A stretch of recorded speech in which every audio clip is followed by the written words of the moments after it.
Like check 1 2. Check 1 2.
Ladies and gentlemen, we are ready to go with the show in just a few moments, but first we'd like to hear some comments from Dee Young, who does a tremendous amount to make this event happen. So Dee, we'll turn it over to you. Thanks, Janet, and good morning, everyone. Welcome to the 4th Rising Stars Clinic and Junior Show. We've spent the last 2 days with a tremendous group of kids learning with our mentors and Mr. Kirk Steerwalt from Oklahoma. Kirk is also going to be your confirmation judge, and we'll introduce him here shortly. We're really glad to be online with DLMS and all those people that are watching from across the country today.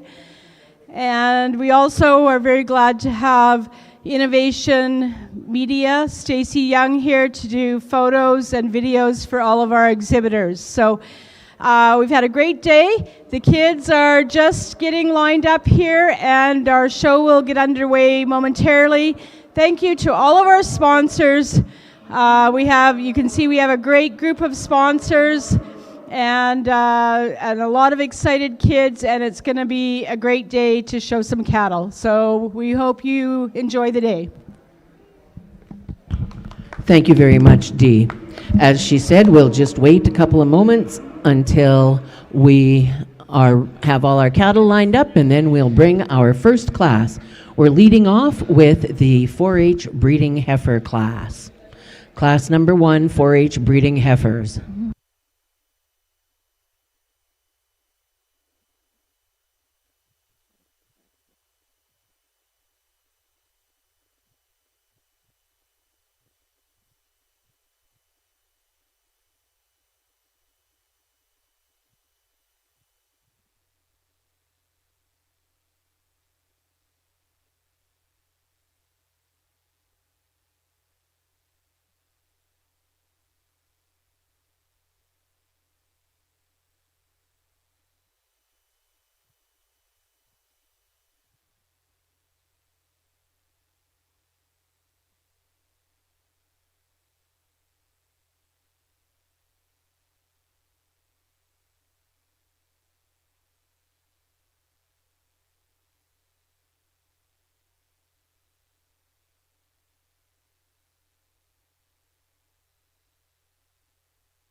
As I mentioned, we're going to get started very shortly with our first class. We're leading off with the 4-H breeding heifer classes. We have 2 of those classes happening. Our first class is February through April born, and then the January and to mid-February born calves are in the second group.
Just as we're getting ready to go, I'd like to take a moment to introduce our judge for today. Kirk Steerwalt from Leadley, Oklahoma is going to be our confirmation judge. He grew up in southern Iowa where his parents ran a retail business. He began showing cattle with his granddad and at just 6 years old clipped his first calf. He showed cattle in 4-H and eventually went on to study animal science at Iowa State University. Kirk got his big break in 1981 when he clipped a grand champion steer at the National Western Stock Show. Since then, he's worked with cattle breeders across the country. Currently, Kirk operates Steerwalt Cattle Clinics, which he established in 1987. He travels across the U.S., helping everyone from first-year individuals to competitive show people on feeding animals, animal management, showmanship, clipping, fitting, daily hair care, overall troubleshooting, and general care.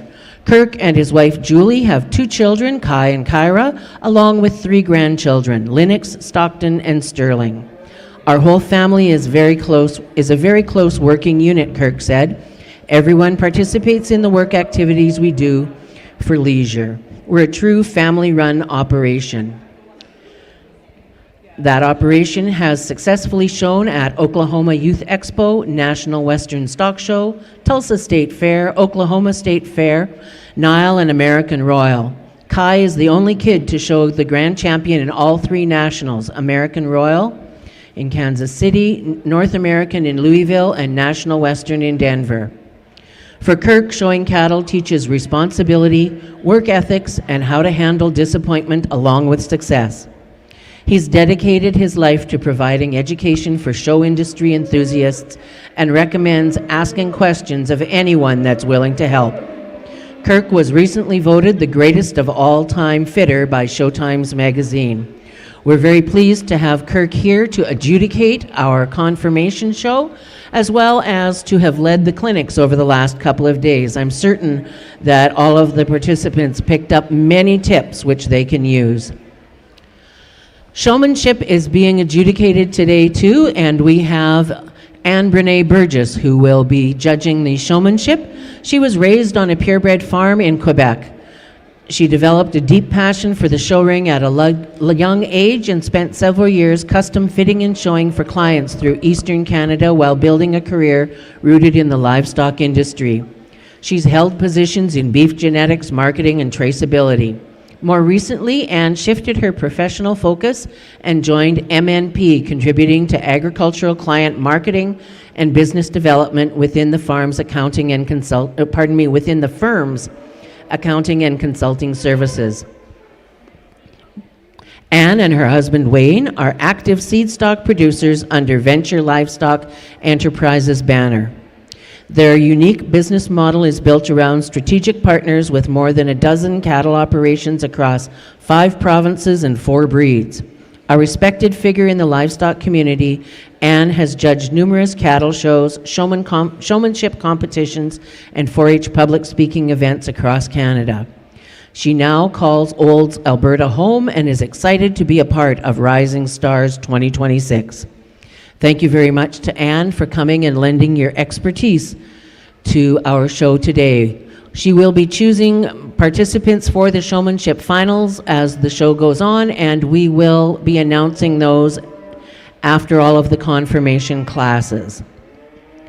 Ring stewards today, we have John and Tammy Dolliver from JT Livestock. They have had successful show careers across Canada and the US and value the importance of youth livestock shows and are glad to be assisting here in the ring today. Rob Young from High Country Cattle Services is also helping out in the ring. He's shown for many years and has a passion for helping kids do the same. He believes a well-run ring makes your show day go well, and he is certainly right about that. Class coming into the ring is class number 1, 4-H breeding heifer number 1. Leading off is Clyde Griffith with Tinkerbell, Rexton Griffith with Cat, Paisley Swain is number 4 with Hazel, Quinton Stone is number 5 with Poppy, Kurt Uremko is number 6 with Carp's Northside Lil Peppa 507L, number 11 is Julianne Molnar with RLF Echo 545N, and number 7 is Casey Becker with Nellie. These individuals will be vying for an award sponsored by J4 Mechanical at Rocky View, Alberta. J4 Ventures is a trucking and mechanical company based out of Calgary. They haul a bit of everything from general freight and grain to heavy haul in Canada and the US. They have a fully licensed mechanics shop with journeyman mechanics, a certified welder, and are licensed to sue CVIPs. Thank you to the Jordan family for their support of Rising Stars.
We want to welcome everybody here this morning.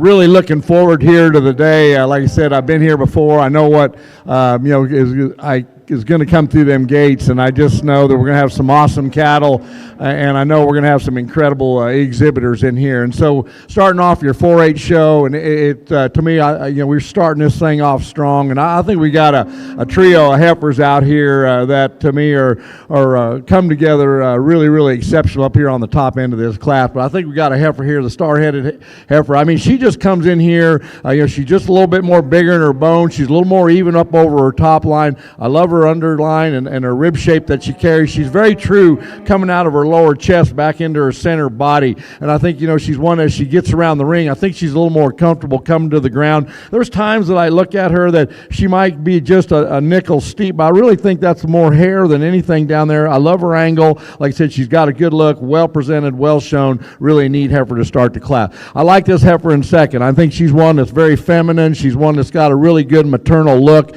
I mean, she's one that's just really a cow-making kind of female. She gets just a little bit more, deeper in her neck, but I also like her underline. I like her length and the way she continues it out through her tail head, holds it in there so nice and level. And her muscle shape, her design there is so neat and long, the way it ties into her hock. Now, when she gets out here on the walk, and this is going to be the separation for me and these two up here, is she just doesn't get as comfortable coming down to the ground. She just comes with a little bit more angle, a little bit more steepness, and just comes a little more rigid to me in her travel compared to the one that goes out. The heifer in third, I think, is also very complete. She comes with a lot of balance. She comes with a lot of, to me, shape to her. She's not as high performing and growthy as far as in stature compared to the other two, but I like that beefiness and stoutness that she has. Like I said, she's one that also kind of gets underneath herself, and kind of, I kind of want to pick on her travel as well, because she kind of wants to get out of bounds in her track. She gets just a little bit more out of her skeletal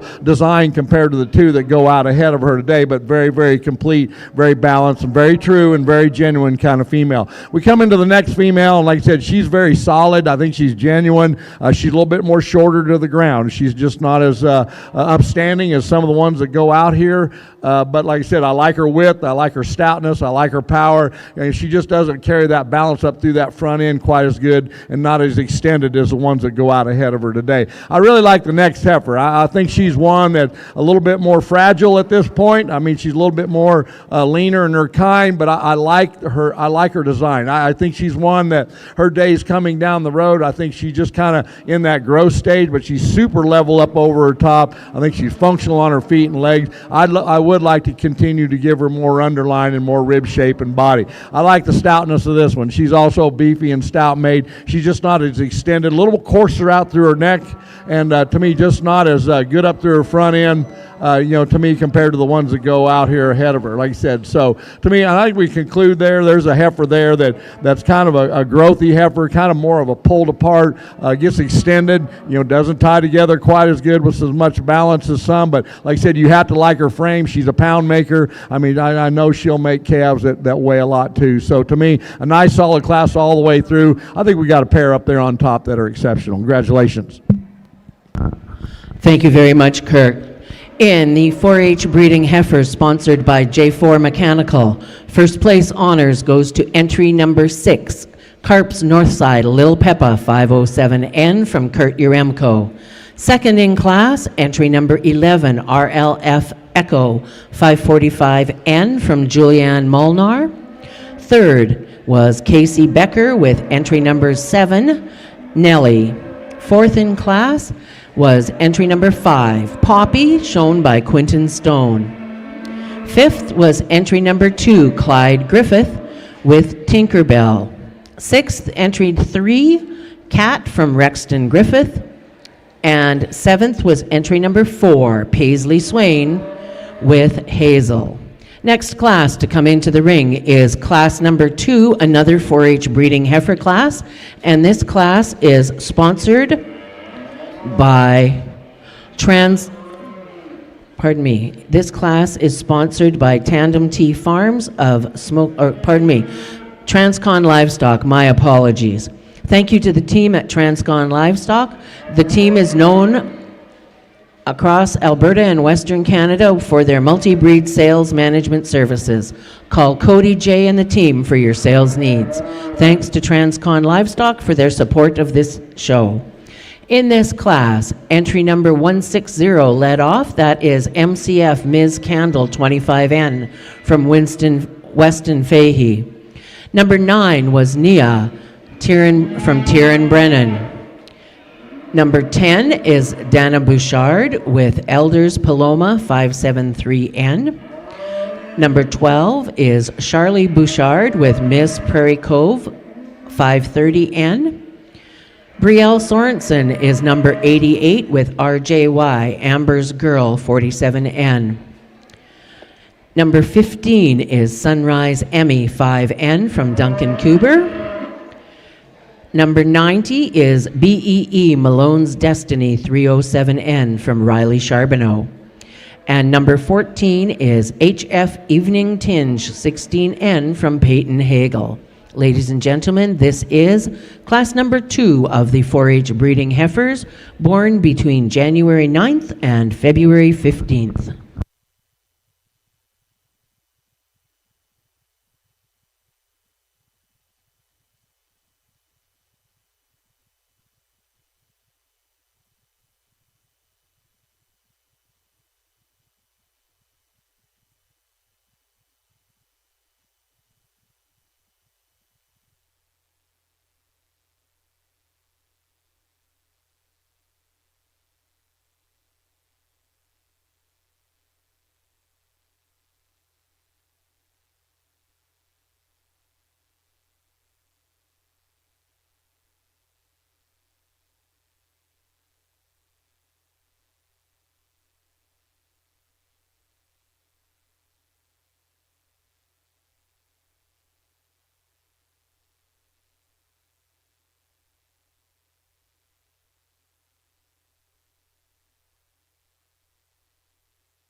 Really nice 3 heifers up here, and I think there's a little differences here. I do think we have, to me, what I feel like a dominating heifer for the class here, and I think, she's one that probably checks the most boxes for me in this particular class. I think she's really big, middled. She comes with so much dimension and body and capacity. She's one that I think is really good in her angles coming down the ground. I really like her base and her foot. She's one that gets out and strides well. I feel like she's fairly athletic. She's one that's put put together good, shown well. She can get a little bit more deeper in her neck. She's still fairly good in her chest, but she's a rugged kind of female that's got a look to her. But I'm just telling you what, there's a lot of pounds there and a lot of dimension and a lot of product there. And to me, she just comes to the surface pretty quickly. To me, as she came in the ring, to me, the battle here is between 2 and 3, and I like things about both of them. Today, I'm going to go with one that's just a little bit heavier constructed. I mean, she's not as feminine as the one in third. The third one's probably the most feminine of the 3, but I'm going to go with one I feel like's a little more power, a little more bone, a little bit more stouter. I wouldn't want her to be any more than that, honestly, because she kind of gets a little more rugged, and you can kind of see a little bit of Cortez Scunny in that. But when I look at that, and I'm like, man, you know what? That's what we sell. That's what we want. We want power. We want that. And like I said, if we can keep it feminine enough, then I'm good with it. So to me, and like I said, I chose to put her in second. I really like the extension in third, heifer. I mean, she's one that's very feminine and maternal, and to me, really extreme and streamlined in her look, and really nice up over her top. She's just not as dimensional and not as powerful. And I don't know if she comes down to the ground quite as good, and we get her out here and travel, to me, compared to the 2 up there. Not doing anything bad, but like I said, I love her length, and I think her day is coming. So to me, I feel like that heifer is not there yet. I feel like the other 2 are probably a little bit more better in their condition, a little more ring ready at this point. We come into the third heifer, or the 4th place heifer, and I like this heifer. I mean, she's one that I gravitate to. I like her kind. She's very feminine, and she's one that has got a lot of parts and pieces that I like, but she's one that gets a little more flatter in her muscle shape. She just doesn't carry the width and the power and the internal shape compared to the 3 that go out ahead of her. I really would like to change her in her chest. She's just really prominent as she gets out there in that chest. To me, that really hampers her balance from the side, and like I said, it takes away from her, but she's a neat kind of female as well. We come into the next heifer, and here's one that's sleek and she's trim, a little more fragile in her design. She's one that's not as heavy constructed in her bone. I like the way she gets around the ring. I feel like she's one that gets out, but I mean, she's just one that's a little more flatter made, just doesn't come with the power compared to the ones that go out. Here's one that I like awful good, really nice up over her top. I think she's level in her hip. She's got a good look to her, and I think she's one that is in nice shape. She just doesn't carry the body and the dimension and really that underlying curvature compared to the ones that go out. Here's a heifer that's very muscular and bold and carries a lot of stifle action to her when she gets out here and travels. Just gets a little more rounder in her shape. To me, I just felt like she was just a little bit more better up through her front end. Where our heifer that we conclude with a little bit more deeper in her neck. She's got good length, and she's nice up over her top. She's just probably not as stout made, as the cattle that go out ahead here today. But to me, a really nice set of cattle up here. 3 heifers on top there, exceptional out here today. Congratulations. Thank you very much, Kirk. Congratulations going out to our class winner and receiving award from Transcon Livestock. Entry number 160, Weston Fahey with MCF Ms. Candle 25N. Second in class went to number 10, Elders Paloma 573N, shown by Dana Bouchard. Third was entry number 12, Miss Prairie Cove 530N from Charlie Bouchard. Fourth in class, entry number 15, Sunrise Emmy 5N from Duncan Keeber. Fifth, entry number 14, HF Evening Tinge 16N from Peyton Hagel. Sixth in class, entry number 88, RJY Amber's Girl 47N from Brielle Sorensen. Seventh went to entry number 90, BEE Malone's Destiny 307N from Riley Charbonneau. And eighth in class went to entry number 9, Nia from Taryn Brennan. We are now moving into the champion 4-H heifer class. We'd like to thank Tandem T Farms of Smoky Lake for their sponsorship of this class. Tori and Thomas Ponich of Tandem T Farms operate a purebred Simmental and grain operation. They market a select group of females through the Triangle Stock Farm sale in October and an online farm gate bull sale in February. They wish all the exhibitors a fun and successful day at Rising Stars. Reserve Champion Award sponsored by Red Rich Farms, Bill and Tracy Dietrich and their 4 grown children and their spouses, and even their 5 grandchildren are all part of Red Rich Farms. The family's main goal is to raise bulls for the commercial customers in their area. One of the things they love best about being a seed stock producer is getting to know so many new people and developing great friendships with longtime customers. In addition to customer relationships, the Dietrichs value mentoring future generations when it comes to agriculture. In the ring, we have, representing the first class, entry number 6, Carps Northside Lil Peppa 507N from Kurt Uremko, and entry number 11, RLF Echo 545N from Julianne Molnar. From the second split, entry number 160, MCF Ms. Candle 25N comes from Weston Fahey. And entry number 10, Elders Palmona 573N from Dana Bouchard.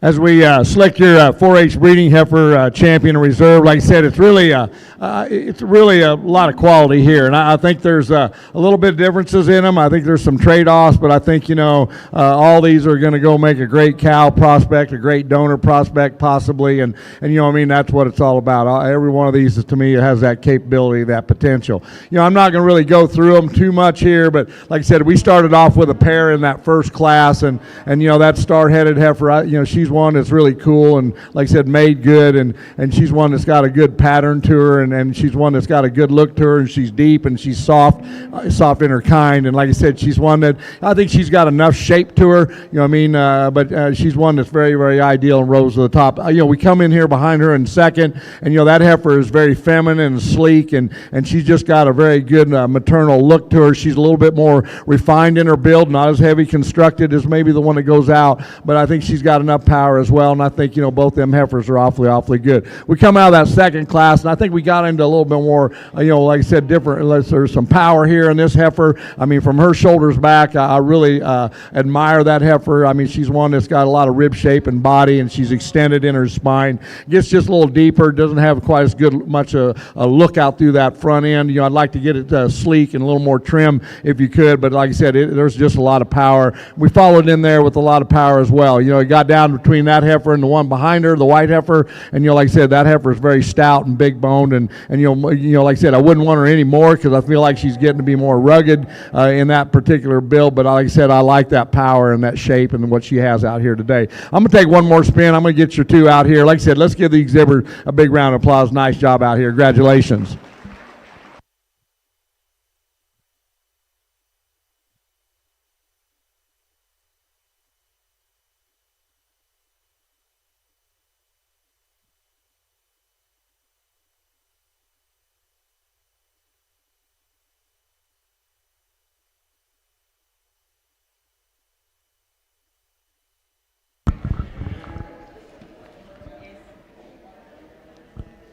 Our congratulations going to entry number 6, Carps Northside Lil Peppa 507N from Kurt Uremko, our champion.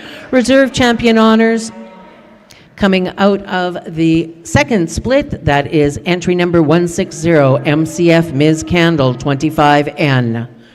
So once again, congratulations to entry number 006, Carps Northside Lil Peppa 507N, Kurt Uremko, who will receive the Tandem T Farms Award. The Red Rich Farms Award will be going to entry number 160, Weston Fahey, with MCF Ms. Candle 25N. That concludes the 4-H division. Our next division will be the Angus heifers, and we have 3 splits in the Angus heifers.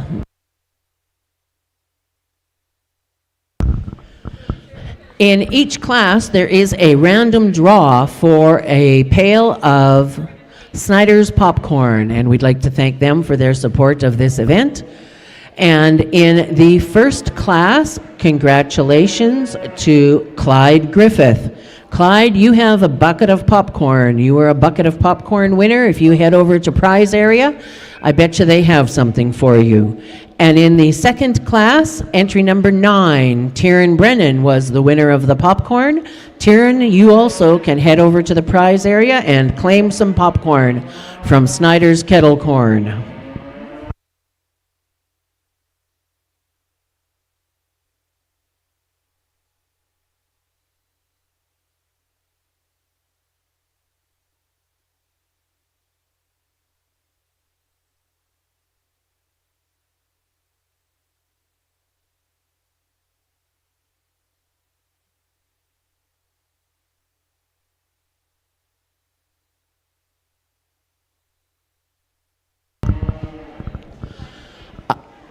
If you're feeling a little peckish, the concession is open throughout the days. We'd appreciate your support of them.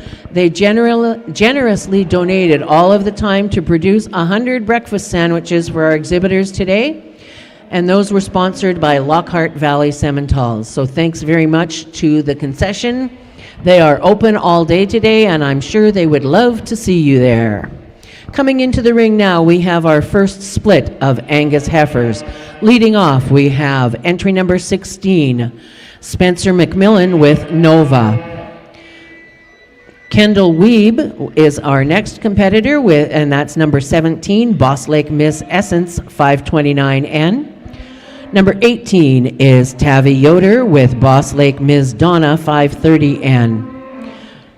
Number 19 is Emma Westerland with Allendale Floressa 46N. Number 20 is Emily Hodgett's Country Lane Annie 70N. And entry 21 is Egan Willow from McKinley Egan. That concludes our first class of breeding heifers, and Miller Wilson Angus is the sponsor of this award. Don and Lee Wilson, along with their children and grandchildren, are Miller Wilson Angus at Bashaw. They're strong supporters of agricultural programs, but junior events are near and dear to their hearts. Their program has a strong emphasis on the mama cow, soundness, utter quality, ease of fleshing, and disposition, the basis of longevity. They believe breeding generations of similar type cattle will eliminate most variances and produce more consistent and predictable progeny. Thanks to Miller Wilson Angus for sponsoring split number 1 of the Angus division.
Just a reminder to all of you who are exhibiting that Anne Brene Burgess is hovering around ringside, paying attention to all of our showmen, and she will be choosing people to participate in the showmanship finals, and we'll announce those at the conclusion of the confirmation shows.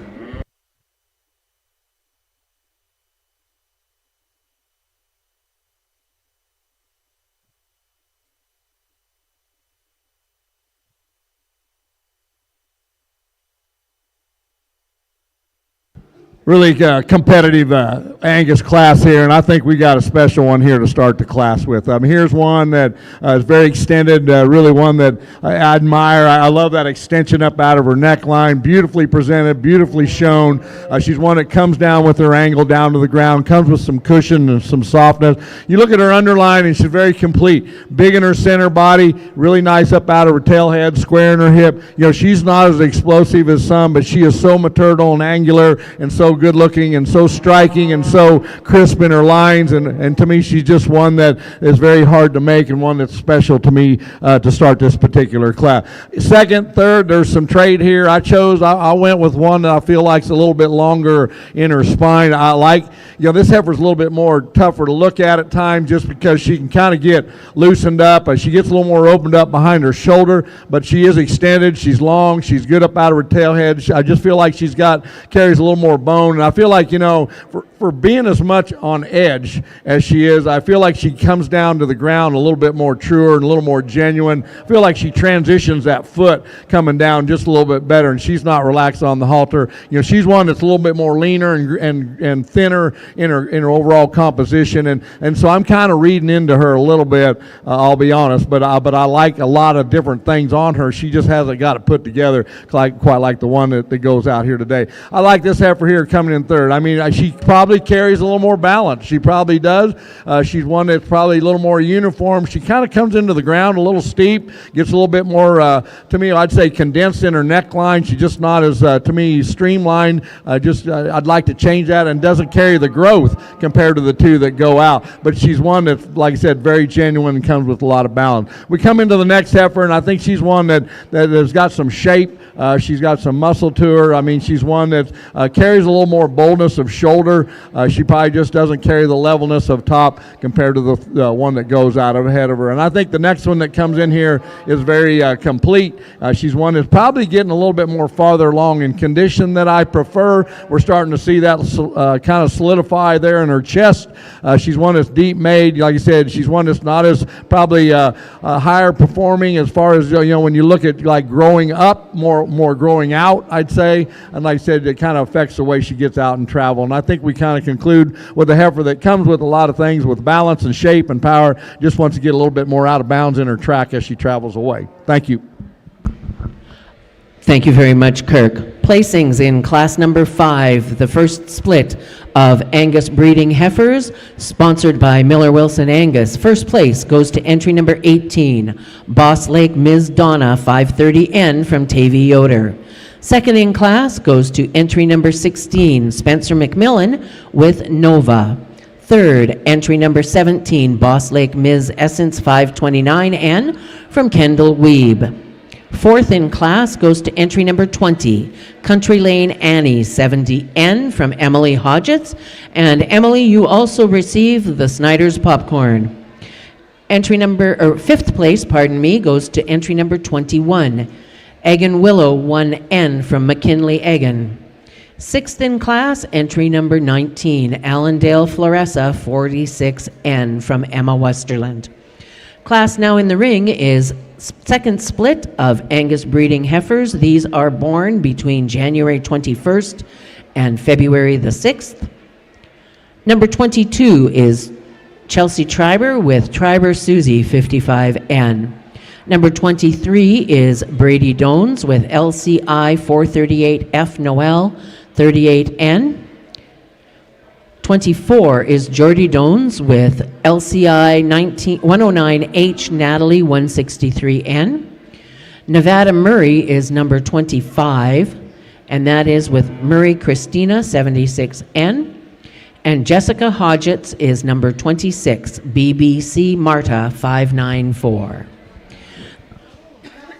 This class is sponsored by Terron Farms of Forestburg, Alberta. Terron Farms is a third-generation farm committed to providing both purebred and commercial cattle breeders with quality Red Angus bulls and females. Terron Farms is a mixed farming operation consisting of 220 Red and Black Angus, as well as about 1,700 acres of mixed grain and 1,200 acres of grass. This keeps the family busy with grain farming in the spring and fall and calving through the winter. The girls were very active in junior livestock shows, and you can now find Terry, Sharon, Rob, and Maureen supporting the youth of today at many livestock events. Thanks to Terron Farms of Forestburg for their sponsorship of the second split of Angus heifers.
Really nice heifer to start the class with, and I think she's one that gravitates pretty quick for me. I mean, she's one that beautifully presented, beautifully shown, and she's one that's very maternal in her kind. You know, she's one that carries enough shape for me. I love her center body. I mean, she's bold and robust in her middle.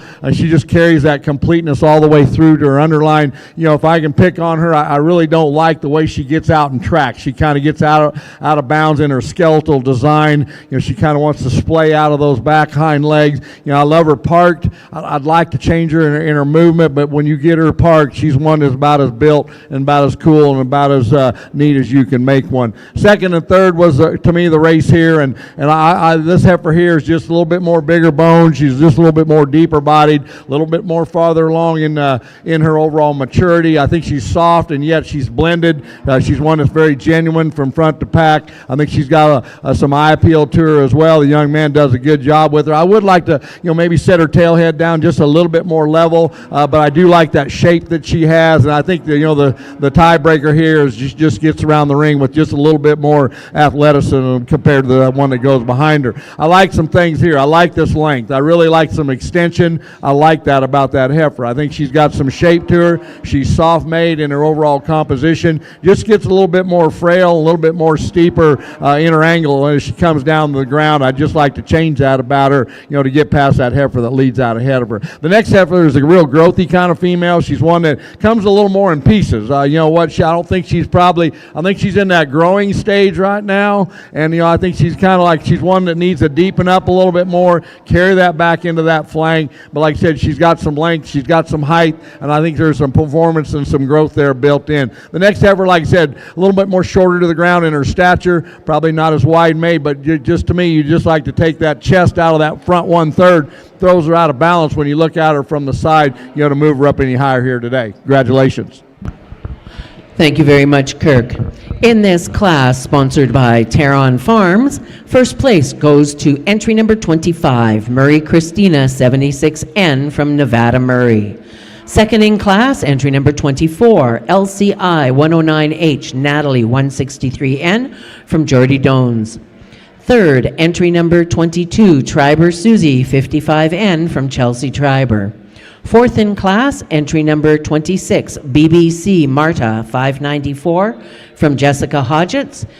And fifth in class was Branson Dones with LCI 438F Noel 38N. He's entry number 23, and he also wins the popcorn. So Branson, if you head up to the prize table, they'll have some popcorn for you.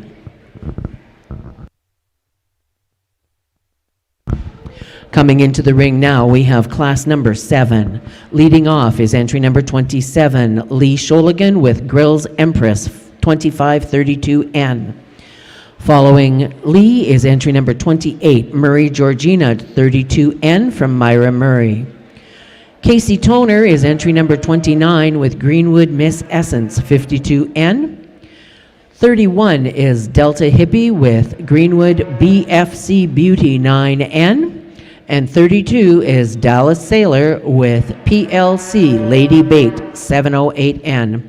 This class is also sponsored by Miller Wilson, a double sponsor in the Angus division. Dawn and Lee, along with their children and grandchildren, are Miller Wilson Angus at Bashaw. They're strong supporters of all agricultural programs, but junior events are very near and dear to their hearts.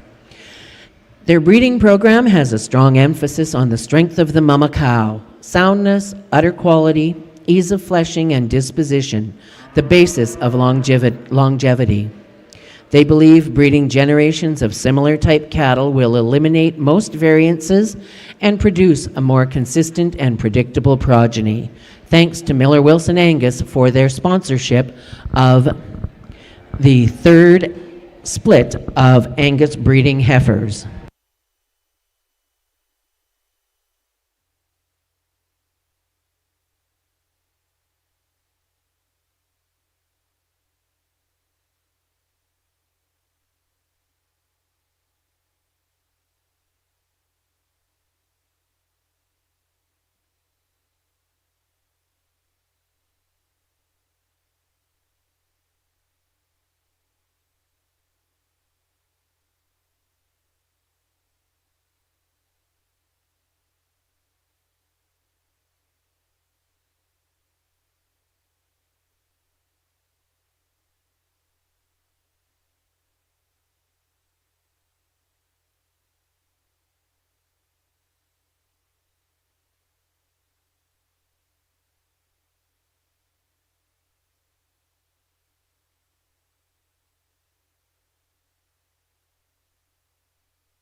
Really nice trio of heifers here on top, and I think there's all a little bit of differences here. I'm going to go with the cow maker, I think, here. I just feel like here's a dominating heifer as far as in her performance and her maturity. She's big and bold in her body and her rib shape. She's one that, I don't think she does anything in extreme anywhere, but I think she's kind of the package deal. I really do. I think she's one that carries enough shape to her rib shape and body, the way she gets around the ring. She's just one that, to me, I think she's one that you either run with her or you put her third, kind of one of them deals. But she's just one that, for me, she just dominates this class just on all the boxes that she checked. I like the heifer in second. She's striking. She's got a good look to her. She's one that's good in her body. Probably doesn't balance quite as good, back in her back 1/3 compared to that one that goes out. But the one that goes out just so big and bold in her middle. You just can't deny that to me out of her today. Here's another one that I like. I don't think, her best days here. She's not as comfortable on the halter. You kind of got to work with her. Where she gets over that 4th place heifer, she's just a little more blended up through that shoulder and out through that neckline, just a little bit more trimmer, a little more maternal, just a little bit more extended, like I said, a little more feminine. I think she comes back from there, and she's really, to me, smooth and blends well into her shape, and to me, she's one that carries that length of muscle down into her hock, and like I said, she's still soft-made by putting all that together. The next heifer, she's one that, I like a lot of things. She's big and bold in her middle. I mean, she's one that,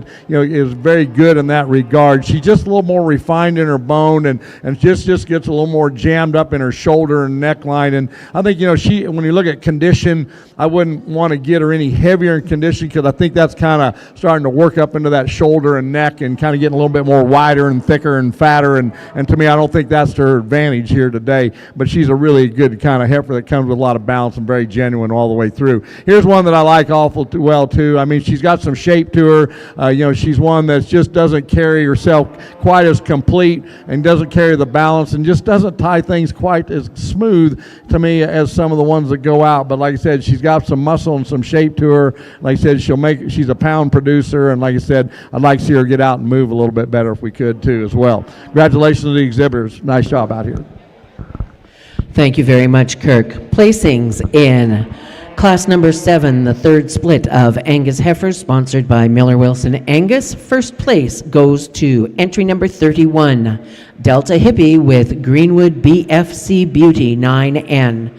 Second in class goes to entry number 27, Grills Empress 2532N from Lee Sholigan. Third in class goes to entry number 28, Murray Georgina 32N from Myra Murray. Fourth goes to entry number 29, Greenwood Miss Essence 52N from Casey Toner. And Casey, you are the popcorn winner for this class. Fifth goes to entry number 32, Dallas Sailor with PLC Lady Bait 708N. Coming into the ring now is the Champion Angus class, and the Champion Heifer Award is sponsored by CS Ranching at Chair Hill. Shannon and Calvin Grebler of Chair Hill, along with their boys, are busy dividing their time between Red Angus and Hereford cattle, along with being great volunteers in the farming area with 4-H and local shows. They are strong supporters of youth in agriculture and can be found supporting many events throughout the province. Reserve Champion Honors are sponsored by Southland Angus of Saskatchewan. Southland and the Cadew family are household names in cattle circles of southwest Saskatchewan. Running on the hard grass hills of Shaunavon, they have been a source for farmers and ranchers supplying value-added herd bulls. Initially, they were entirely Angus, but had a demand for terminal bulls, so have added and expanded Charolais. Contact Shane or Lexi to discuss your next bull purchase. In the ring now, we have from split number 1, entry number 18, Boss Lake Ms. Donna 530N from Tavi Yoder, and entry number 16, Nova from Spencer McMillan. From the second split, entry number 25 is Murray Christina 76N from Nevada Murray. And also out of that split, number 24, LCI 109H, Natalie 163N from Geordie Dones. From the third and final split, entry number 31 is Greenwood BFC Beauty 9N from Delta Hippie, and entry number 27 is Grills Empress 2532N from Lee Sholigan.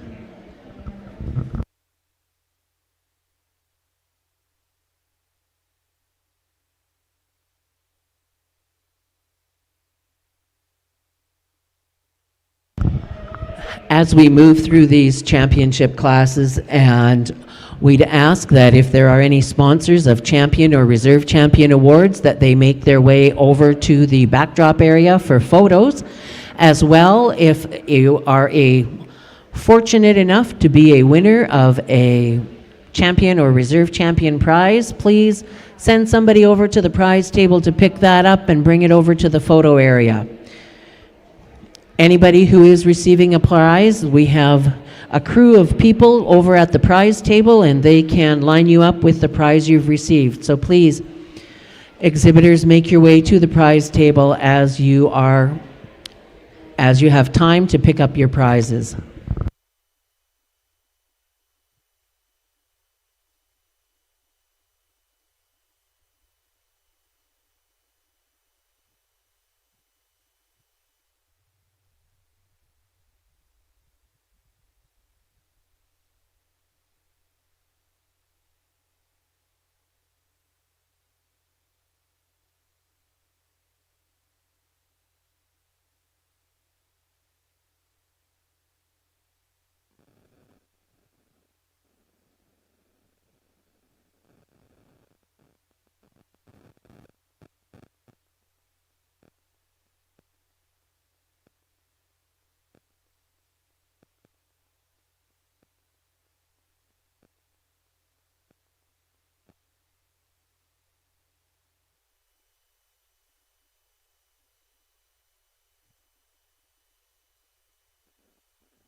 as we select your Angus champion, like I said, very competitive out here. I think there's a lot of angles here, a lot of choices, and it's not easy. I don't feel like there's one that just like runs away with this thing, you know what I mean? Because I think there's some things that all three of these, especially on this top end here, when I look at our class winners, to me, they all kind of come with a little bit different angle. And for me, here's my dilemma, and I'm going to just kind of explain this to you and kind of show you what I feel like I see here. But this one that come out of class one is a looker. I mean, she's one, it is so extended. I like the rig that she's in. I mean, you know what? She's not, to me, overly heavy in condition. I feel like we have some good extension and life in that heifer as far as down the line. Not here to get the crystal ball out at all. I mean, she's one that's good in her chest.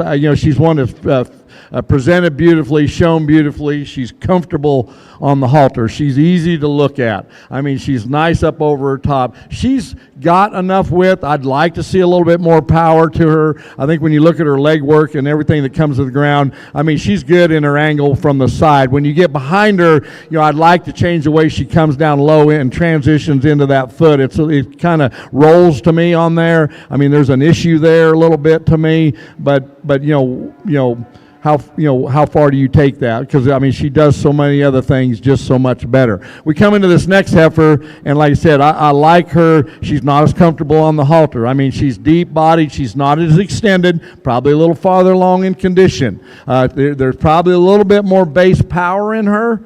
She's probably a little bit softer made. I mean, I wouldn't want her any heavier at this point. Beautifully presented, like I said, well shown. When you get and you watch her walk, then she wants to get out of her skeletal track. You know what I mean? I'm just saying as she comes and gets a little bit over wide in her movement. And and so to me, I'm not just, I think there's some things I'd like to improve on both the way these things come down to the ground. So then we get into the deal, and for me, I'm going to be honest, it gets between these two. I like this heifer here, but but when it comes down here, I just, this heifer here, I like her center body. She's a cow-making heifer. I mean, she's one that's got a lot of things that I like. She's just not, to me, doesn't hold herself quite as true, compared to maybe these two when you get them out here on the profile. But man, I mean, you can't deny that. That one there is going to make a lot of cattle, and she's going to make a lot of cattle good, I promise you.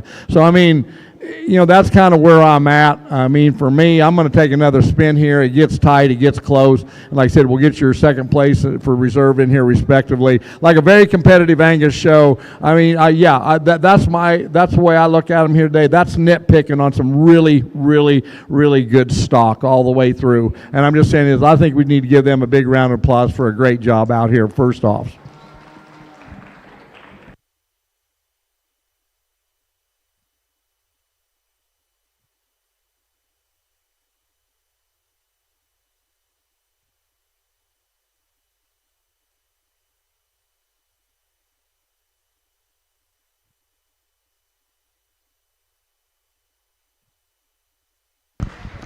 So congratulations to our champion in the Angus division. Receiving the CS Ranching Award will be entry number 18, coming out of split number 1, Boss Lake Miss Donna, 530N from Tavi Yoder. Reserve champion honors will be going to entry number 25, Murray Christina, 76N from Nevada Murray, and Nevada receives the Southland Angus Award.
We're going to move into the any other breeding heifer division, class number 10. This class is sponsored by Wolf Lake Speckle Park. Wolf Lake Speckle Park is owned and operated by Dan and Heather Brundage. They live a half an hour north of Bonnyville in northeastern Alberta. They have a privilege of raising their 3 children on Dan's grandfather's homestead. They started in the purebred cattle business in the fall of 2013. Thanks to Wolf Lake Speckle Park for their sponsorship of this class.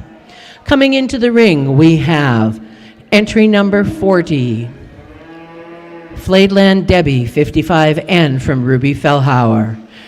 Entry number 41, Pearl Jam from London Matthews. 42 is Knox from Caitlin Elsner.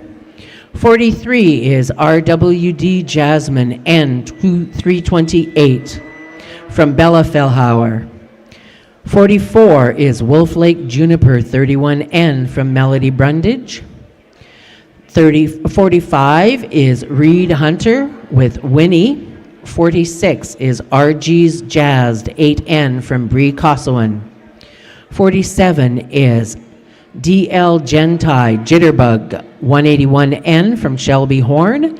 And 48 is KMS Miss Vegas 20N from Haley Jordan.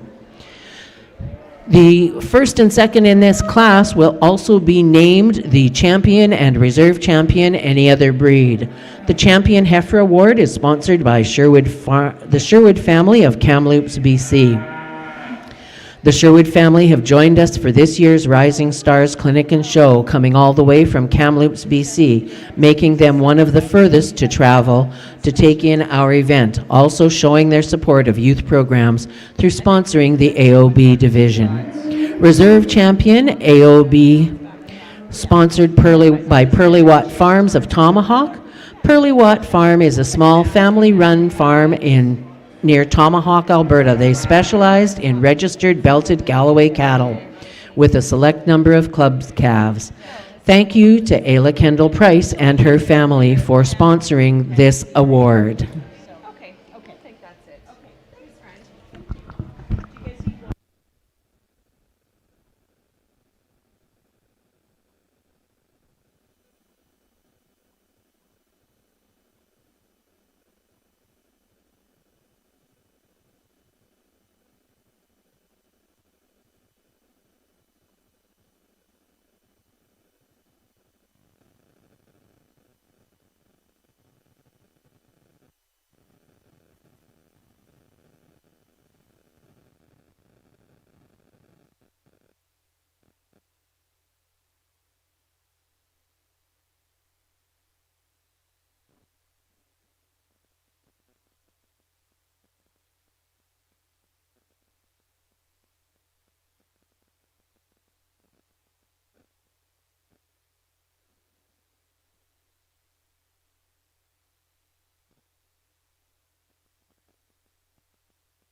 Really nice pair of AOB heifers up here, and I think here's one that just dominates this particular breed for me, just because she comes together with some maturity here. She's bold and stout, and to me deep in her side. She's one that's level out her hip. Beautifully presented. To me, really well shown, and she's one that's so comfortable to the ground, getting around the ring. And this ring, we're padded and to me very good. But like I said, it's one that. Like I said, I think she gets around and tracks around awfully good. Like I said, I like her from a performance standpoint, level, and to me up out of her top, and she's just one that's really a neat kind of female to me to represent the AOB breed. Here, coming behind her, I think is one that, here's one that comes with so much balance, really a lot of power of bone, stout featured from front to back. She's one that's not as extended, doesn't kind of carry the spine and the length out of that front end and that front 1/3, but beautifully presented and shown as well. She's one that's nice up out of her hip and tail head. Like I said, she's just not as uniform underneath compared to the champion that goes out here, but she's a great reserve as well. In third, here's a neat heifer. I think she's complete. She's authentic. She's genuine. She ran into a couple pretty tough kind of females here. Probably not as sleek up out of her front end and not as heavy built structure-wise, when you look at her from the ground up compared to the ones that go out ahead. But that's really a nice, complete kind of female as well. We come out here in the next one here, and like I said, here's one that is upstanding. I think she's mature for her age. She's one that just doesn't balance up quite as good, gets a little bit more to me rigid in her walk, and just not as coming down the ground quite as comfortable as some of the ones that go out ahead of her today. I like this heifer here. I kept looking at her. I kept keeping her in there. I think she's one that is a nice breeding piece, if you will. Gets a little more jammed up in her neckline, but she's one that's got some length. You'd like to see her track out just a little bit better, but I think a lot of that's just not being as comfortable on the halter as some out here as well. So sometimes it's some of these first show. Here's a loose made kind of female, upstanding, growthy, probably the growthiest female of the class.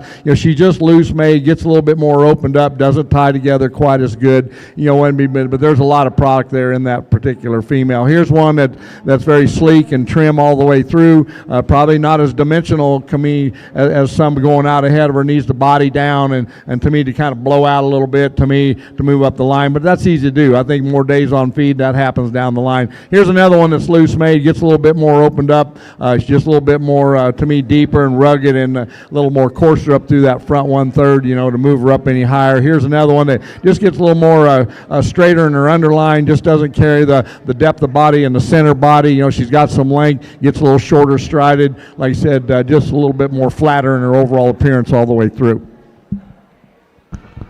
Thank you very much, Kirk. Placings in class number 10, the AOB breeding heifer, sponsored by Wolf Lake Speckles. First place going to entry number 45, Winnie from Reed Hunter. And Reed also receives the award from the Sherwood family. Second in class goes to entry number 41, London Matthews, and that is our reserve champion receiving the Pearly Watt Farm Award. Third, entry number 44, Wolf Lake Juniper 31N from Melody Brundage.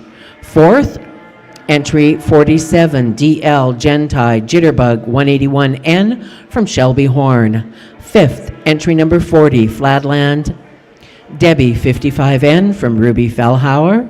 Sixth goes to entry number 46, RG's Jazzed 8N from Bree Kossowan. Seventh, entry number 48, KMS Miss Vegas 20N from Haley Jordan. Eighth in class goes to entry number 43, RWG Jasmine N328 from Bella Fellhauer. Ninth in class, entry number 42, Knox from Caitlin Elsner.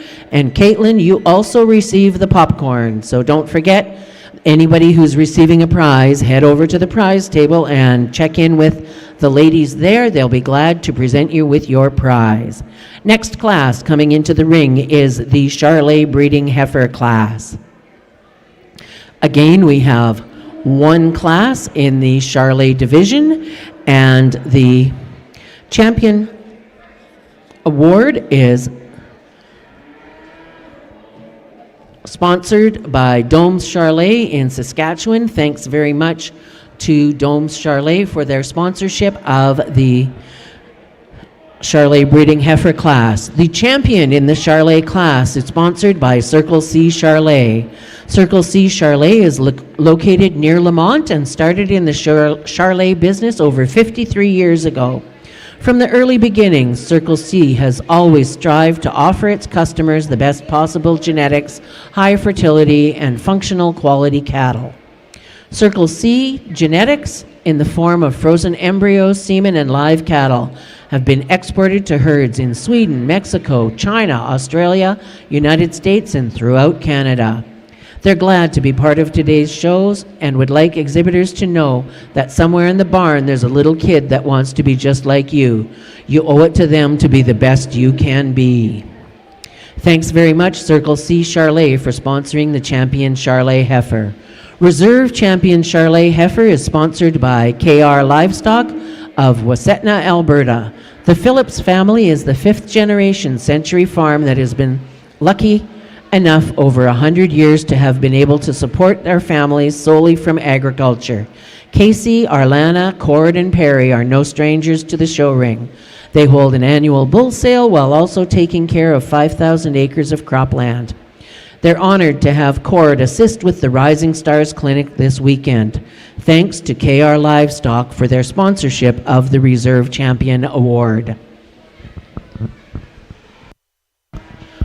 Reminder that the concession is open, and if you're heading over to the concession, or maybe you want to just go straight to the silent auction, there are a number of tremendous silent auction items available, and I'd encourage you to take a look, place your bids. If you've already placed bids, you might want to check on them, but please check in for the silent auction.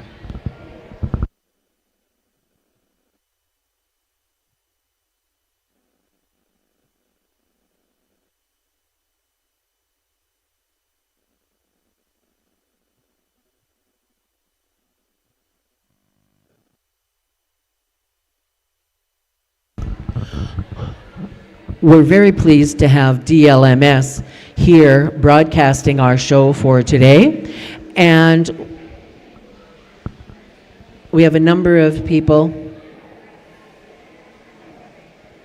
who are helping to sponsor that. And we'd like to thank George and Santana Murray, who own and operate Murray Ranches, GW Murray Ranches, Demaresque Brothers, Latham Cattle, and various companies along with their 6 children, and his dad, George Sr., and an irreplaceable team of employees. They run a herd of 3,000 Black Angus commercial cows bred to Black Angus and Charolais bulls at their 4 ranch locations, Tilley, Rolling Hills, Consort, and Tompkins, with a finishing lot near JBS Brooks and a backgrounding lot in the Neutral Hills. An extensive irrigation farming operation growing anything from barley, wheat, and corn silage to sugar beets and sunflowers. They're always in the market for commodities, business ventures, and investment opportunities. We'd like to thank them for helping sponsor the coverage of our show. Another sponsor is Vermilion Energy, and they sponsor and support the volunteer activities of their people and families through their volunteer grant program. It's their way of recognizing the time and energy they give to the community on their personal time, and it helps to create a culture of caring at Vermilion Energy. You may have noticed that I announce who the popcorn winner is after each class, and that popcorn comes from Snyder's Kettle Corn. Daryl and Debbie Snyder are no strangers to the livestock industry. Their new side venture is making amazing kettle corn. Contact them if you want any snacks for your next event.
Class now entering the ring is class number 13, the Charolais breeding heifers. First off, entry number 49, SVY Elsa 550N from Katie Kolnoski. Entry number 50 is DVY Nelly 18N from Hayden Wegwitz. 55, SVY Jewel 536N from Blair Blanchette. 52 is JWX Cecilia 7232N from Trace Bouchard. 53 is Lovell Go Coco 507N from Maddie Ferentz. And 56 is RJLF Icicle 24N from Mason Moore. This is the Charolais breeding heifer class, sponsored by Domes Charolais.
We've mentioned a number of our sponsors, but we'd also like to acknowledge the Alberta Charolais Association for their support of the Rising Stars Clinic. The Alberta Charolais Association was incorporated in 1961 in order to strengthen its members in the areas of cattle promotion, breed improvement, and continuous education and youth development.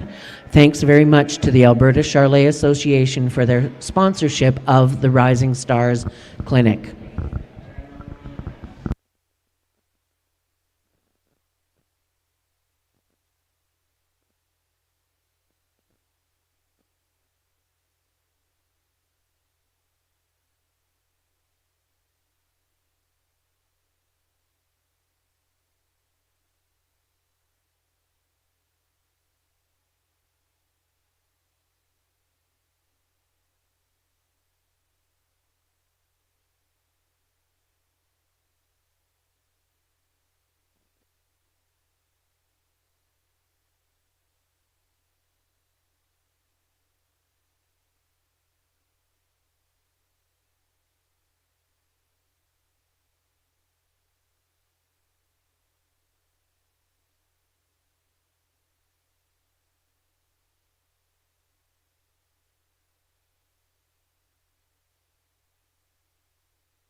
This is your champion reserve, Charolais. Nice pair up here, and I think we got a dominating female here. I mean, she just puts a lot of things together. I mean, the young lady does a great job with her, and she's so nice in her body and her rib shape, and to me, she has some thinness of neck and extension out through that front end, and still keeping that good in the chest. I love her bone. I love her angle. Like I said, she's one that's very nice up out of her tailhead. Like I said, definitely a neat kind of female that, you know, I think just surfaces pretty quick and dominates this particular division. extension. I like the heifer in second. She's a reserve. She's one that's very maternal. She's good in her body shape. Probably doesn't tie quite as good in that forerib community as the one that goes out ahead, but very good in her center body. She has some, to me, some shape and some stoutness to her. She has some power within. She might not be as level out through that hip as the one that goes out, but like I said, she's one that's got some internal width, and like I said, I like that extension as well that she carries out, and to me, she tracks out super good when you get her out here on the walk. I chose to do this heifer in third. I think she's a little more complete. I think she's a little more uniform. I feel like she's a little more blended. I feel like she's a little bit more mellow to the eye.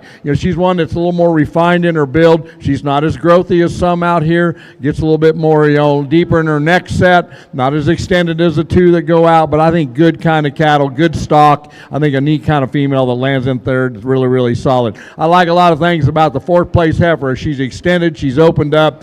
She's one that just gets really rigid and limited in her walk. Her head gets the bobbing, and she just kind of struggles out here as you get her in movement, but she's one that's got a lot of stoutness to her. She's got a lot of pieces that I like.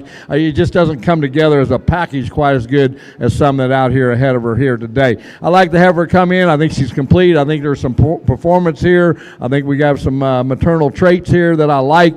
She's just deeper and not as extended and probably not as showy as some that go out here ahead of her today, but very complete. And I think we conclude we got a heifer that's, to me, very smooth built. She's one that's got some muscle and shape. She's not as extended as some that go out ahead of her. She's a little more shorter to the ground, like I said, but she's a good package. Nice female, just giving up too much size and performance to move her up any higher today. Nice set of Charolais out here today. Congratulations to our exhibitors. Thank you very much, Kirk. Congratulations going out to entry number 49, SVY Elsa 550N, from Katie Kolnoski, receiving the award from Domes Charolais and Circle C Charolais. Second in class, and our reserve champion Charolais, entry number 53, Lovell Go Coco 507N, from Maddie Ferentz. Third, entry number 50, DVY Nelly 18N, from Hayden Wegwitz. Fourth in class, entry number 55, SVY Jewel 536N, from Briar Blanchette. Fifth, entry number 52, JWX Cecilia 7232N, from Trace Bouchard. Sixth, entry number 56, RJLF Icicle 24N, from Mason Moore. Mason, you also get the popcorn for this class. So stop by the prize table and pick up your popcorn. Coming into the ring now, we have the Hereford Heifer class. This class is sponsored by the Burkhart family of Crooked Lake Farm at Gwyn, Alberta. They raise natural, antibiotic-free, hormone-free, grass-fed beef from Angus and Hereford cattle near Wetaskiwin, Alberta. They believe in sustainable farming practices and use low-stress handling techniques when working their animals. The Champion Hereford is sponsored by CS Ranching at Barhead. They're a double sponsor to our show, and Shannon and Calvin Grabler from Barhead, along with their boys, are busy dividing their time between Red Angus and Hereford cattle, along with being great volunteers in their farming area with 4-H and local shows. They're strong supporters of youth in agriculture and can be found supporting many events throughout the province. We appreciate their support not only of the show, but as volunteers. Reserve Champion Heifers is sponsored by Dynasty Cattle Company of Thorsby, Alberta. They're a second-generation family operation rooted in a strong tradition of cattle production that began in the 80s with Limousin cattle. They now raise Hereford, Charolais, Black Angus, and Black Angus cattle, with a focus on quality genetics, sound management, and industry adaptability. Dynasty Cattle Company continues to grow while staying true to its foundation. Today, the next generation, Mackenzie Jackson and Adrian Denchikoff, play a key role in daily operations and management. All three grew up actively involved in the junior show program, gaining hands-on experience and a deep appreciation of the industry from a young age. In this class, entry number 57, Ponderosa Bell 555N, comes from Maya Mackey. Entry number 58, RBPR, New York 700N from Ruby Fellhauer. Entry number 59, WBHR Noteworthy 1N from Ava Mackey. Entry number 60, Harvey MC SQ Ms. Firefly 123N comes from Warren Westerland. Entry number 61, Bar RZ 31L Wanda 20N from Jensen Denchikoff. And entry number 62, WON 6153, Lilibet 12N from Adrian Denchikoff.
On your Hereford show, and like I said, I think the heifer that I'm going to lay my hat on here. I feel like some more of the uniform breeding piece. I feel like she's a little more maternal in her kind, and I think she's just one that when I look at the longevity of her, I feel really comfortable with that. I like her to me her lines. I like the way she's good up over her top. She's got some depth and extension. She's one that carries that hip out there nice and to me square.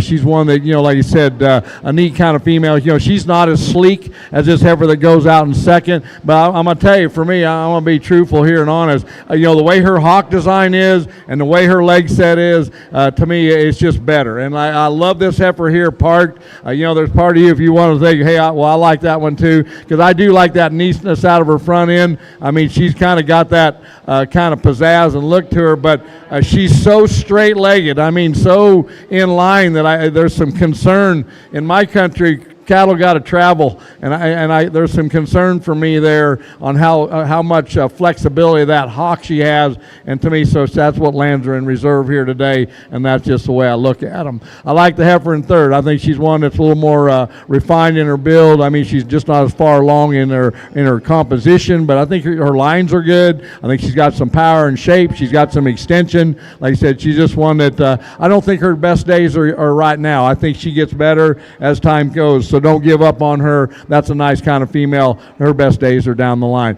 The next heifer in here is Big Bone, maybe one of the bigger bone heifers of the class. Just gets a little bit more rugged out of her front end, and kind of you'd like to put that tail head just a little more level into her loin edge, and the way she ties in up into her upper hip, to me, to make her better. And like I said, but she's a neat heifer. The young lady done a good job with her out here as well. The next heifer is also really rugged kind of female. She's one that is an upstanding, big, growthy kind of female, just wants to open up, get a little bit more coarser in her build, to me, and she just doesn't get quite as feminine and maternal looking to me as the one that goes out ahead of her day, but I love her straightness up over her top. The next heifer we conclude with, just one that's a little bit more flatter in her side, and she's just not as dimensional all the way through, gets a little bit more shorter in stride and doesn't come with the kind of enough power as she sets down to the ground, moving away from you. Thank you. Thank you very much, Kirk. In this group, first place goes to entry number 61, Jackson Denchikoff, Bar RZ 31L Wanda 20N, receiving the award from Crooked Lake Farm and CS Ranching as our champion Hereford breeding heifer. Second in class and reserve champion Hereford goes to entry number 62, WON 6153 Lilibet 12N from Adrian Denchikoff. Third, entry number 58, RBPR New York 700N from Ruby Fellhauer. Fourth in class, entry number 59. WBHR Noteworthy 1N from Ava Mackey. Fifth, entry number 57, Ponderosa Bell 55N from Maya Mackey. And that is also the winner of the popcorn for this group. Sixth, entry number 60, Harvey MCSQ Ms. Firefly 123N from Warren Westerland. Our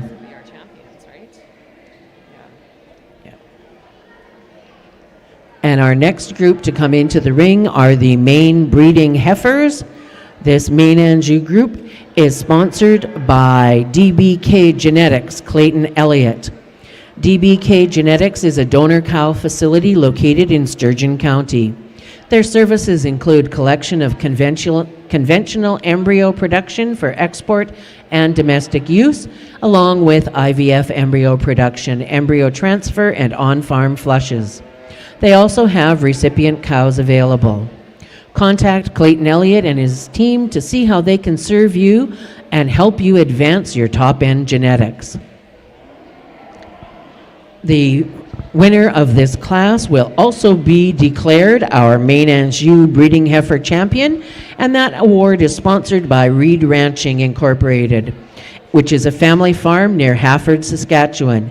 It consists of a commercial cow herd, 2,500 acres of cereal, oilseed corn, and certified grass seed. In their winter months, they run a 1,500 head feedlot. Derek, Bev, and their children, Cole, Hunter, and Taylor, take pride in running a smooth, efficient operation and strive to produce the best products possible. The Junior Show program holds a special place for them, as it is where Cole, Hunter, and Taylor have found their place, made friends, and developed numerous skills that will help them throughout their life.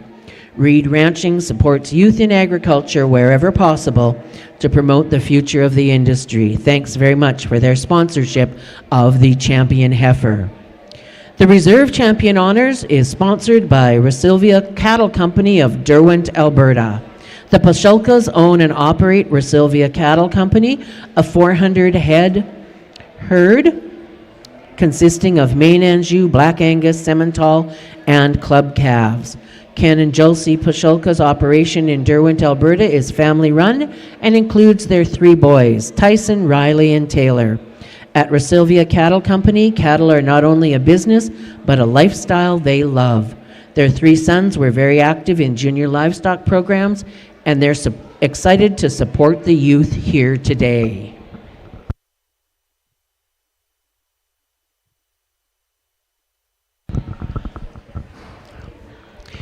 If you've been in behind the announcer stand, you will notice that there is a tremendous display of show supplies, and that comes from the Lloydminster Pet Pad. Summer and Jaden are strong supporters of the Rising Stars show, and they've generously donated a jackpot tack box for one very lucky exhibitor here today. For all your livestock and show supplies, along with those family pets, check out the Pet Pad in attendance today with their supply trailer or through their online store. For all your show needs and pet supplies, go see Summer and Jaden. They've got it all. We're very pleased to have them here with their supplies today.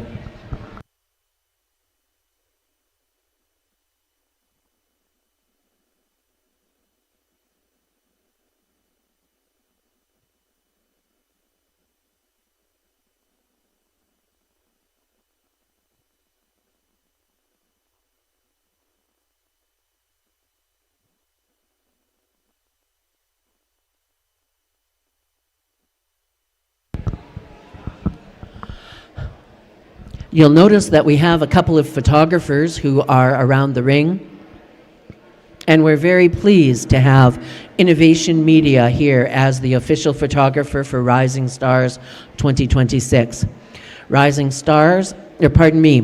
Innovation Media is operated by Stacy Young and is based out of Quebec. They provide both farm and event photography and videography services across Canada, whether it be promotional pictures for a sale or celebrating your achievements at the backdrop. Innovation is there to capture all your memories and favorite moments. You can find all the images from Rising Stars 2026 on their website at www.innovationmedia.ca. In the ring now, we have the Maine-Anjou breeding heifer class. Leading off, entry number 63, Reed Anera 257N from Taylor Reed. Followed by entry number 64, Carp's Glamorous Noreen 517N from Ethan Uremko. Number 65, Patches O'Houlihan from Claire Cadieux. Number 66, Carp's Glamorous Nora 518N from Brantley Horn. And 67, TCF 17J, Blondie Jane 59N from Georgia Elsner.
In your Maine-Anjou division, I think we got really three competitive heifers here on top. And young lady's heifer here, to me, is starting off here, your champion. I think she's one that brings a lot of things together from a breeding standpoint. She has a lot of depth of body. I feel like she carries that uniformity all the way back, a little more deeper in her center body. To me, that's kind of the tail of the tape here, and that's one that, to me, separates her from the group. But well presented, well shown. Her underline is just so good from front to back, and she gets around the ring comfortable. And just like you said, you might want to power up just a notch or two, but that's like you said, that's nitpicking on a super good one out here too. The heifer in second, I think, follows that type and kind. She's one that's very maternal in her look. I love her length of spine. She's one that carries that out through that tail head very nicely.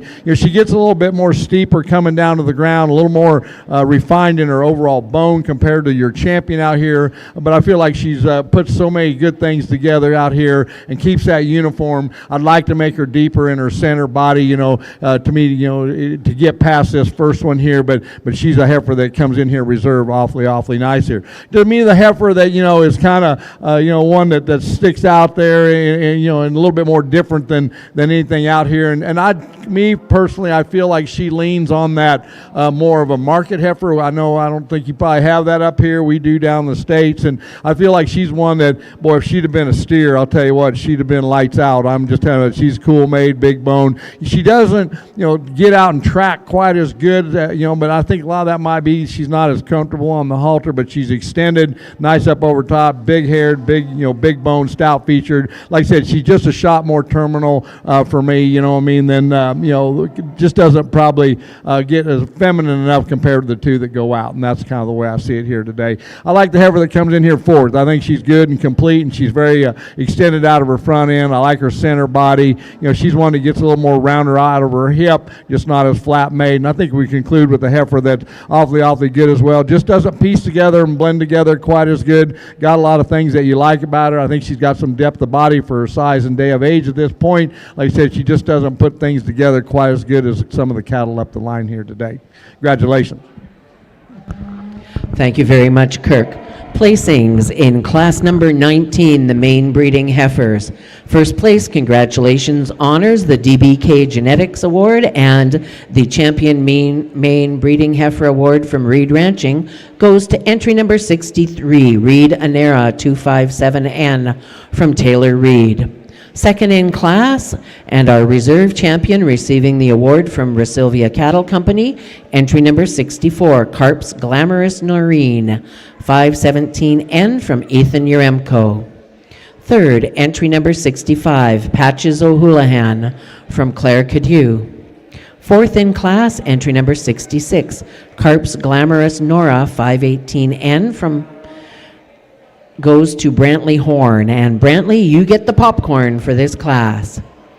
Entry number 67 was 5th TCF 17J Blondie Jane 59N from Georgia Elsner. Next in class, we're moving into the Red Angus division. Again, we have a single division in this group, and our winner will receive an award sponsored by Allison Farms, Red Angus at Delburn. They are a Central Alberta-based premier Red Angus breeder owned and operated by the Allison family. Allison Farms is a sixth-generation operation operating on the original homestead since it was established in 1905. Since the beginning, cattle have been a staple of our operations. Throughout the years, our farm has held first importations of Charolais. They have, and along with a 1,500 head feedlot and a cow-calf herd where Angus bloodlines run deep. Our champion Red Angus heifer is sponsored by Zoetis. Zoetis is a leading animal health company. Our name comes from Zoe, the Greek word for life. The use of science to sustain life is at the foundation of everything they do. Zoetis discovers, develops, manufactures, and commercializes vaccines, medicines, diagnostics, and other techniques for companion animals and livestock. Their vision is to be the most trusted and valued animal health company, shaping the future of animal care through their innovation, customer obsession, and purpose-driven colleagues. Thanks to Zoetis for sponsoring the championship award. The Reserve Champion Award is sponsored by River Rock Angus, a third-generation family farm located just east of Innisfail and owned and operated by Derek Van Sickle and Andrea Rutherford and family. They run 350 purebred red and black Angus mama cows, along with a few Simmentals. They host an annual bull sale every April and are excited to have their inaugural bred female sale this December. They also have an on-farm meat store, the Angus store, where they offer high-quality, farm-fresh beef products year-round. So thanks very much to River Rock Angus for sponsoring this Red Angus class. In the ring, we have entry number 1, Kessler Watts with his no-name heifer. Entry number 33, Red JJL Fanny 520N from Ainsley Van Sickle. Entry number 34, Red McGowan Mrs. Young 7N from Sawyer Pole. Entry number 35, River Rock Goldie 507N from Sydney Van Sickle. Entry number 36, Red Rich Firefly 67N from Wyatt Sailor. Entry number 37, Red Allison Paddle 58N from Karsten Grabler. Entry number 38, Red River Rock Sedona 510N from Carson Van Sickle. And entry number 39, Red Durelta 9K Beeline 3N from Shelton Grabler. Ladies and gentlemen, the Red Angus breeding heifer class.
Yeah, first, second, and then third. Yep.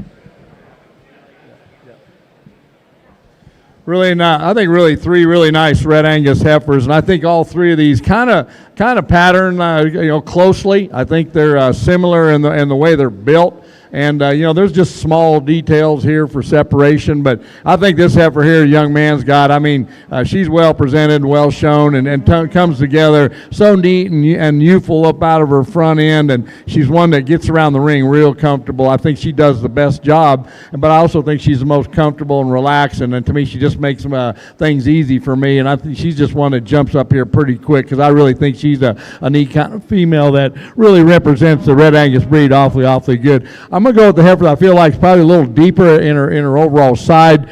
She's not as long, maybe as a third place heifer, but I think we're a little more uniform from front to back. Gets a little bit more deeper up in her neck, a little bit more thicker, and to me bolder, and to me a little more rugged, not as trim and youthful as like the heifer that goes out here on top here. But I feel like when you look at her shoulders back, I think she's very uniform and genuine, and to me very complete, and she's very smooth and soft in her build, and to me she's really a neat kind of heifer as well. Third heifer, a little more opened up. She's one that's extended, get a little more elevation to her. Wants the baby get a little bit more up and higher in her tail head. She's a little more looser in her top compared to these two that go out here. But she is deep-sided. She's soft-built. She's in the right kind of rig and shape. Done a good job with that female. Like I said, that's the separation between the two. Just a little bit more level in their lines. I think we come in here and a big growthy kind of female.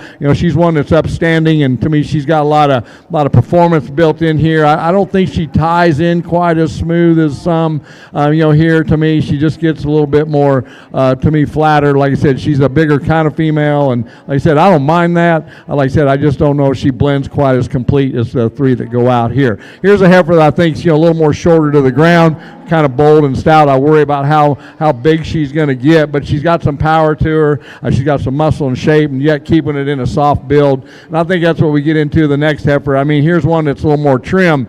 She's one that's extended, a little flatter made.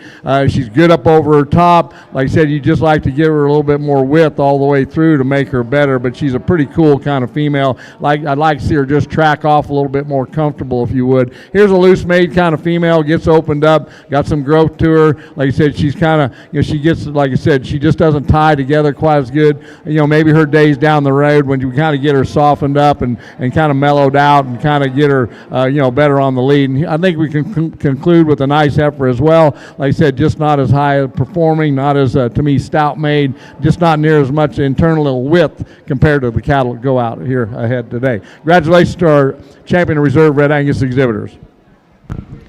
Thank you very much, Kirk. Placings in the Red Angus breeding heifer class number 22.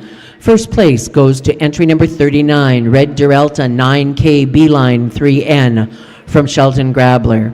He will receive the award from Allison Farms as well as the Champion Red Angus Breeding Heifer Award from Zoetis.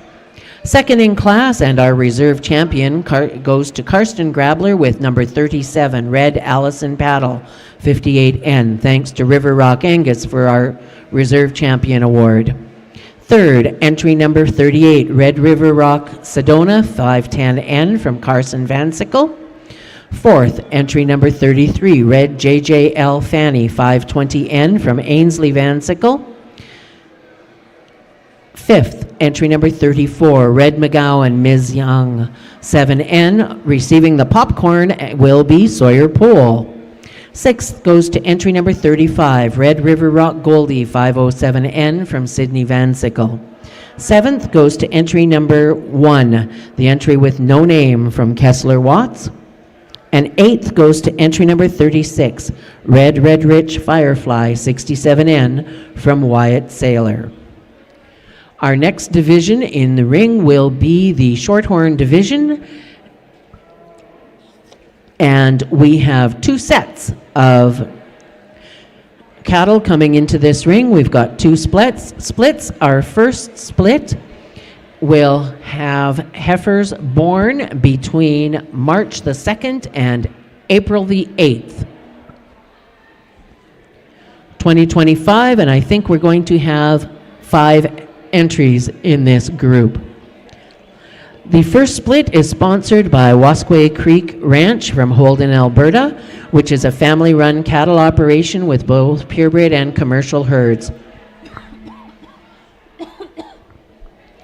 Their purebreds mainly consist of Shorthorns as well as a small herd of Murray Greys. They promote their cattle through junior and open shows throughout the year and are proud to be part of such an amazing industry. Thank you to Clay and Nicole for your sponsorship of this group. In the ring, in split number 1 of Shorthorn heifers, entry number 68 is Kennedy Pym, 6S Isabel, INF 90N. Number 69 is 6S Maryland TB 84N from Chelsea Triber. Number 70 is Molly from Laramie Simons. Number 71 is Wasquay Northern Lights 13N from Rhea Gunderson. And 72 is Nova Creek Eva 8N from Mason Zwicker.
A little tougher decisions out here for me, and like I said, there is some give and take here. And the roan heifer here, to me, she's the one that just is the obvious one for me. I guess when I look and I feel like if my trailer was backed out here and I could load one, I'd probably load her. I mean, I'm just saying I would. I mean, just because she just has so much shape to her. She's very deceiving. When you look at her from the side, you don't know how powerful she is, but you get behind her, she'd be the stoutest one of all three of these. Knee up out of her neck, she's lean in her kind.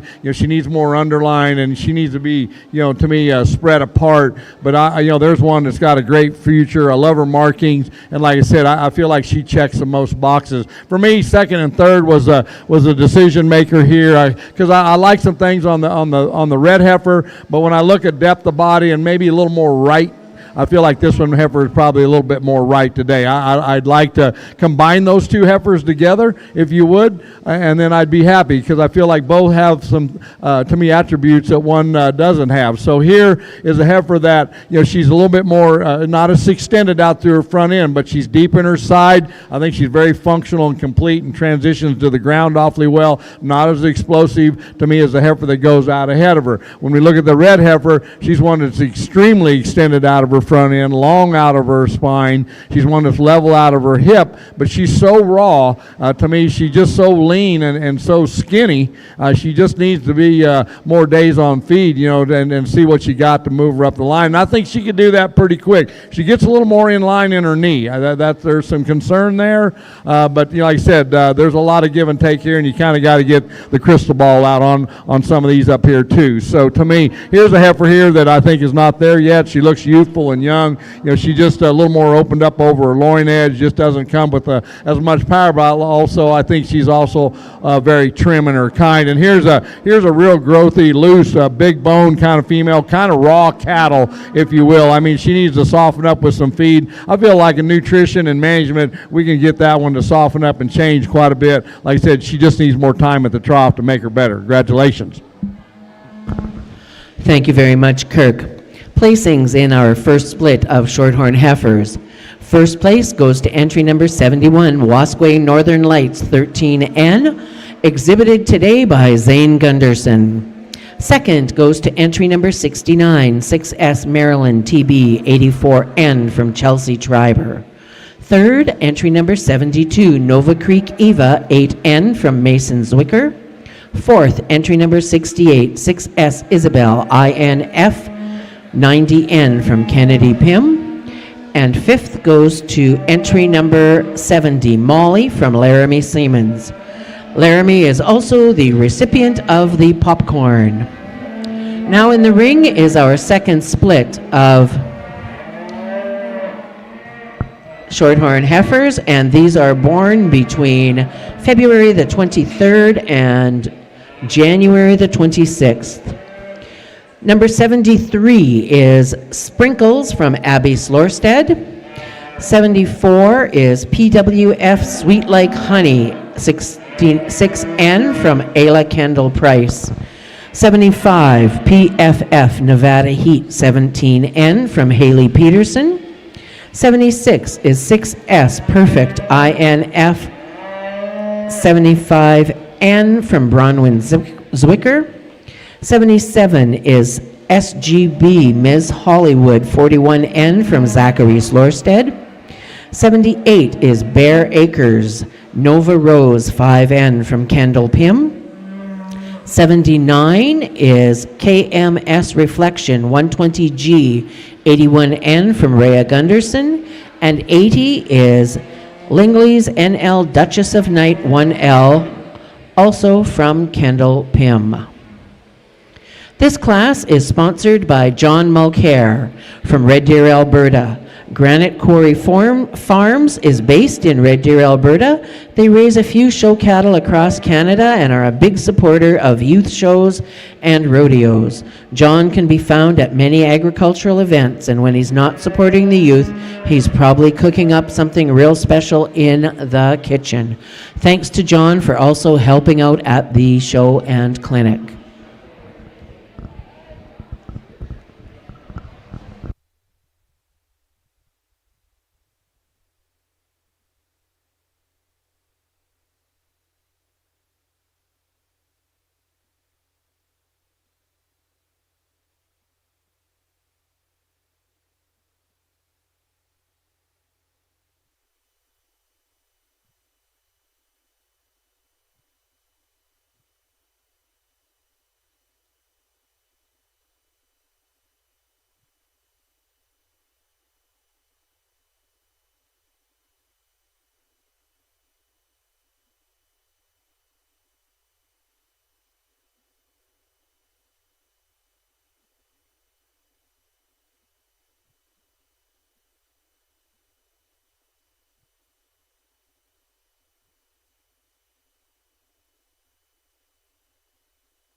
Yeah, 1, 2.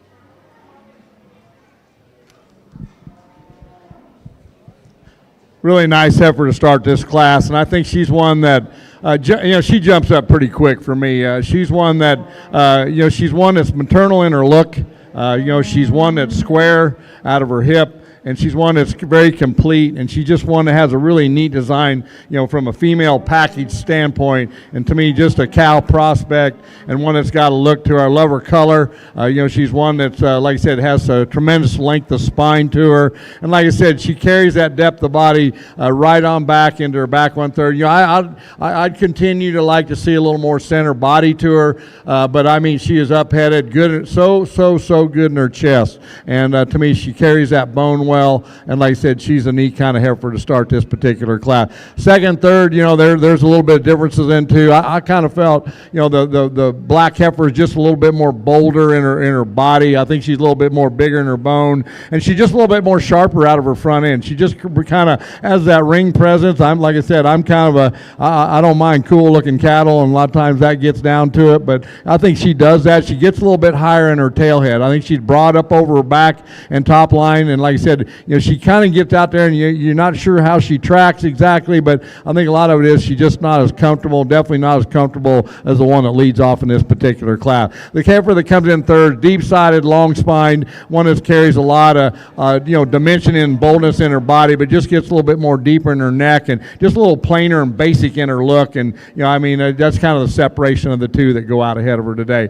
The next heifer, like I said, is one that's very complete. She's youthful looking. She's not as, to me, as mature in her kind compared to the ones that go out ahead of her, but she's good cattle, good kind of a heifer. She's really solid. Like I said, she's just not as bold and stout made and big, to me in her maturity as the heifers that go out ahead. The next two heifers, you can switch them around. Here's one that's really bold and massive and rugged and, just a little bit more extreme to me. She's got a lot of muscle and shape and power, just not maternal enough looking, a little more terminal in that respect. And here's the next one. She gets a little bit more rough up over her top. Tailhead gets way up. She's a little more flatter. It's just kind of like it's a trade-off between them two. I chose to go with one that's a little stouter. The next two, they just need more feed. The heifer that goes out, she's upstanding. Both heifers are growthy. They need a little bit more, to me, softness. They need a little more time of feed. The last heifer needs just a little bit more rib shape and body. Like I said, a nice set of cattle. I think a really nice heifer at the start of this class out here today. Thank you very much, Kirk. Placings in class number 26, our second group of Shorthorn heifers. First place, entry number 76, 6S Perfect INF 75N from Bronwyn-Zwicker. Second goes to entry number 73, Sprinkles from Abby Slorstead. Third, entry number 75, PFF Nevada Heat 17N from Haley Peterson. Fourth, entry number 79, KMS Reflection 120G81N from Rhea Gunderson. Fifth goes to entry number 74, PWF Sweet Like Honey 6N from Ayla Kendall Price. Sixth goes to entry number 80, Lingley's NL Duchess of Night 1N, and that entry also will receive the popcorn for this class. Seventh goes to entry number 78, Bear Acres Nova Rose 5N from Kendall Pym. And eighth, entry number 77, SGB Miss Hollywood 41N from Zachary Slorstead. In the ring now, we have our championship class for the Shorthorn division.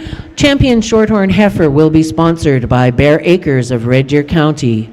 Bear Acres Shorthorns originated from cows purchased from Bear Brothers Shorthorns of Hickson, BC. You can find Bear Acres cattle at Alberta's finest bull and heifer sale and the All-Star Classic.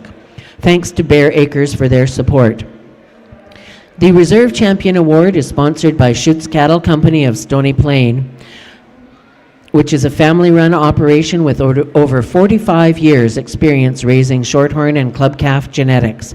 Their program focuses on a strong female foundation, which they offer through our Bred for Banners online heifer calf sale each October, as well as the Forest Company production sale held on the first Sunday of December.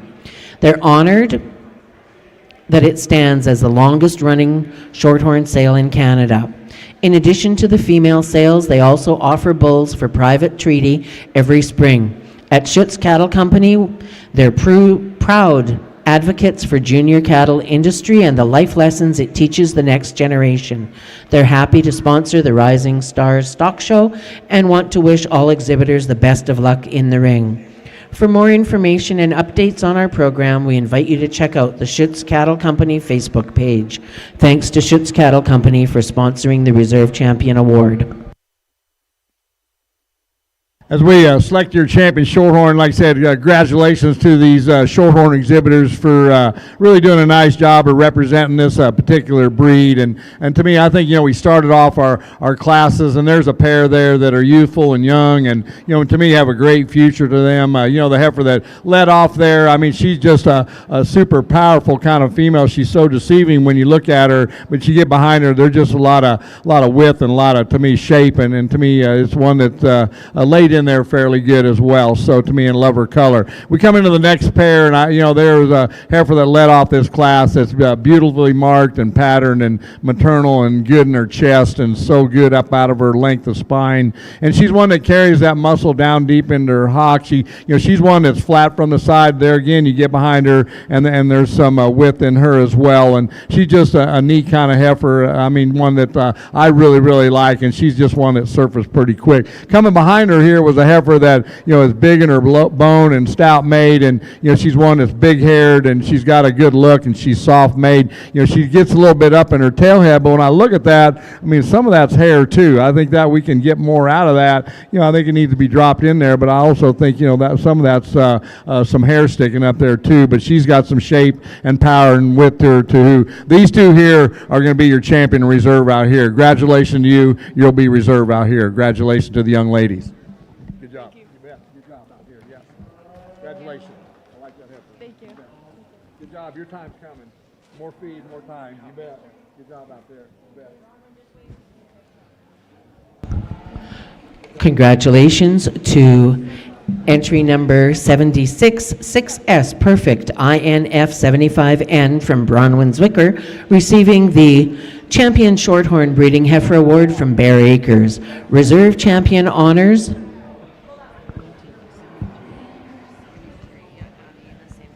going to entry number 73, Abby Slorstead with Sprinkles, receiving the award from Schutz Cattle Company.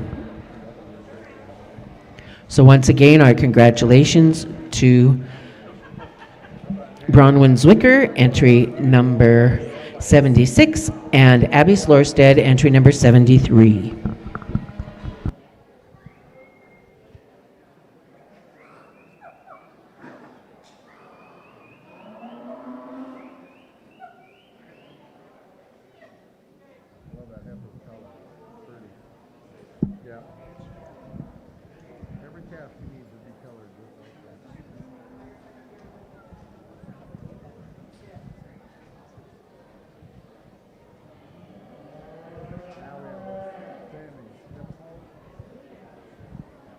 Probably how many of them? They're probably several.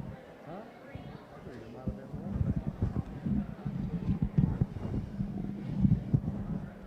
Is that the tailgate? Family?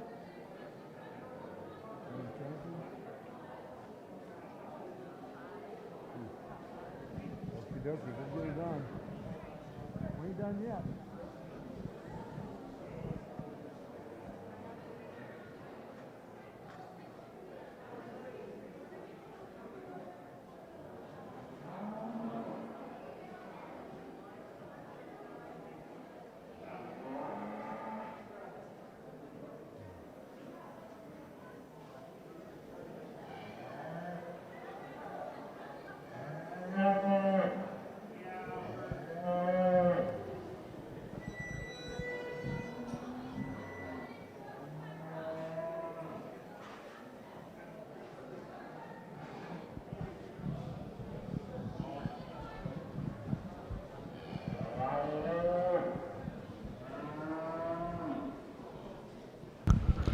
Coming into the ring now is split number 1 of our Simmental heifers, and we have 3 splits in this group.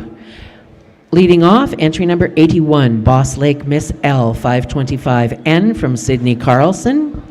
Entry number 82 is Boss Lake Ms. L 536N from Brooklyn Bolter. Entry number 8, Moe's Painted Smile 700N from Tulsa Smith. 83 is BLI RNBW Flirt 2522N from Madison Boys. And 84 RJY First Date 73N from Blair Becker. Our first split is sponsored by the Alberta Simmental Association. The Alberta Simmental Association is committed to an active leadership role in promoting Simmental as a highly sought-after, productive, and efficient breed. They recognize the value of both purebred and Simmental-influenced cattle. The association knows the value of youth in agriculture and is proud to sponsor today's show, along with activities of the Alberta Young Canadian Simmental Association. Thanks to the Alberta Simmental Association for sponsoring our first group of Simmental heifers.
We're going to be 3 here, we're going to be 2 here, we're going to be first here. Okay?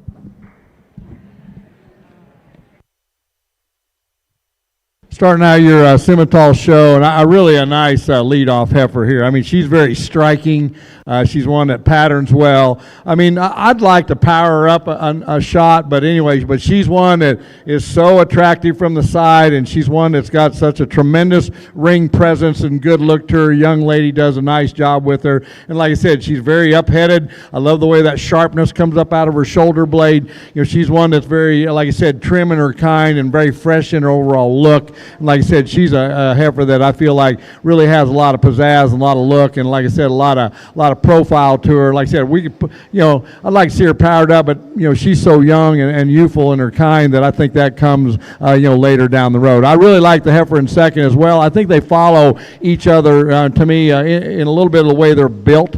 The heifer in second is just not as extended to me as the heifer that goes out in first. She's good in her center body, probably not as long spined, which I feel like that's probably a little bit easier to do, but I think she's good in her bone and level up out through her hip and tail head. Like I said, just not as up-headed and extended and as attractive out of her front ends as the heifer leads off in front. We kind of go into what I'd say more of a rugged kind of a build kind of female that's really stout featured all the way through. You know, she's a little bit more bolder in her shoulder, and you know, she carries some power, and I think that, you know, that goes with it. I mean, you know what I mean? I'm just saying, you carry a little bit of front end, I mean, to get the back end, and like I said, she's got some center body and she's got some bone. She's just not as sleek and trim and as attractive as the two that go out ahead of her today. You know, the heifer, red heifer, I like her. I mean, I think she's solid, she's good, she's well presented. You know, the young lady does a great job with her. She just gets a little bit more deeper in her neck and just not as attractive out through her front end, but I like the shape she's in. I think she's nice and level up over her top.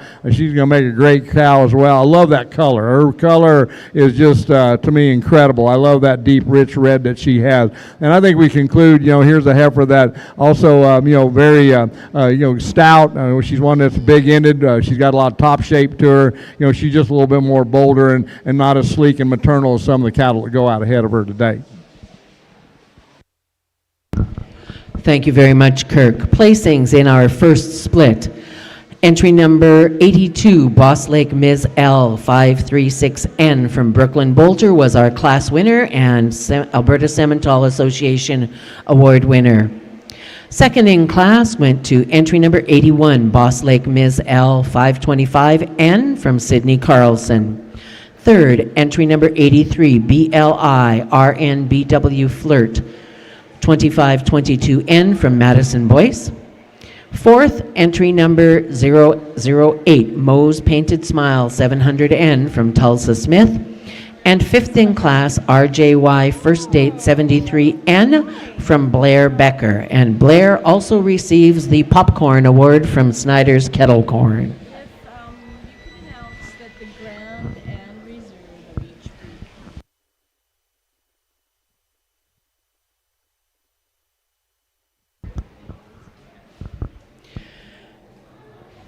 We're in our second split of Simmental heifers, and entry number 85, HWVV Fantasia 130N, comes from Luke Brundage.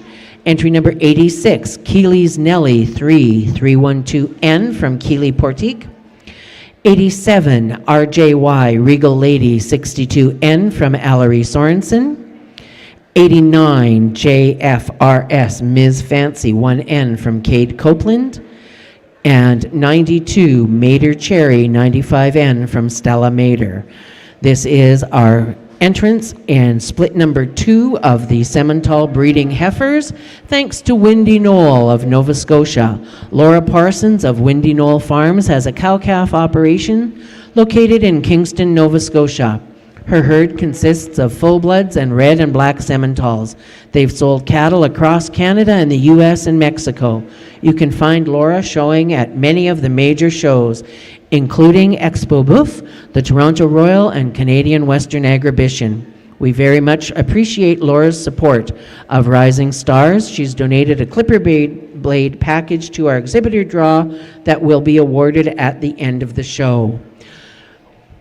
We have this group and one more of our Simmental breeding heifers will move into the Simmental Championship class, and following that, we'd like all of the champion and reserve from each of our breed divisions to be making their way to the marshalling area. We'd like all of the champions and reserves in the ring for our championship class.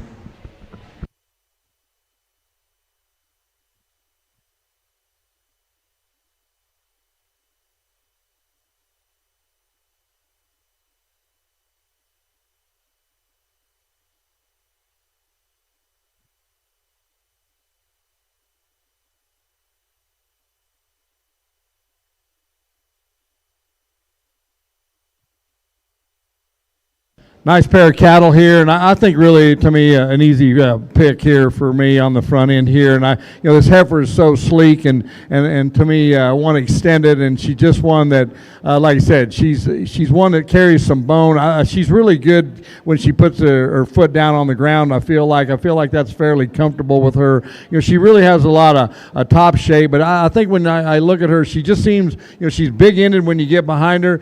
She's very angular in the way she's put together, and I guess that's what I like about her. That's, to me, what seals the deal here today. Good in her center body. She's a little bit more tighter in her forerib. I'd like to see her blend just a little bit better into that shoulder, but like I said, she's a cool made heifer. It's got a lot of ring presence to her. And like I said, one that I like awfully good. The heifer in second, I think, is very complete. I mean, she's a powerhouse. She carries a ton of stifles. She's rugged, a little bit in her build. She's not as sleek and trim as the heifer that goes out ahead of her today, but boy, you look at her and you get up on her, there's a lot of heifer there. And like I said, she's stout built. Like I said, she's just a little bit more rugged in that front 1/3 to me, like compared to the heifer that goes out. But I think two very, very good heifers, but two different kinds of heifers. But I'm telling you what, definitely solid and definitely good and definitely hard to make. So the next heifer coming in here, I think, is one that's very trim. She's a little more frail compared to the two that go out.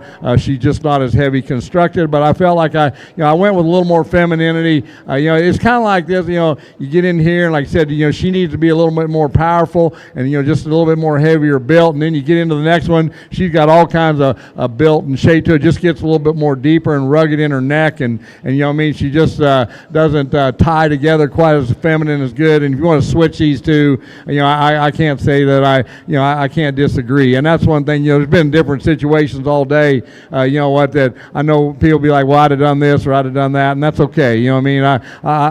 That don't bother me a bit. Everybody's entitled, and you know what? Everybody has their preferences, and that's just part of it. And I think we conclude here's a heifer that I like. I mean, she's one that's flat and trim. Like I said, she just gets a little more deeper and a little bit more basic and plainer out of that front end compared to some that go out that are a little sharper out. Congratulations. Thank you. Thank you very much, Kirk. Placings in class number 30, our second group of Simmental breeding heifers. First place goes to entry number 85, HWVV Fantasia 130N from Luke Brundage, receiving the award from Windy Knoll.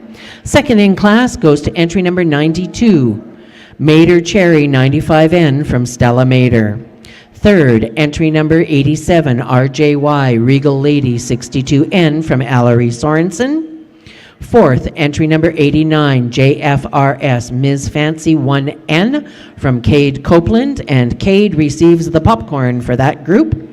Fifth goes to entry number 86, Keeley Portique with Keeley's Nelly 3-312N.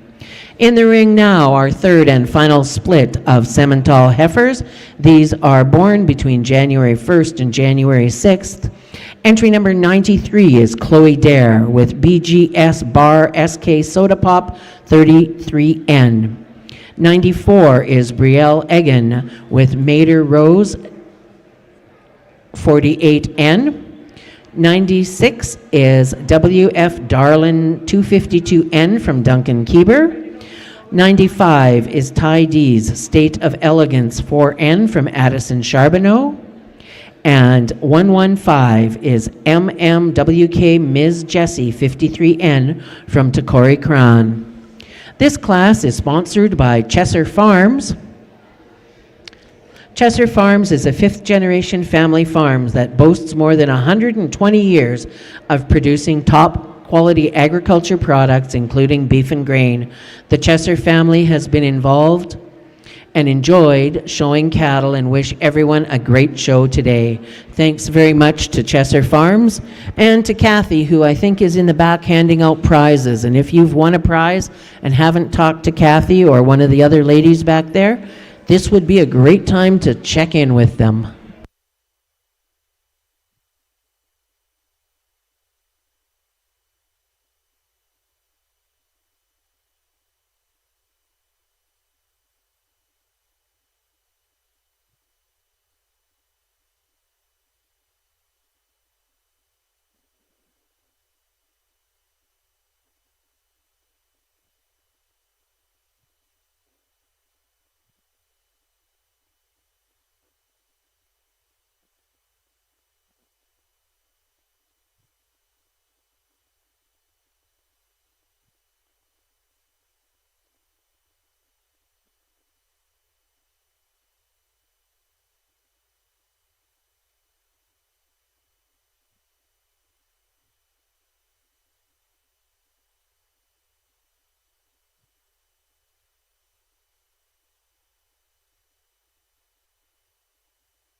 Probably one of the nicest classes that we've had in here from a quality standpoint, and a lot of, to me, depth all the way through. I kind of, I expect that to me, and like I said, you kind of sit there and wait, and then boom, here comes one of them classes that all the way down, we got a lot of competitiveness, and like, you pick and choose, and like I said, it's a very fun class to look at. But I feel like the heifer that I'm starting with, I just think she ties the most things together and checks the most boxes. I mean, she's one that's long, she's well presented. Young man does a great job with her. I would like to make her chest just a little bit more different the way she is down low there, but she's extremely, to me, the way she's built, she's a little bit more hard in her type, but I mean, she's got some rib shape and body, and I wouldn't want her any heavier as far as any condition, but I mean, she's very showy, and she's got a lot of ring presence to her, and she's got a lot of style, and I think she's one that's very good up out of her front end, and like I said, she's a pretty cool kind of heifer. You get behind her,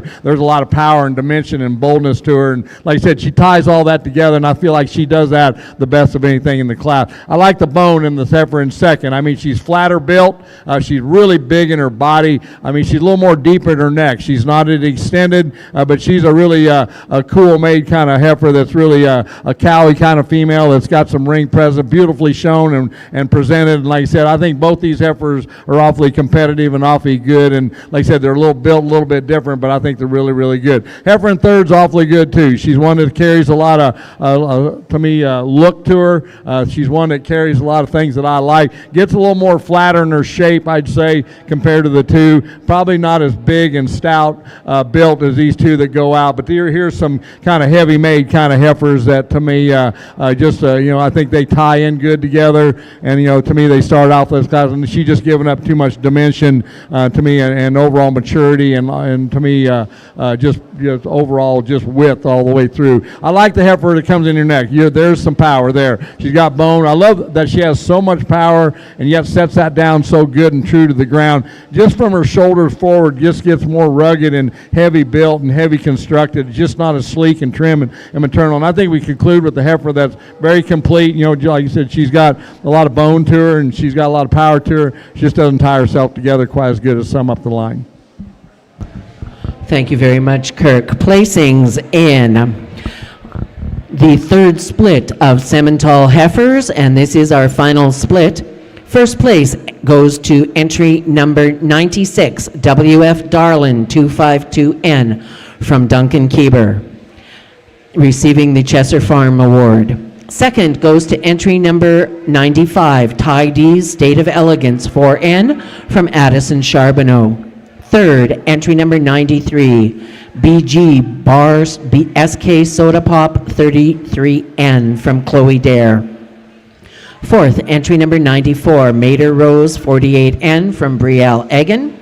And fifth in class goes to entry number 115, MMWK Miss Jessie 53N from Takori Cran. And Takori will also receive the popcorn for this class. Coming into the ring now is the championship Simmental class. Coming out of the first split, entry number 82, Boss Lake Miss L 536N from Brooklyn Bolter, and 81, Boss Lake Miss L 525N from Sydney Carlson. In the second split, it's entry number 85, HWVV Fantasia 130N from Luke Brundage, and entry number 92, Stella Mater with Mater Cherry 95N.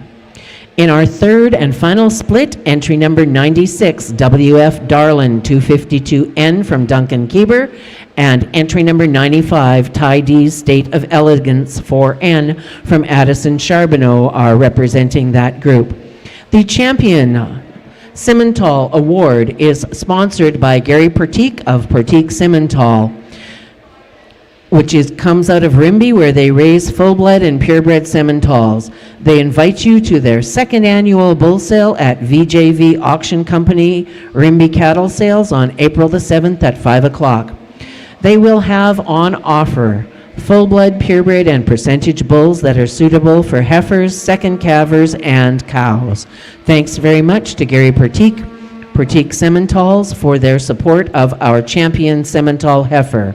Reserve champion honors is presented or sponsored by the Alberta Simmental Association. The ASA is committed to an active leadership role promoting Simmental as a highly sought-after, productive, and efficient breed. They recognize both the value of purebred and Simmental and Simmental-influenced cattle. They proudly support the provincial 4-H program and the encouragement and endorsement of the Alberta Young Canadian Simmental Association, and junior educational and show opportunities throughout the province. Thanks to the Alberta Simmental Association for their support of this class. Following this, we're going to move into the Grand and Reserve Champion Awards. And our Grand and Reserve Champion heifer, we'd ask all of the Grand and Reserve Champions from each of our breed divisions to make their way to the marshalling area for the Grand and Reserve Champion class.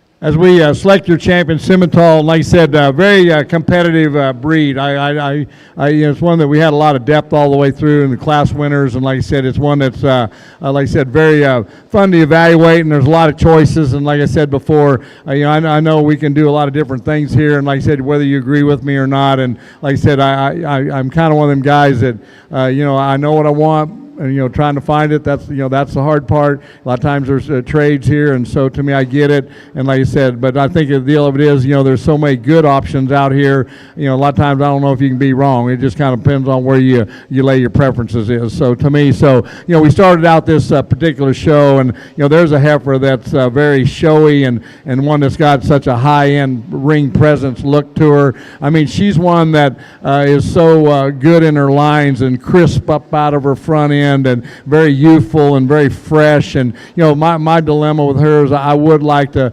power her up a little bit, to make her better. She's just a shot flatter for me, but I love her look. I do. I love that look. To me, the heifer that come out of Class 2 is one that's got a stout featured and stout built.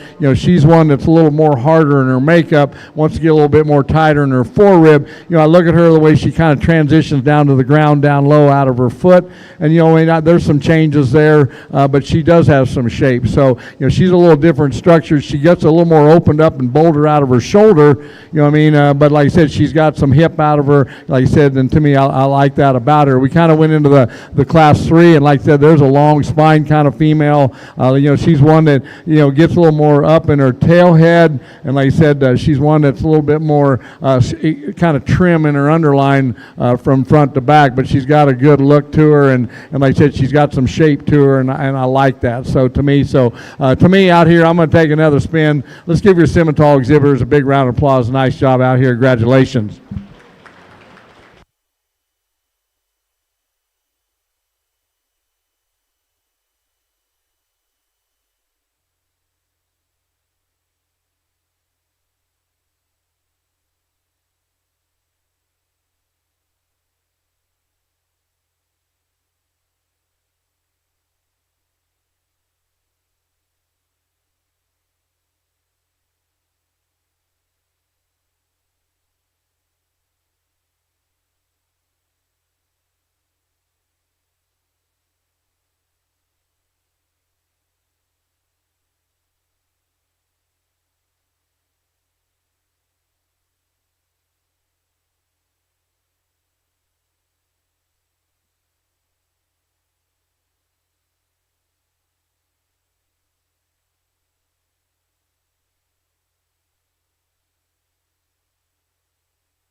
Congratulations going out to entry number 82, Boss Lake Ms. L, 536N from Brooklyn Bolter, our champion for the 2026 Rising Stars, receiving the award from Gary Pratik Simmental. Reserve champion honors going to entry number 85, HWVV Fantasia 130N from Luke Brundage, and Luke receives the award from the Alberta Simmental Association. We're going to move into the champion heifer and reserve champion heifer class right away. So champions and reserves, you should be in the marshalling area if you're not there now.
Coming into the ring now, we have our champion and reserves from our different divisions.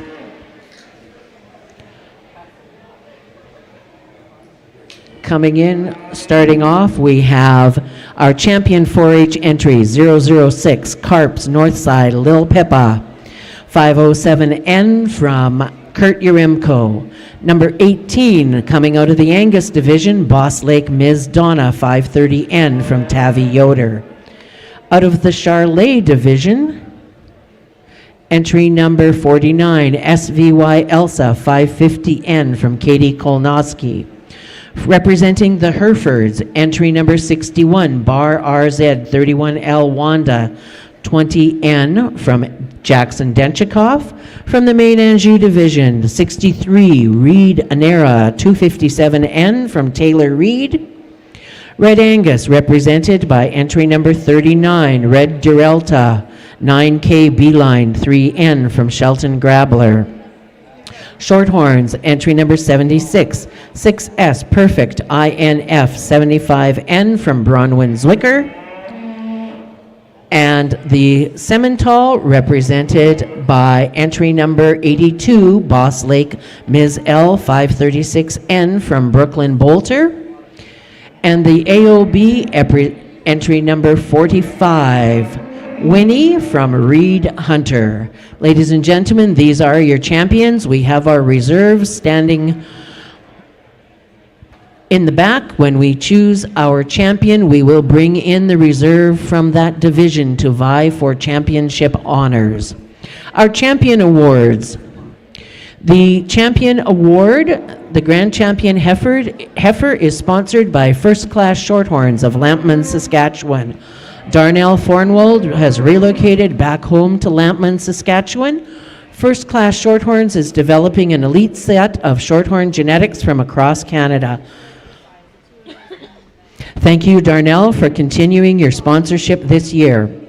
The Grand Champion female will also receive a $1,000 flush credit from Bovatech to be used towards conventional flushing services. Bovatech is a platinum sponsor and an internationally recognized Alberta-based embryo transplant company, owned and operated by Dr. Andreas Arteaga, with the company office and embryo storage facility in Rocky View County, just north of Cochrane. BTL offers beef and dairy industries in Alberta, Saskatchewan, and Manitoba complete commercial embryo transplant services, along with international export opportunities. The Reserve Champion Heifer Award is sponsored by Riverstone Cattle Company of Olds. Tim and Kim Matthews and family of Riverstone Cattle Company operate their purebred livestock operation within 15 minutes west of Olds. The livestock business runs deep in their roots, along with raising high-quality seed stock. They also operate a fresh meat market with signature seasons, steak butter, and premium barbecue sauces. The Riverstone Bull Sale is currently online with Farmgate, closing tomorrow evening at 7. Thanks to Kim Matthews for her assistance in helping with the prizes today. The top 5 heifers are sponsored by High Country Cattle Services at Breton. Rob and Deanne Young of High Country Cattle focus on producing quality over quantity in red and black Simmental genetics. They both found their love of cattle through junior and 4-H shows. This continued with their daughters participating in youth programs. They've been advocates of the heifer projects, encouraging youth to start and develop their own herds. Watch for the 2nd annual Autumn Prospect Heifer and Steer Sale in October 2026 on DLMS Farmgate. Reserve and Grand Champion females will also represent rising stars at the Calgary Stampede International Heifer Show and the champion at Farm Fair Junior Supreme. So thank you very much to Calgary Stampede and Farm Fair for supporting these junior events as well. As we select your top 5 female, first off is I want to thank everybody for having me come up. The Rising Stars, like I said, I've been up here before, and I know this cattle show is going to be wolfy, and each breed they come in, and like I said, it's been competitive and tough. And there's been some tough decisions. I mean, there's been some challenges, one way or the other. But like I said, the cattle have been so good, and and if you doesn't agree with what you seen me today, that's okay. I mean, I'll tell you what. To me, these cattle, there's a lot of options. There's a lot of good options. These exhibitors have done such a great job. There's breeders and families behind these young people, and like I said, they're bringing good cattle out here. And the thing that when I look out here, to me, I'm happy with the way they come back, and they all have a look to them, and they have a profile and a presence to them, and we can nitpick and do all that, but they're just flat good cattle. I'm telling you what. But we got better kids. I'm just telling you, this is what it's all about. And I love this program here for so many reasons. But when we look at the female program, these females, and I'm old enough to say that I've seen where these females didn't go and make productive females. I mean, and to me, these females today, turn into donors, and they produce high-end cattle, and we can mate these with all the technology that we have the opportunity to do, and to me, it's a fast-paced world when you get to breeding these things and trying to develop that, to me, the seed stock and the different type of cattle that you choose to use, and you can do that, and there's so many options out there. And so to me, I want to thank Tammy and John for keeping this thing going, and the people in the back, and like I said, the announcers and the staff, and like I said, this is such a well-run show. I judge all over the country, and you know what, they're all a little bit different, and that's okay. It's good, and but this one here, it's been well thought out. They provide so many good prizes and awards, and they care about the kids. Rob and Dee, and the staff that goes with this, and like I said, they just care about these kids, and that's what it takes. You got to have people producing these shows and these venues and these programs that care about the youth program and showing cattle and showing livestock and letting us showcase what we do. We live in a country that we can live, whether it's yours or mine, and we have that freedom freedom that we can provide these opportunities for these kids, and I just so blessed and so proud to be part of that. I want to thank my family at home. You know what, they share me, and you know what, they let me follow my dreams and my passion, and they know I love this, and they know I dream it, and we live it. We're a family operation, and like I said, they cover for me, and you know what, I can't be thankful enough for that. But I'm going to go out here and get your top 5. It's been awesome. We ain't done yet. I'll tell you what, there's going to be some smoke come in here. There's been smoke in here already, and like I said, every time a new breed comes in, or a new breed, or a new whatever we're doing, steers, heifers, whatnot, I'm just telling you, these young people keep raising the bar, and I'll tell you what, they deserve a big round of applause, because it takes a lot to get these cattle looking like they do out here today. Congratulations. I'm going to go get your top 5.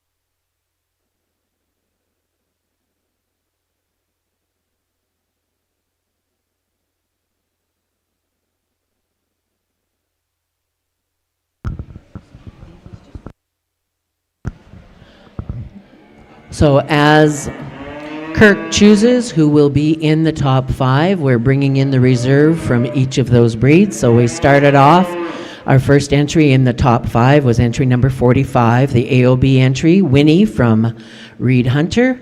Then Brooklyn Bolter with her Simmental, number 82, Boss Lake Ms. L 536N from Brooklyn Bolter. Then the Angus, number 18, Boss Lake Ms. Donna 530N from Tavi Yoder.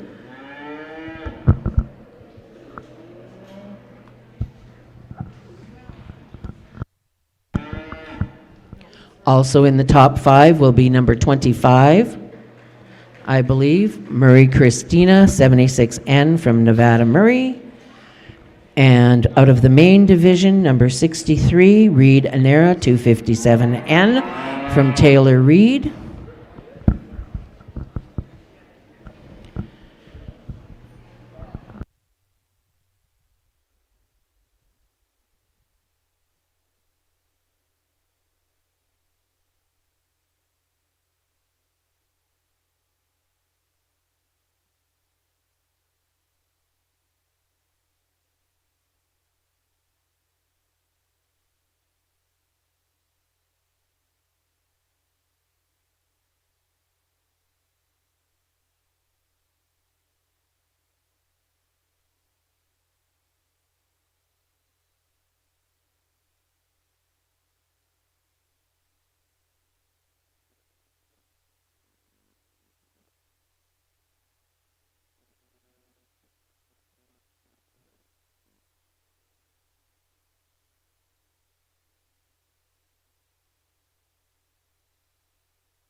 So congratulations to entry number 45, Reed Hunter, who was our champion for this year, receiving the award from First Class Shorthorns and Bovatech. Reserve champion honors going to entry number 82, Boss Lake Ms. L 536N from Brooklyn Bolter. Third place went to entry number 18, Boss Lake Ms. Donna 530N from Tavi Yoder. Fourth place to entry number 25, Murray Christina, 76N from Nevada Murray. And 5th place to entry number 63, Reed Anera, 257N from Taylor Reed.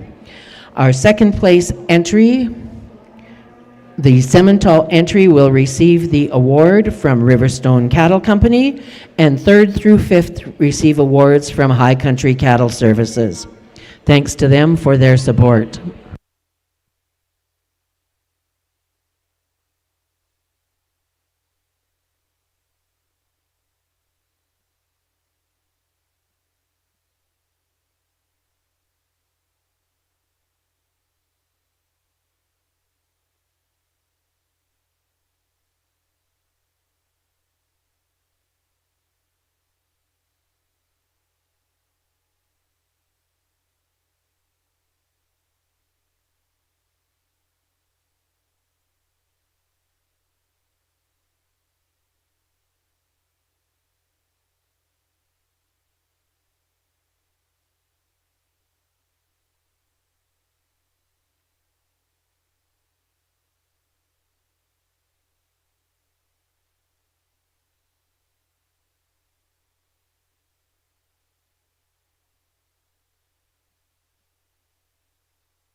Coming into the ring now, we have the novice showmanship class. These are young people who it will be one of their first experiences heading into the show ring. So we're very pleased to welcome a group of young showmen to the ring. The novice showmanship class is sponsored by Rogers Family Farm of Drayton Valley, Alberta. Rogers Family Farm is a small hobby farm just outside of Drayton Valley, and they breed both purebred and commercial Hereford and Simmental cattle. Heather and Riley have been fabulous volunteers for this show for a number of years, and Heather is also one of the organizers of the Oil Country Classic Junior Show in Drayton Valley on May the 16th. You can contact them to get your entries in or watch their Facebook page for more information. So, thank you very much to Rogers Family Farm for their sponsorship of the novice showmanship here today.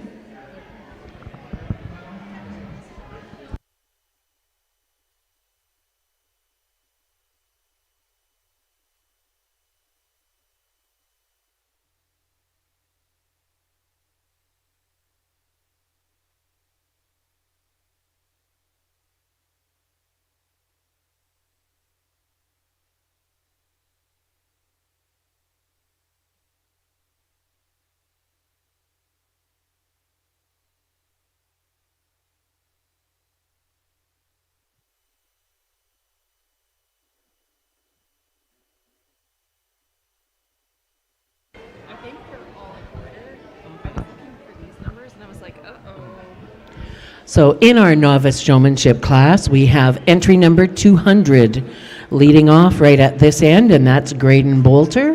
201 is Rain Field. 202, Brinley Sawan. 203, Kinsey Olson. And 204, Lawson Fahey.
We've been mentioning a number of our sponsors throughout the day, but I'd like to acknowledge one of our platinum sponsors, Lockhart Valley Simmentals of Rimbey, Alberta, Lee, Tina, and Hannah Robson. Lockhart Valley Simmentals was established in 1989. They're a mixed farming operation with 100 head of full-blood red and black Simmentals and 1,000 acres of grainland, which is a mix of canola, wheat, and barley. They hold an annual bull sale the first Saturday of March. They're the fourth generation family operation, which consists of Lee, Tina, and their daughter Hannah, who came back to the farm 9 years ago. If we could give any aspiring young farmer advice, it would be not to be afraid of challenges, to accept those challenges as a personal growth and an opportunity to learn. Also, keep in mind if you try to avoid failure, you're also avoiding an opportunity to succeed. Another piece of advice, don't be afraid to stand up for yourself. If you have a different idea, express yourself without fear of rejection. You never know, maybe you can teach your dad something new.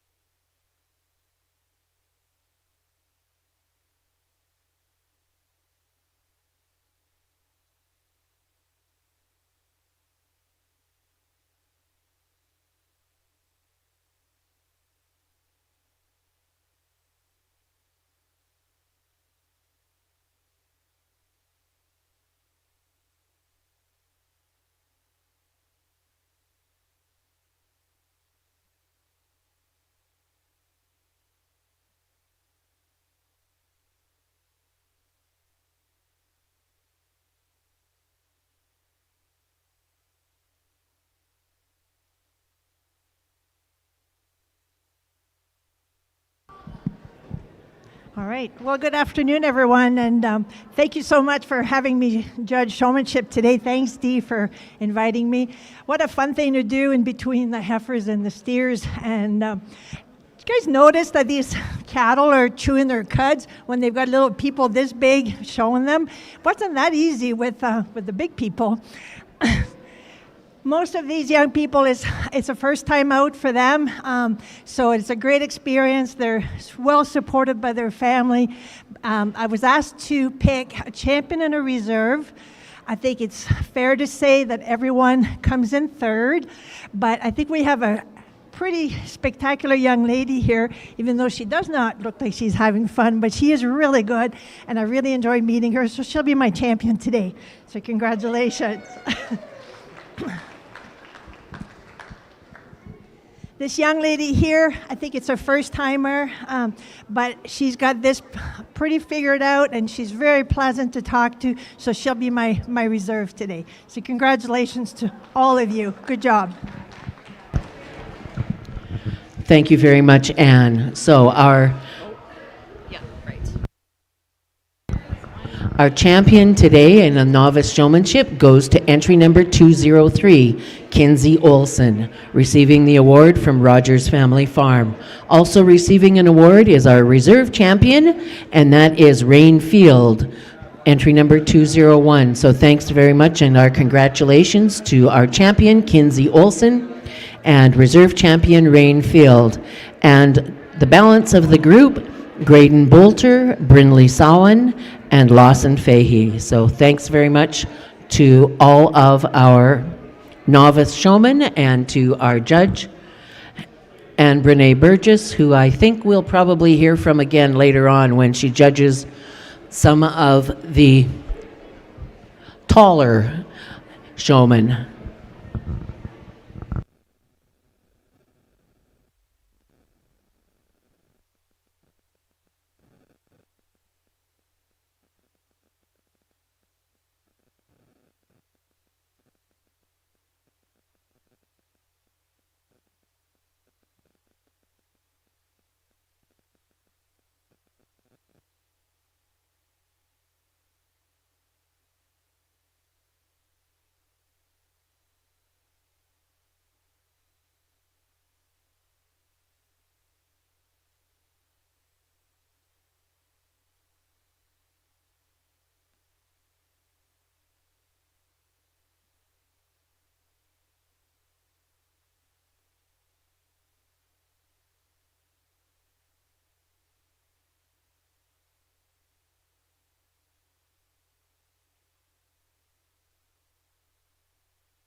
Very shortly, we're going to move into the steer show, and we're going to start with our lightest weight steers and move to the heavier weight steers.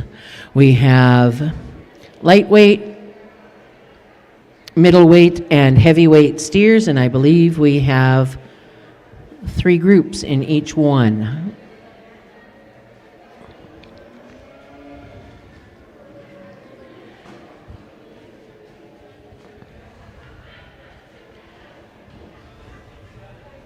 Yes, we have 3 groups in each one, and following the steer show, we will move into the showmanship classes.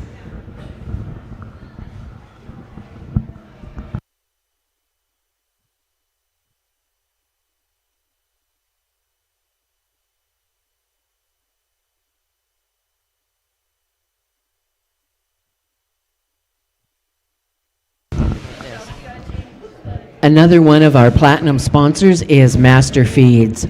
Master Feeds has been growing alongside Canadian farms and communities since 1929. What began as a single mill operation in downtown Toronto has grown into one of Canada's largest and most trusted animal nutrition companies, built on service, grounded in science, and committed to the success of every producer it serves. For nearly a century, Master Feeds has partnered with farmers and ranchers as the agriculture industry has evolved. From early advances in feed formulation to today's precision nutrition backed by data and global insights, its focus has remained grounded in one simple goal: help animals thrive so producers can raise healthy, productive livestock, care for their land, and build family legacies for the next generation. We thank Master Feeds and their representative Curtis Reed for being a platinum sponsor of Rising Stars 2026.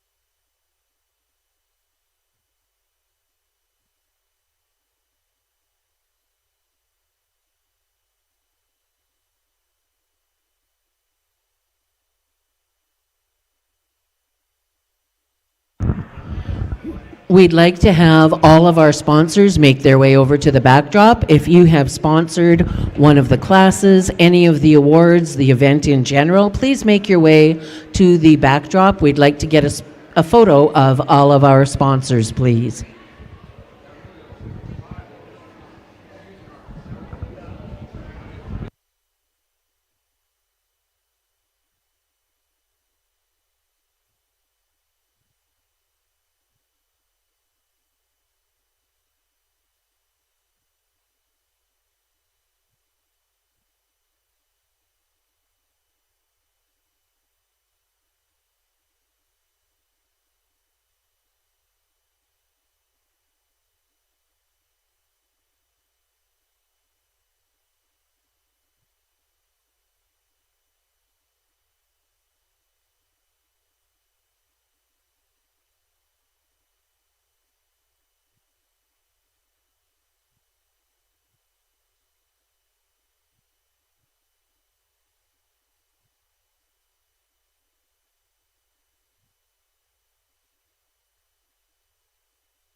Once again, if you have sponsored something here at Rising Stars, either during the show or during the clinic, we'd ask that you please make your way to the backdrop so that we can get a photo of all of our sponsors.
We are ready to roll with the steer show. Leading off is our first of 3 splits of lightweight steers. Entry number 128 is first in the ring, and this is Louis, the entry from Mackenzie Field, weighing in at 920 pounds. Number 159 is Wally, a 935-pound steer from Ryan Trefiak. Delta Hippie is next, entry number 156, with Lil Dickens weighing in at 938 pounds. Number 116 is Paisley Sowan, with her steer Rusty, a 973-pound steer. And Laramie Greenwood is entered with entry number 162, Tommy, a 978-pound steer. This class is sponsored by LCI Dones Ranches of Warner, Alberta. The Dones family operates a Hereford and Angus ranch in southern Alberta. You can find their yearling and 2-year-old bulls in their sale held each December on the ranch.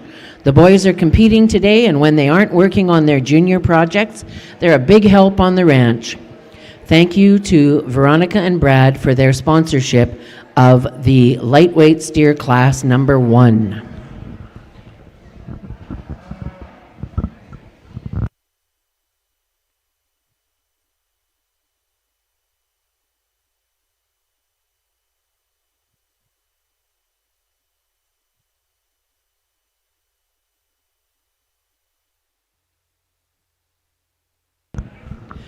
The Stettler Ag Society is a not-for-profit organization supporting agriculture throughout the year. You can help support youth programming like 4-H, junior cattle shows and clinics, junior rodeo series, Alberta High School Rodeo, and multiple other youth groups that can flourish with the use of the Stettler Ag Society facilities.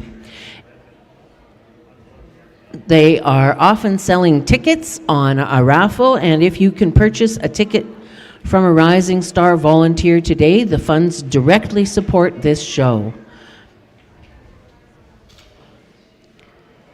So thanks very much to the Stettler Ag Society for being our host for the last few days.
Starting out your steer show, and like very competitive here, and I think really an easy find here. I mean, this one here, it pretty much hits you at the gate. I mean, he's one that, really nicely presented and shown, and he's so complete from front to back. One thing I like about, he's not an upstanding kind of an individual, but I like that he's got that built-in length, and that just tells me that, that one there is going to continue to grow and develop, and like I said, he's sound and functional on his feet and legs. I think when you get behind him, he comes true to the ground, and to me, I like that about him. And so, he's got enough shape. I mean, he's not the most explosive one. Probably that one lands in second, but he's the one that blends the things together. Like I said, he's the one that, to me, is the hardest to make, and to me, he surfaces here pretty quickly for me. I like this steer here and say, I mean, he's a big bone, stout featured, big middled kind of a steer, but he's, like I said, he's probably the stoutest one in here.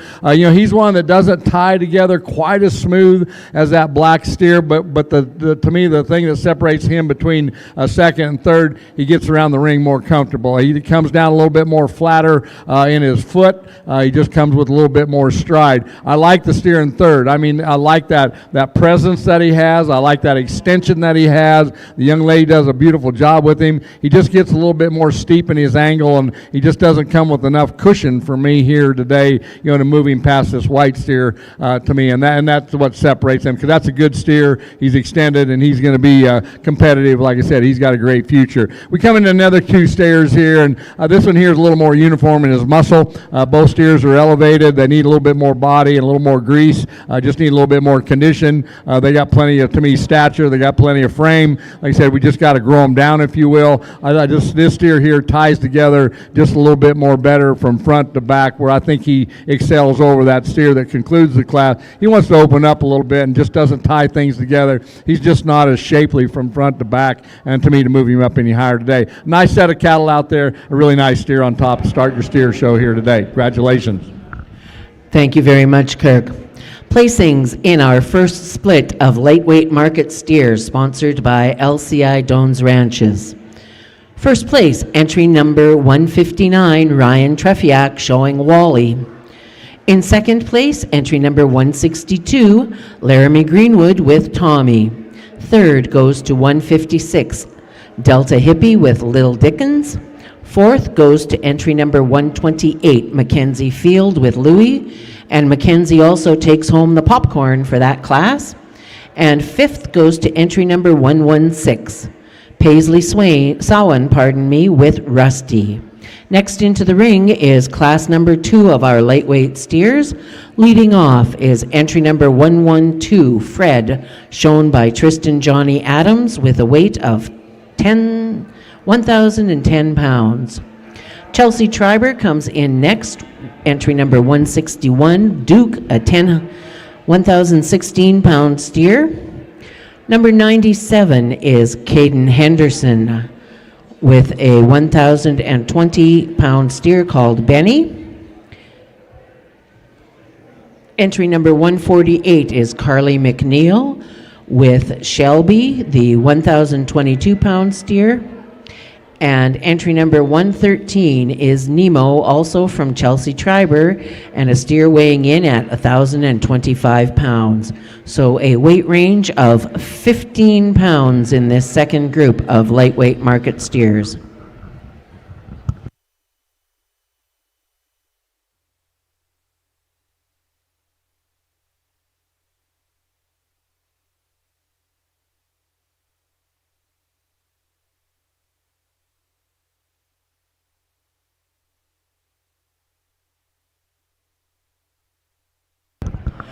The second class of market steers or lightweight market steers is sponsored by Egg & Cattle Company of Rivercourse, Alberta. Thanks very much to them for their sponsorship of class number 2 in the lightweight steers.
Three really nice steers out here. Like I said, I'm going to start with the young man here. Yeah, this one here. There we go. We'll get right. There we go. Anyway, we'll start with the young man here. Like I said, I think that black steer, he's not as comfortable as you'd like on the halter. When he relaxes, I mean, that calf's very sound. He's got some length. He's really good up out of his front end, and I like that length that he has. But really, what I admire about that steer, he's so good up out of his tail head and out of that upper hip. And to me, he's just, like you said, he's a good kind of steer. Like I said, he's not comfortable on the halter. I think when you get him relaxed and you kind of get him going your way, I think he just gets better and better and better. But the deal between him and the second place steer, he just wants to get around the ring in his ankles, down in his pasterns. He's just one that comes with more angle and more cushion and more softness and more squareness to the ground, and that's what wins it for him today. I like the boldness and the stoutness of the young lady steer here in second. I mean, he is one that is big-haired, big-ended. He's got a lot of things that I like about him. Now, when you get out here and ask him to travel, he kind of gets up on his, to me, ankles a little bit. He just doesn't come with enough angle. I'd like to see a little more cushion there. He's kind of one of them there that when he's parked, I mean, I dig that thing, but when he's walking, he just gives up too much here to get past that steer that gets around so comfortable. The steer in third, I like him. He's kind of deceiving. He's better in his leg work. I mean, I'll say that, and he's longer spined. He's just one that, like I said, he's real shallow right here today. And like I said, the homework leaving here be give him some more body and rib shape, and I'm sure the young man knows it. But I'm telling you, that steer, he's not covered up with as much hair as some of those other ones. I mean, what you see is what you get. And I mean, that dude right there, if there is a calf that what I'd say is a sleeper animal, he'd be the one. I just feel like that calf's got some length. I think he's comfortable. He just needs to get a flank, give it a belly. Like I said, he's got a lot of power to him. I like that. But his angles are good, and I like that. The steer that comes in here next, the black and white steer, I like him. I like that softness, that center body. To me, that's eye-appealing to me. He just gets too much in line off his front end and just gets too steep. Like I said, you just like to make him a little bit more better coming out of that front one third. And then the steer we conclude with, there's elevation there and there's extension. Like I said, just needs some more time at the trough and more at the bunk. And to me, he just needs to soften up. There's so much length there. Like I said, we got to get to chasing him with the feed bucket pretty hard to try to get him mellowed out. Congratulations. Like I said, a really nice steer to start this class with. Thank you, Kirk. Placings in our second group of lightweight steers. First place goes to entry number 112, Tristan Johnny Adams with Fred. Second goes to entry number 161, Chelsea Triber with Duke. Third, entry number 97, Caden Henderson with Benny. Fourth, entry number 113, Chelsea Triber with Nemo. And fifth, entry number 148, Carly McNeil with Shelby. And Carly will be taking home some popcorn. Coming into the ring now is class number 3, our final class in the lightweight steer division. Leading off, entry number 127, Blair Becker with Rambo, weighing in at 1028. Number 98 is Noah Sherwood with a steer weighing 1032.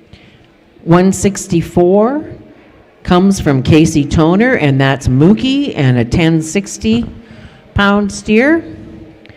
146 is Hawken Mater with Stu, a steer weighing 1,070 pounds.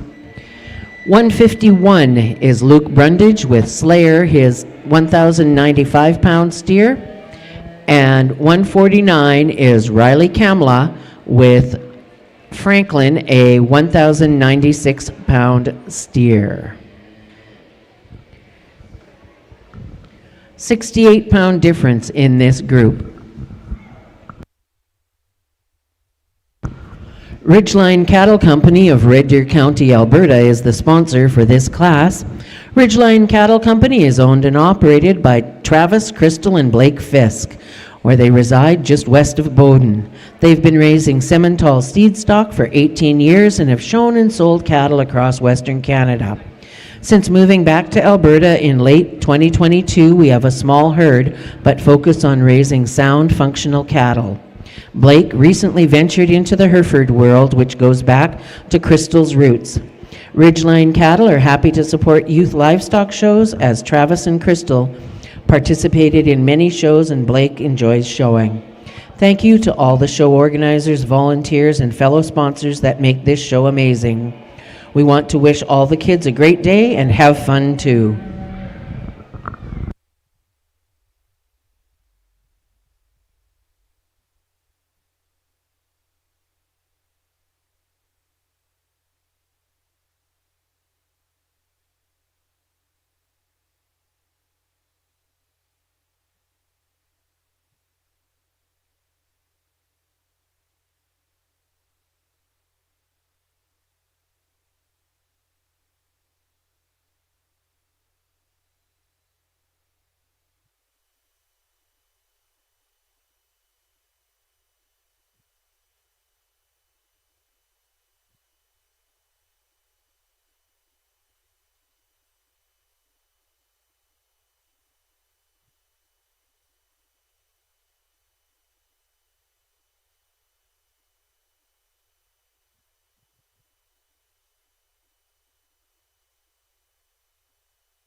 I'm gonna leave these just like they are as we get them out here. And like I said, there's 4 steers in here that go on down the line here, and this just kind of way I look at it here. But when I look at these cattle, and I like this steer here, he's one that when he comes in here, like his flank hair is missing, that kind of throws him off a little bit, and then you're like, well, he needs to be a little bit more cooler in his front end. And then you start trying to so what's really wrong with him? You know what I mean? And I'm just saying, there ain't a ton wrong with him. He ain't exactly right today.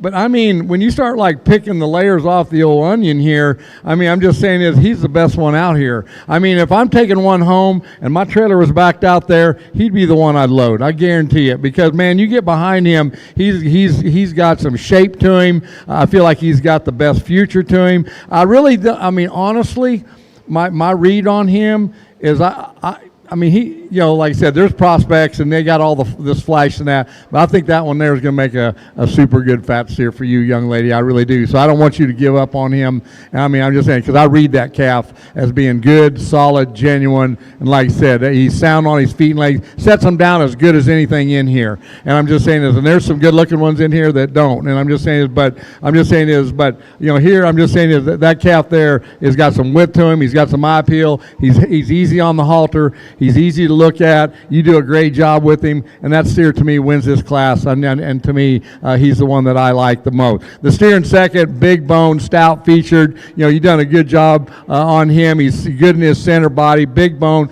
and I think he gets around the ring okay. I mean, he's big bone for being as rugged as he is. He's got some, to me, stoutness to him, but I feel like his lines and the designs are good. I think he puts together, I think he's together as good functional cattle, and I just think that's a nice steer to land in second. We get into steer in third, and here's one that's super flashy, and when he come in here, that's really the kind I like. It's the one I want to go to, but when we get that steer out here and put him in motion, he just gets too bow-legged and just gets too much out of his skeleton. I can't go with him much higher than that, but like I said, he's one that I like parked, and like I said, I'd like to change him moving. So to me, two different kinds of cattle, really nice steer, like I said, that leaves out here and tracks off in number one slot. The steer in fourth is really one that, he's not going to be a big steer. He's big and bold centered.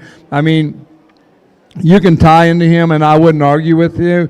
He gets a little more jammed up, and a lot of times, and I don't know if it's because we're kind of off the races, he kind of wants to get up in his ankles. He just doesn't come down as good and true off his back hinds. He just, like I said, he just gets real rigid in that movement, and like I said, I'd like to change that about him. And I think the next steer here, an upstanding steer. He's got some length. He's got some shape.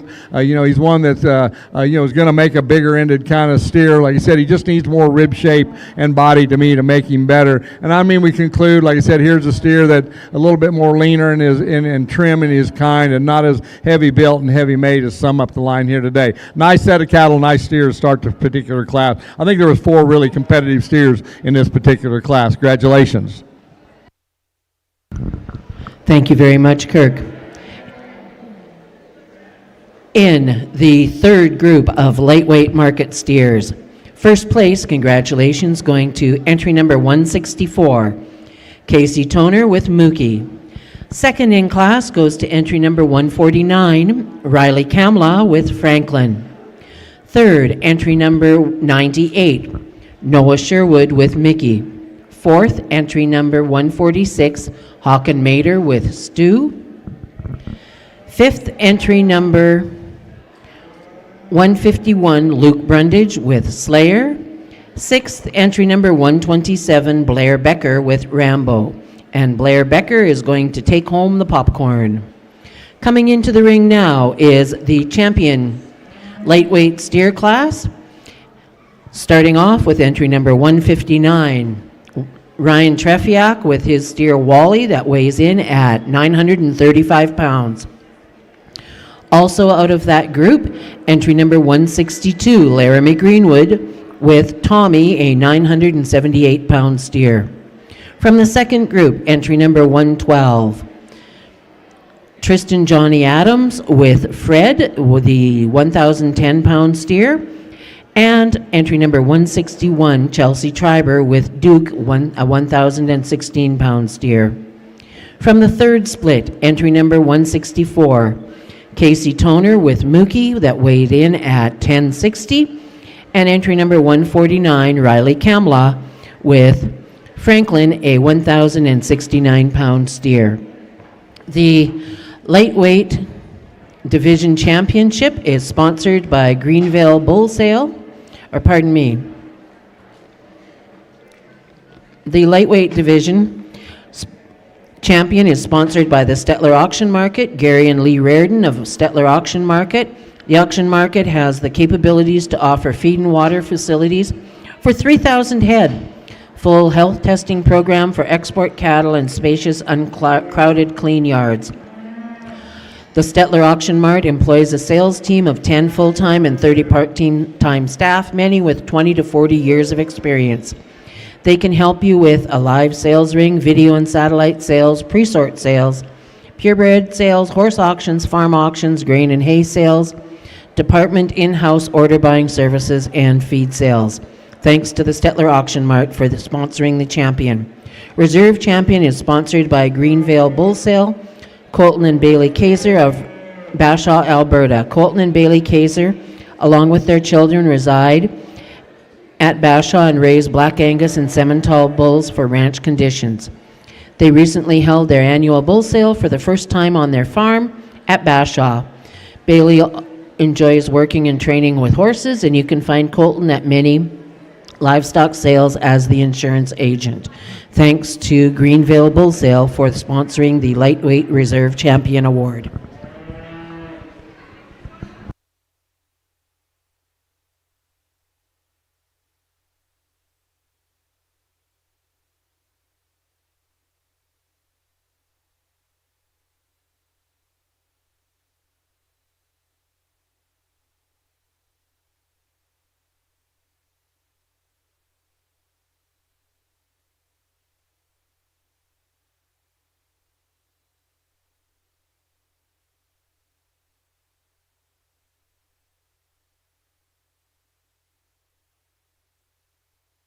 As we pick your lightweight champion, like I said, it gets very competitive, and I can honestly say we get our class winners, and they're all a little bit different. There's some trade here for me, and like I said, we started out this particular division pretty strong, and here's a steer that very competitive. He's got big hair, big legs, and he's good in his center body. He's not as extreme or extended in any way, shape, or form. There's some concern on how much grow we have in him. But I mean, like I said, he's one that's very functional. And you get behind him, I think he's got enough muscle. I mean, I think he's just one that you'd like to power him up just a shot more if you could. But he's a cool calf. Like I said, he's a neat calf and definitely in the thick of things.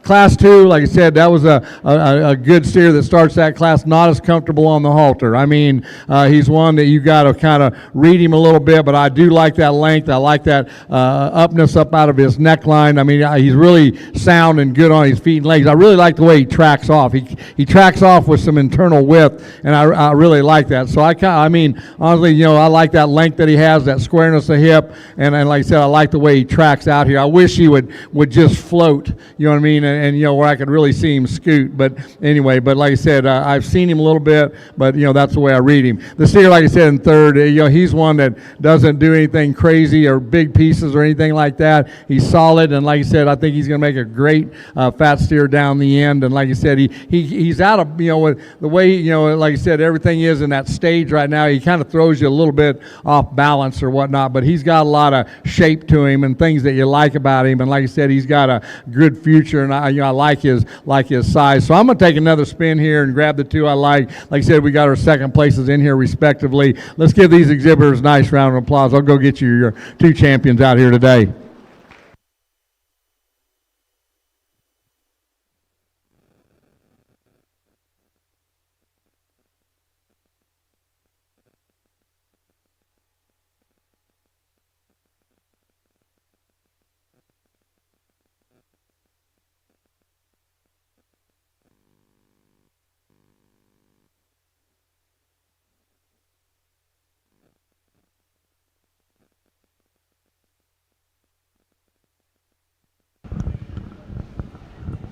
Congratulations, entry number 112, Tristan Johnny Adams with Fred, the 1,010-pound steer.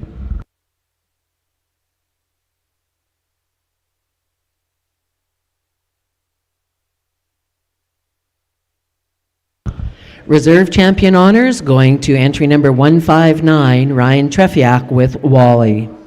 Once again, our thanks to our sponsors, Stettler Auction Mart and Greenvale Bull Sale, sponsoring the Grand and Reserve Champion Awards. Grand Champion going to Tristan Johnny Adams with Fred, entry number 112. Reserve Champion going to entry number 159, Ryan Trefiak with Wally.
Our first group of middleweight market steers is making their way into the ring, starting off with entry number 125, Brooklyn Connon Belt with Louis, the 1,102-pound steer.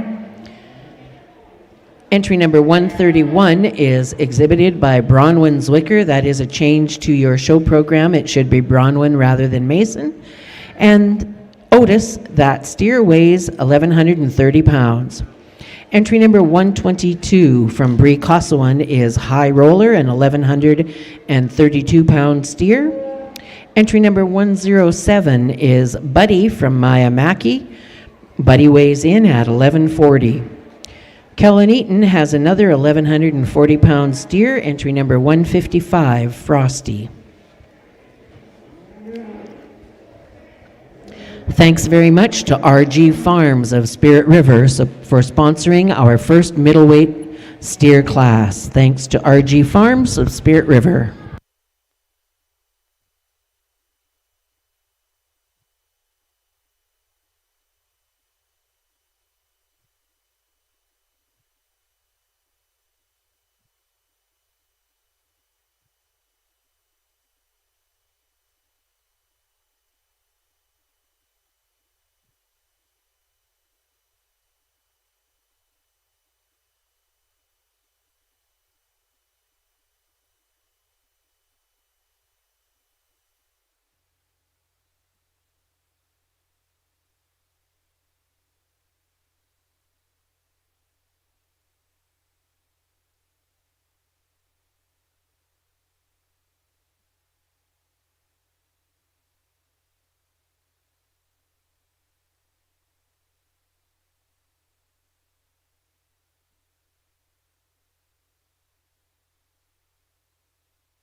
Really, three really nice steers up here, completely different. I think there's two that are similar, and then we kind of got to me one that's a little bit put together. And there's some trade here. I'll be honest with you. And like I said, these cattle, some of these cattle, it's their first show, and I try to give them every opportunity. I know in that last division, that steer, I really feel like I got the best steer going in that division. But I don't think he obviously wasn't most comfortable on the halter, and a lot of those times I get it. It's these calves' first show, and like I said, you got to work with them. And I'm just talking about not you. I'm talking about me. I try to give them enough opportunity that I can catch a look on them or a read on them and try to make the right decision. Then sometimes I just have to make the decision and go on. But anyway, in here, I think this steer wins the class pretty easily for me. He's one that is beautifully presented, beautifully shown.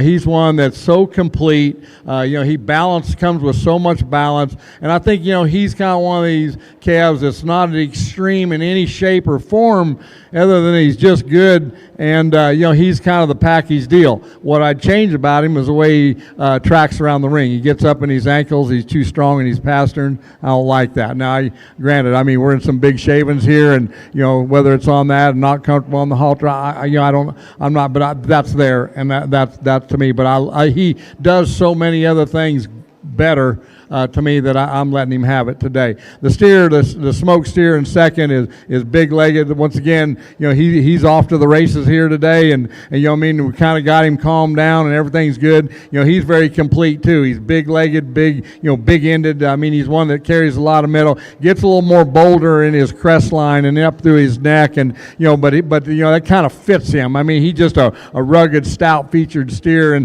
but his level up over his top, and like I said, he's a good steer. steer. The steer in third, I mean, I like that. So young lady, don't give up on him. I think that one there is going to make a beautiful fat steer. And I'm just saying this, you keep on keeping on, because that steer is genuine, and he's honest, and he's complete. And, he's one that's not as powerful as these two up here. Where, if you get in there and you just flat butt cut him, he's third. But, I mean, when you look at him and the way he gets around the ring and just the way he comes with balance, I mean, you know what? I feel like that calf's day is better. There's sleeper cattle along the way here, and I feel like, that steer, I have a good feeling about that steer. So I'm just telling you that. And I said, just keep on doing, because you're going to have a fun day someday with that steer, is the way I read him. He's just not wide enough and stout enough here today, to get past them other two. Here's another steer that I like awfully good. I mean, he patterns well, just gets real choppy off his back hinds. I can't go, with him up much higher, but he's got a lot of good look to him. I mean, I love his features. I love his color pattern. He just gets, like I said, real limited in his travel. And, here's a steer there. It just gets, like I said, a little bit more plainer, but I feel like there's a little bit more. I mean, there's a lot of carcass merit to that steer. I think there's some performance in there. I like his length. Like I said, a nice set of cattle out here today. Like I said, let's give our exhibitors a nice round of applause. Congratulations. Thank you very much, Kirk. In class number 4 in the steer division, our first group of middleweight steers, first place, entry number 131, Bronwyn Zwicker with Otis. Second, entry number 155, Keelan Eaton with Frosty. Third, entry number 107, Maya Mackey with Buddy. Fourth, entry number 122, Bree Koslowin with High Roller. And Bree takes home the popcorn for this class. Fifth in class, Brooklyn Conenbelt, entry number 129, Louie. Second split of midweight market steers is making their way into the ring right now. Leading off is entry number 154, Jordy Dones with Yankee, an 1,148-pound steer.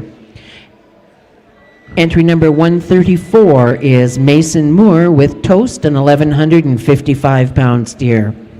143 is Kinsey Kwashnick with Diesel, an 1,156-pound steer. Entry number 109 is Dane, the entry from Van Hofstra, weighing in at 1,160. Entry number 157 is Rexton Griffith with Murphy, an 1,170-pound steer. And entry number 105 is Clyde Griffith with Bob, an 1,187-pound steer. We're looking at a 39-pound difference in this group.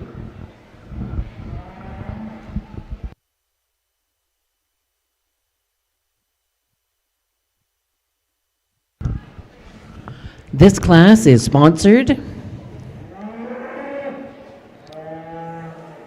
by Danes Cattle Company and O'Neill Livestock. Danes Cattle and O'Neill Livestock is a family-run operation just outside of Innisfail. They raise Charolais, Simmental, Maine, Angus, and percentage cattle. They host a bull sale on the first Thursday of April and enjoy marketing and exhibiting cattle at various events in the fall. Their advice is never stop learning, asking questions, or reflecting. Thanks to Danes Cattle and O'Neill Livestock for their sponsorship of the middleweight steer class number 2.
Another nice class, and in this particular class, like I said, there is some trade and some give and take, and the steer that wins this class, he does it pretty easily for me, especially parked. I mean, he's big and wide up over his top, and he's the stoutest one in here. He's really level hipped. He carries a lot of middle and rib shape and body, big bone, well presented, well shown. He's not as comfortable as you'd like. I think that gets him up in his top and whatnot. But to me, he's one that when you get him out here and you track him around the ring, he just wants to get a little bit more steeper in his, to me, pasterns, and doesn't come down with enough angle. And, it's every step. I'd like to give him just a little more cushion, to make him better. Second and third was kind of the horse race here for me, and I went with the red steer here. I feel like he was probably a little better over his top, probably a little bit more nicer hipped. He's one that's probably a little bit better in his neck. He carries a little more chest. I feel like the one in third is probably a little better chested, but he's a little more coarser and a little bit more bolder and a little bit more,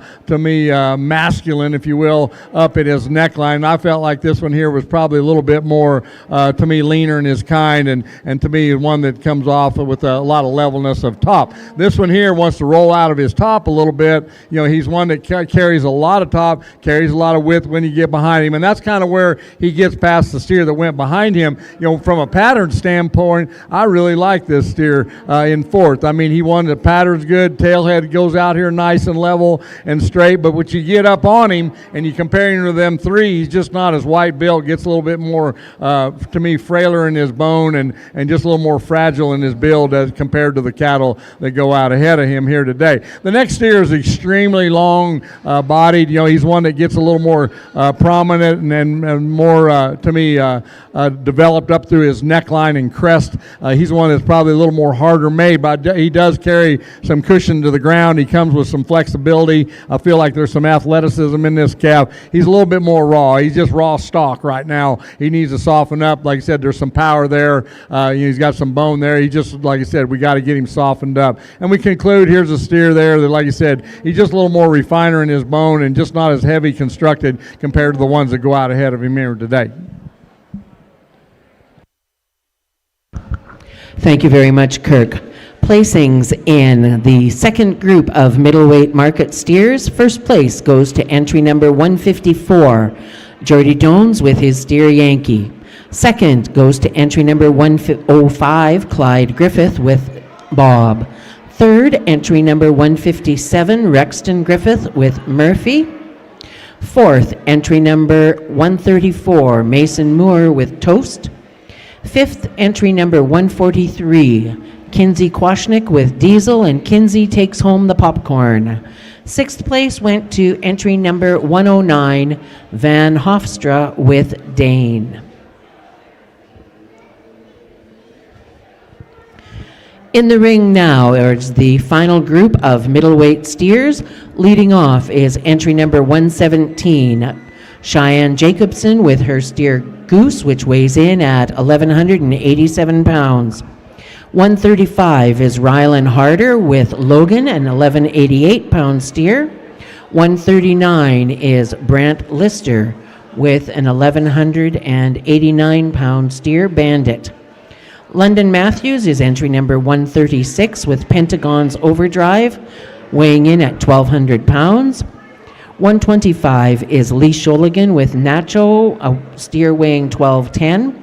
And another 1210-pound steer comes from Avery Vandervalk, entry number 144, George. 23-pound difference in this group.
Really nice set of steers in this class, and like I said, two really competitive steers up here in top. And there's just a dominator here, honestly. Here's a steer that is so big-legged, big-haired, big-hipped. He's one that's sound and comfortable to the ground, and he's one that's super good in his chest. He carries that underline all the way back into his back 1/3. Young lady does a beautiful job of showing him out here. He's well presented, well shown, gets around the ring comfortable, easy to look at. He's a show steer deluxe. I mean, he's one that's hard to make. I mean, you know what?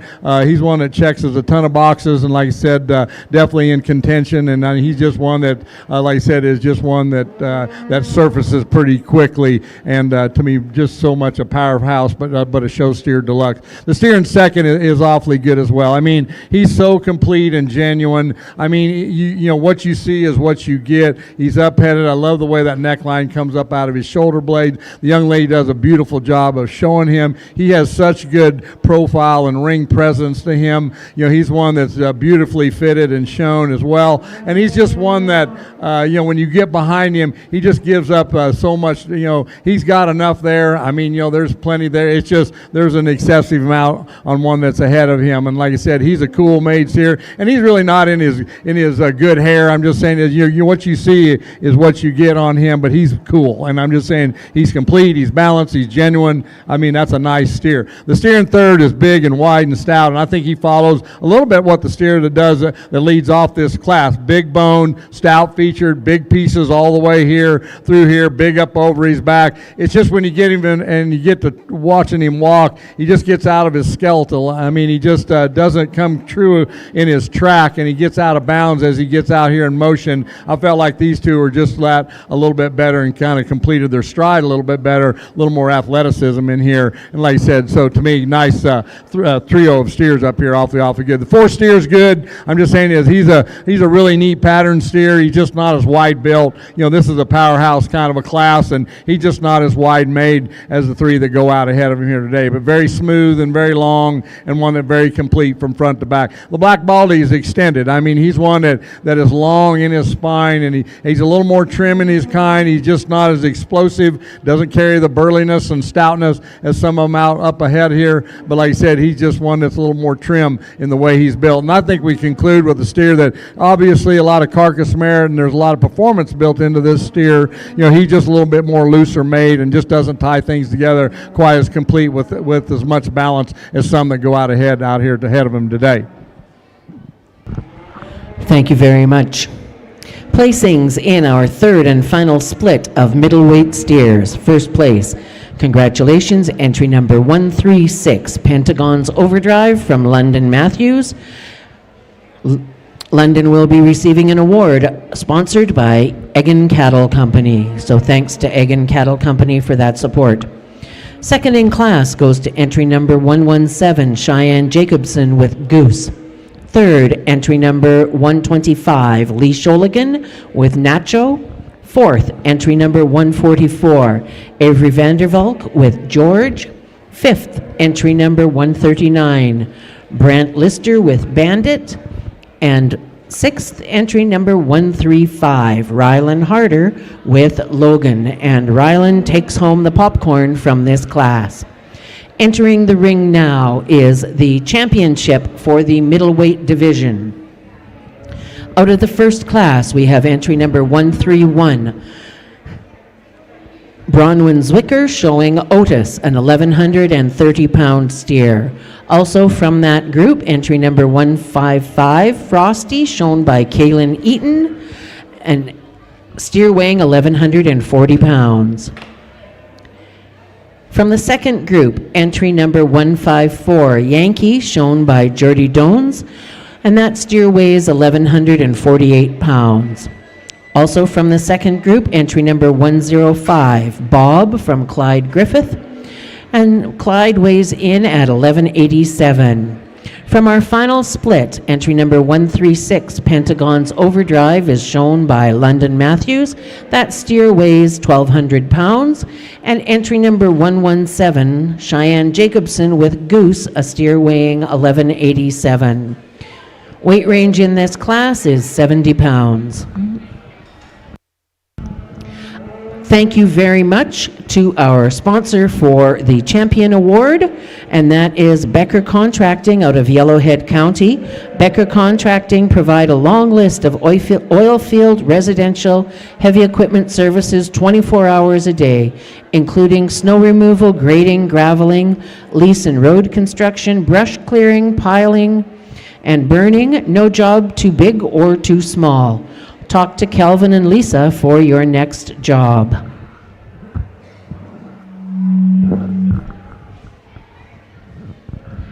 Thanks very much to Becker Contracting for sponsoring the Champion Middleweight Steer.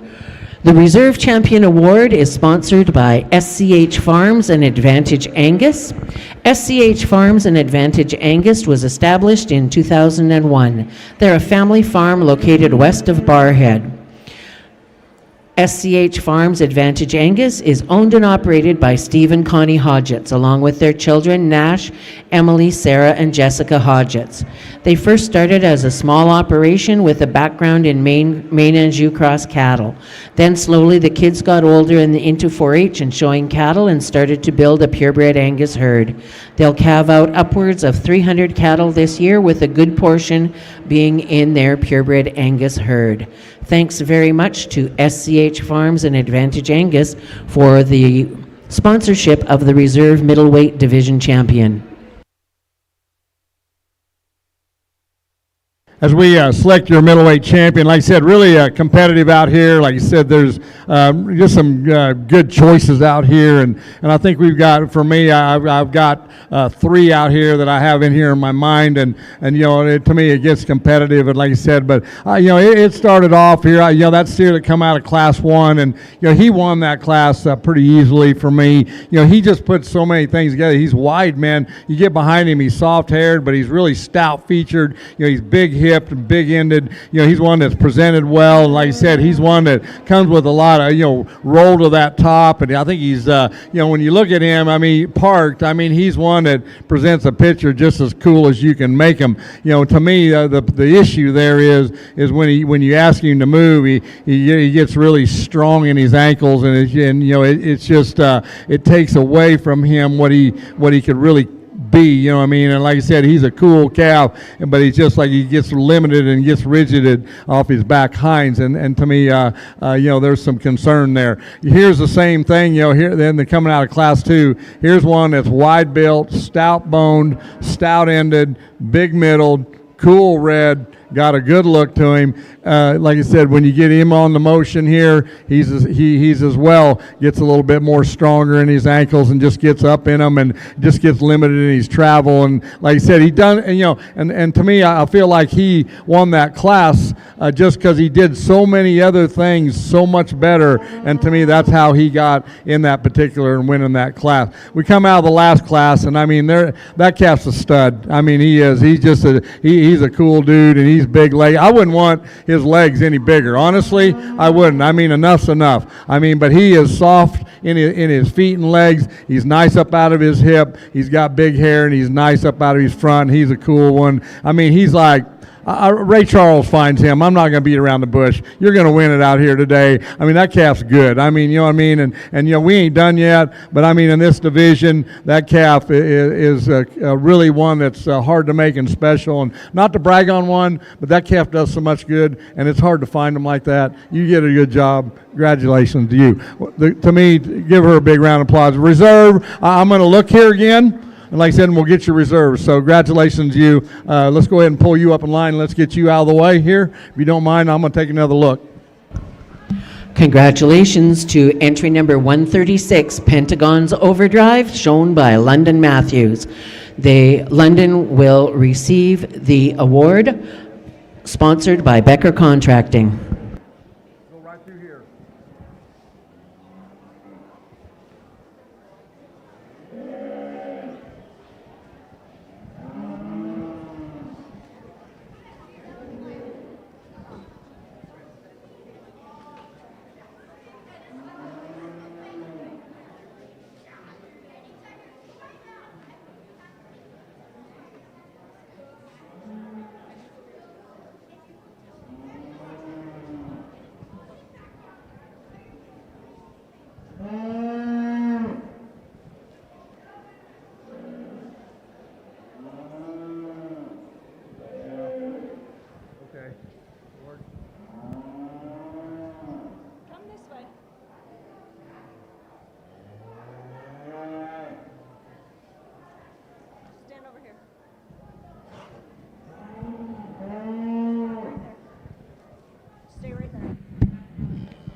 For reserve, like I said, I feel like there's a little more of to me, a decision to be made there. And like I said, but they're all good. I'm just saying and for me, I'm going to use the white steer. He's going to be your reserve out here. Congratulations to the young lady. Like I said, I like the way he gets around. He's pretty solid. He's a good steer. Congratulations to you.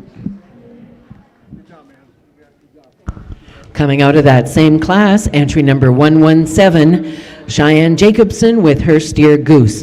And Cheyenne will receive the award sponsored by SCH Farms Advantage Angus. So once again, our congratulations to London Matthews, entry number 136, and Cheyenne Jacobson, entry number 117, champion in reserve in the middleweight division. We have one more steer division to go before we move into the champion steer class.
Coming into the ring now is the first split of heavyweight steers. Leading off, entry number 114, Weston Fahey with Ferrari, a steer weighing in at 1,213 pounds. Entry number 132 is Rusty from Mason Zwicker, and that steer weighs 1,215. Entry number 147 is Hayden Kamlaw with his steer Curtis, a steer weighing 1,215 pounds. Entry number 102 is Lane Folks with Terry, a steer weighing 1,215 as well. Entry number 101 comes from Spencer McMillan, and that steer is Snoop, and that steer weighs 1,230. Another 1,230-pound steer comes from London Matthews, entry number 137, Keeping Score. If you're following a show program, entry number 126 has been scratched. Please scratch entry 136, or 126, pardon me.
Nice pair of steers here, and like I said, there's some give and take here. This steer here, I mean, he's obviously alert. I don't know how he walks forward, but he does a good job sideways. But anyway, I'm just saying this. But really, honestly, when you look at him, I feel like we're pretty constructed, pretty good to the ground. I mean, he's big rib shaped and big bodied and big ended. Like I said, he's one that, I mean, he's just one that's not comfortable on the halter. But I think if we get him relaxed, I feel like his angles are fairly good. I do. He's deep bodied, big hipped. He's got one that's got, I think he's good in his chest, and I think he's neat up out of his front end. And I think that's where, to me, he's the deal breaker there. It's just from that front 1/3 forward, to me, that's where he seals the deal. I like the yellow steer. I think, from his shoulders back, he's beautifully presented, beautifully shown, more comfortable and relaxed on the halter. Good job. And I'm just saying he's really stout-ended. He's just one that gets a little more rugged and bullier looking up through that front end and more masculine, if you will. And like I said, I'd like to tone him down, but he gets around the ring, tracks around the ring comfortable, and those are two really, really nice steers, I feel like. I like the steer in third. He's very deceiving. I mean, he's one that when you look at him, you don't really think, you think he's flat. You don't think there's much back there. There is. That steer's got some power to him. He's a little shorter necked, not as extended, but to me, where I get on him a little bit is the way he comes down to the ground off his back ankles, off his back hinds. He just comes in a little bit too steep for me today. Like I said, if I could loosen him up, like I said, I like his softness. I like his, his completeness. I like his balance. To me, he's just one that you got a lot of things that you appreciate. Here's a steer that, is extended. He's got, he's just not as explosive in his hip. He one that just doesn't come with as much power, to me, up the line as some of them. You'd just like to man him up if you could to make him better. And here's a steer that's got some power. He's one that, but he's a little bit more piecier at this stage. I just feel like, he's a little bit raw, kind of raw stock right now. He just needs to soften up, mellow out. I think feed nutrition helps that, and I think we can conclude the class with a steer that sound and functional on his feet and legs, got some length of stride to him. He's just not as, to me, complete and balanced as some go ahead of him here today. Thank you very much, Kirk. Placings in our first group of heavyweight market steers. First place, congratulations, Spencer McMillan, receiving an award from the Alberta Simmental Association, and Spencer's steer Snoop weighs 1,230 pounds. Second in class, entry number 114, Ferrari from Weston Fahey. Third, entry number 102, Terry from Lane Folks. Fourth, entry number 137, Keeping Score from London Matthews. Fifth, entry number 147, Curtis from Hayden Kamla. And sixth, entry number 132, Mason Zwicker with Rusty. And Mason takes home the popcorn from that class. In the ring now, we have our second of three splits of heavyweight market steers.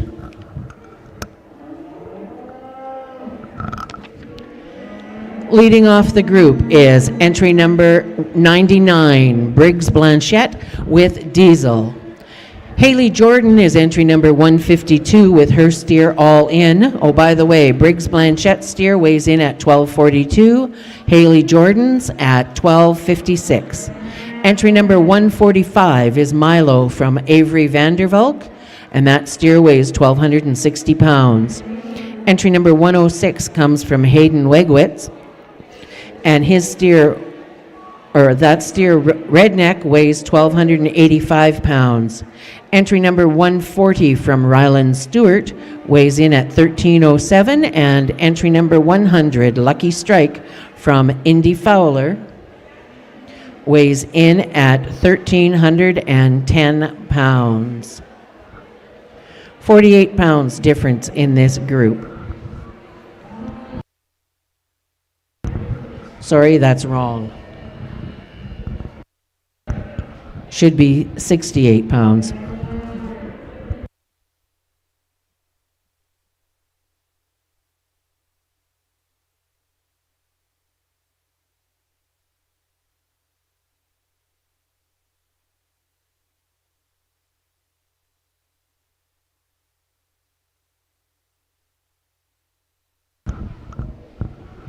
This class is sponsored by Double F Farms of Kirriemuir, Alberta. Double F Farms is a large, diverse agricultural operation consisting of cow-calf feedlot and grain, as well as custom work. The home farm and feedlot are located in east central Alberta near Kirriemuir and another property at Bigger, Saskatchewan. Thank you to Craig, Janelle, and family for their support of Rising Stars.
Very close top here, and I got to commend these exhibitors.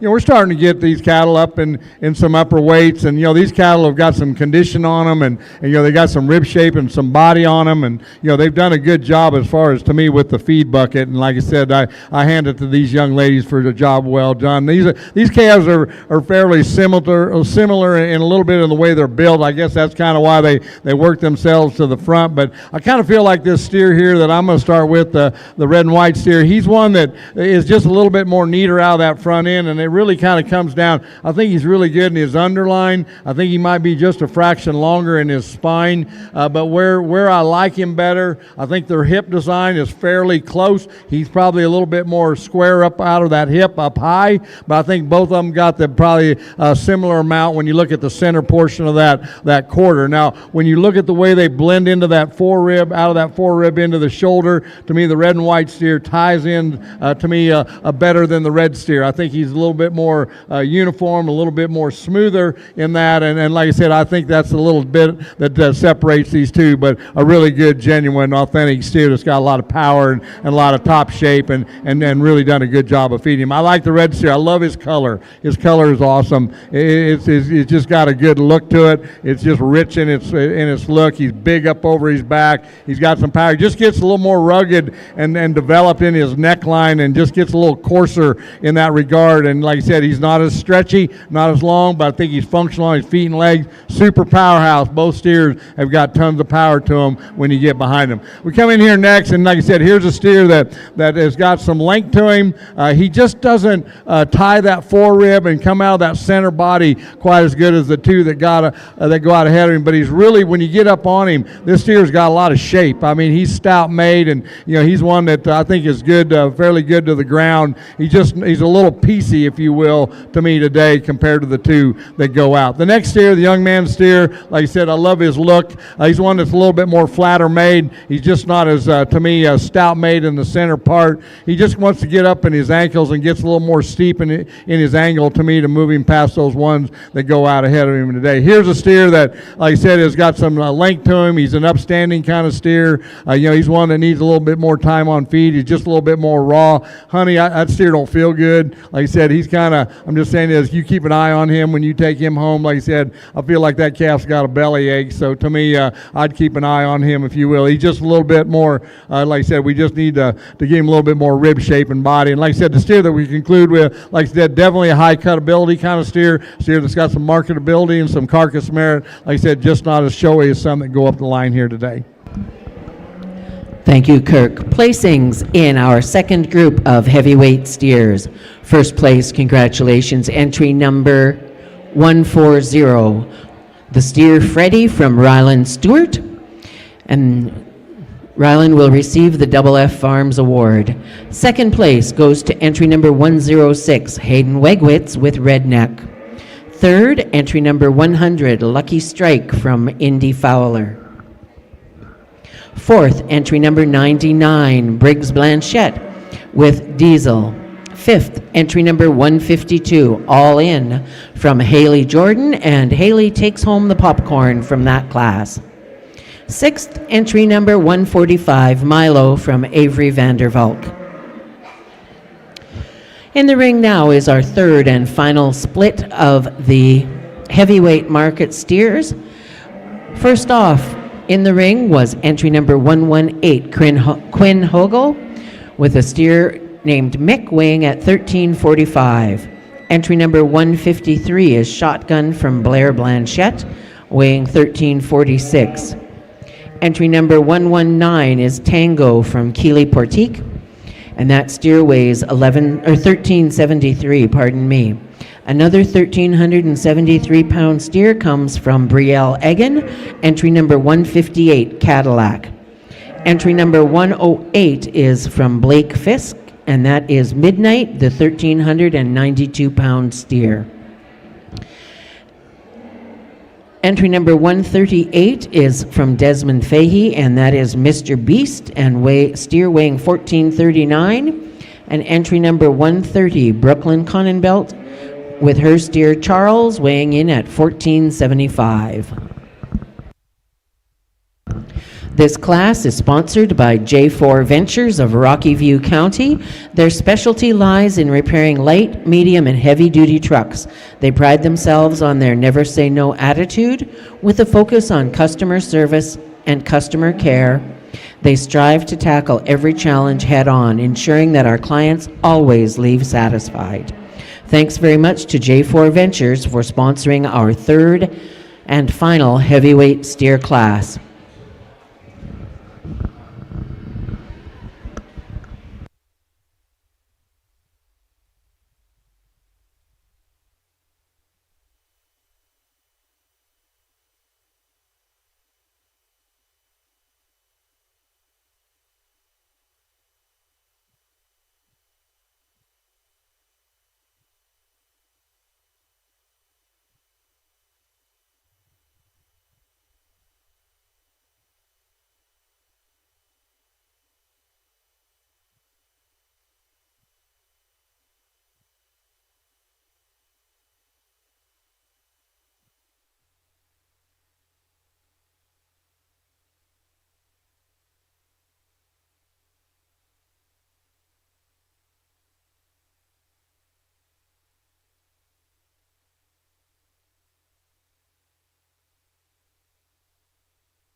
Nice pair of steers on top here, and like I said, the steer that comes out here in front here, I mean, he's one that, has you at hello, he has you at the gate. I mean, he's one that is neat up out of his front end, he's got some length. I mean, that calf's really nice and long, and he's one that, he's a shot loose in the top, but I like it because he's loose made, and he gets out here and he tracks well, and he's one that's got a good chest to him. I'd like to clean him up in his navel, but it also kind of helps him from his depth standpoint. So to me, he's got some shape and some power, well presented, well shown. Like I said, that steer's got a show ring look, show steer look. Like I said, a neat steer out here today. I like the yellow steer. I think he comes in here nice and strong. He's one that's big boned and stout featured front to back. He gets a little bit more rigid in his walk. He just doesn't come and scoot and float quite as good as the black one goes out. There again, when he's parked, I love that steer. He just got a good pattern, a good look, and he's bold and stout featured all the way through. You get up in that front 1/3, and I think that's the part that probably separates the two. I feel like that steer in front just a little bit more neater up out of that front end, just a little more trim in that kind. This steer is just a little bit more cresty and a little bit more mature in that front 1/3 to me to get past that one ahead. Here's a steer that's got a lot of power. He's loose made. He's one that's kind of what I'd say coarser in his build, but he's a big-ended kind of steer. He's one that you just kind of like to have him soften up as he comes down to the ground. Like I said, he's opened up, but he wants to get up in his tailhead. That's the deal on him.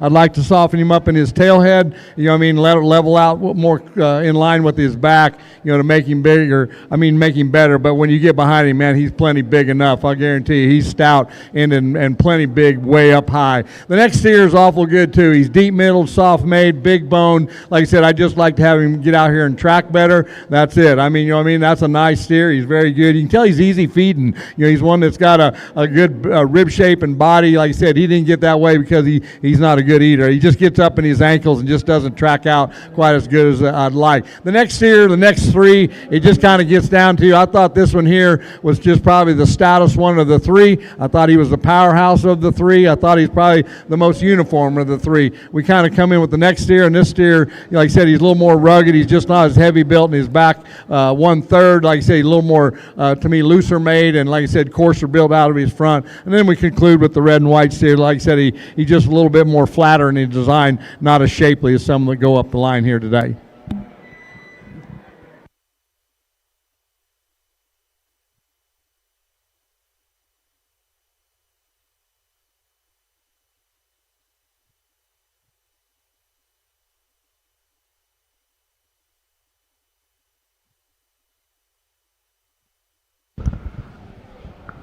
A reminder that the silent auction is still going on.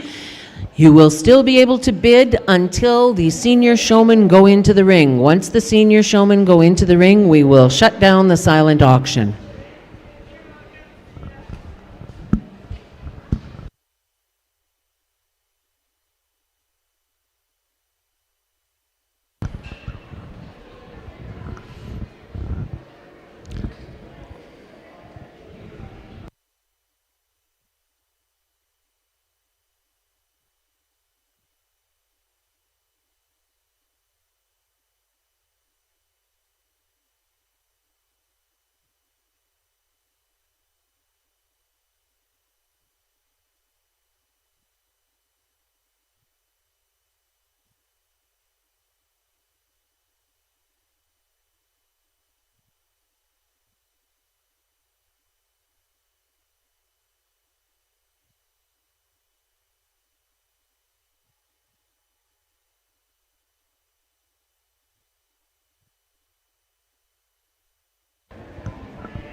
Just as we're waiting for this heavyweight class to come in, I'd like to acknowledge Tamsin Bieber, a small-town farm girl who loved the book report cover. She grew up north of Camrose and was active in 4-H and had the opportunity to show, judge, groom, and work with cattle throughout the extended area and into Denver.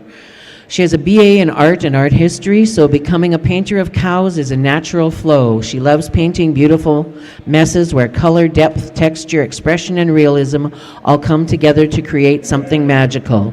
The exhibitors of the Grand Champion heifer and steer will receive a custom painting of their animal done by Tamsin and the Howell family, Dusty, Sarah, Lily, Sadie, Reed, and Rip.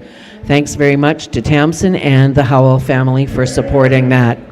In the ring now is the Heavyweight Championship. Coming out of the first group, entry number 101 from Spencer McMillan with his steer Snoop, weighing in at 12:30. Also out of that first class is entry number 114, steer named Ferrari from Weston Fahey, and that steer weighs 12:13. From our second group, entry number 140 from Ryland Stewart is her steer Freddie, weighing in at 13:07, and entry number 106 also comes out of that split. Hayden Wegwitz with her steer Redneck, weighing in at 12:85. And from the third and final split, the really heavyweights, entry number 118 from Quinn Hogel with Mick, a steer weighing 13:45, and at just 1 pound heavier, 13:46, is Briar Blanchette's steer number 153, Shotgun. The Heavyweight Championship is sponsored by Wild Rose Reproductive Services. Wild Rose Reproductive Services is an on-farm delivery providing nitrogen, AI supplies, tanks, semen from Select Sires, CEMEX, ABS Canada, GenX, and SG Genetics Canada, as well as pickup and delivery service. They travel from Brooks to Alberta to Fort St. John, BC, and into northern Saskatchewan, and everywhere in between. Their priority is to provide you with a one-stop shop for the best breeding experience that's stress-free. Check them out online or social media. They truly are outstanding in their field. Thanks for their sponsorship of the Heavyweight Champion. Reserve Heavyweight Champion Award is sponsored by the Pursuit Steer and Heifer Sale. Cord Phillips started out where many of our exhibitors are today. A passion for breeding high-quality purebred cattle has extended into the club calf market. The Pursuit Steer and Heifer Sale is a result of these breeding decisions. Not only are you purchasing high-quality cattle from the sale, but also the support and mentorship from Cord. Watch for notifications about the Pursuit Steer and Heifer Sale. Thanks to Cord for sponsoring the Reserve Champion Award.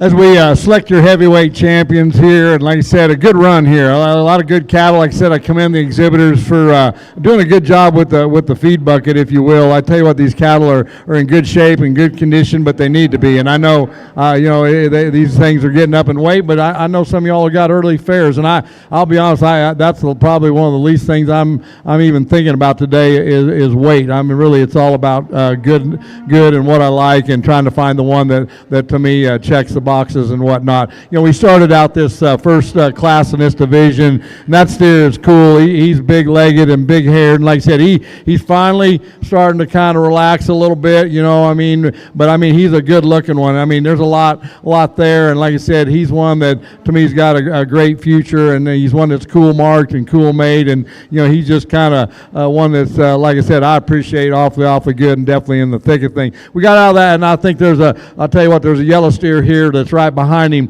that's big-ended and stout-made. He's probably not as neat in that front end, but I'm telling you what, he's good cattle, and he's good colored, and like I said, done a good job with him. We come in here, and here was a pair of steers here that I thought went together good, and you know what, I like the way this steer is nice up over his top, and really good and level out through that hip. Tailhead lays in there so nice and flat. That's like the tailhead you like to have, where it just gets out there on the end of the hip, and that's a good. He ties in there good in the forerib. Gets a little more developed up through that neckline, but obviously we're getting at a weight here where you'd probably see that. But like I said, he's functional and sound on his feet and legs, and like I said, he's a good steer. And like I said, he's just really. And I look at him, I just think market steer. That's just kind of the way I think, and that's kind of the way that red steer was behind him. These two, there's a little bit of differences in them. I chose to go with one a little cooler made out of that front end. He gets a little loose in his top. That calf looks awesome walking around the ring. I love the way he reaches out there. Like I said, him being loose, I think it helps him in his stride and in his flex, but I also think he can get a little bit loose in his top, but he's got a good look up out of that front end. Like I said, he's fresh in his appearance and in his design, and he's got some top shape and some width when you get up on him. So to me, like I said, the steer that come behind him, big featured, big boned, and like I said, a little coarser in his neck, but man, he's a good looking steer, and like I said, he's going to have a great future future as well. So I'm going to round around here and get your top two. Like I said, it's been a fun heavyweight division, a lot of quality all the way through. Let's give our exhibitors a big round of applause out here today.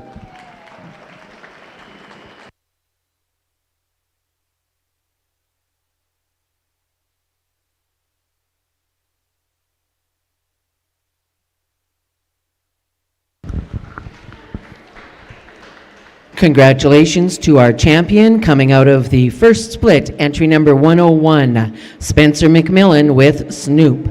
Entry number 114, also out of that class, was our reserve champion, and that is Winston Fahey with his steer Ferrari. We're going to see both of those steers back in the ring. They might even hang around because we're going to move right into our championship class. Once we get a couple photos taken, we're going to move right into the champion steer class.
In the ring now, we have our championship class.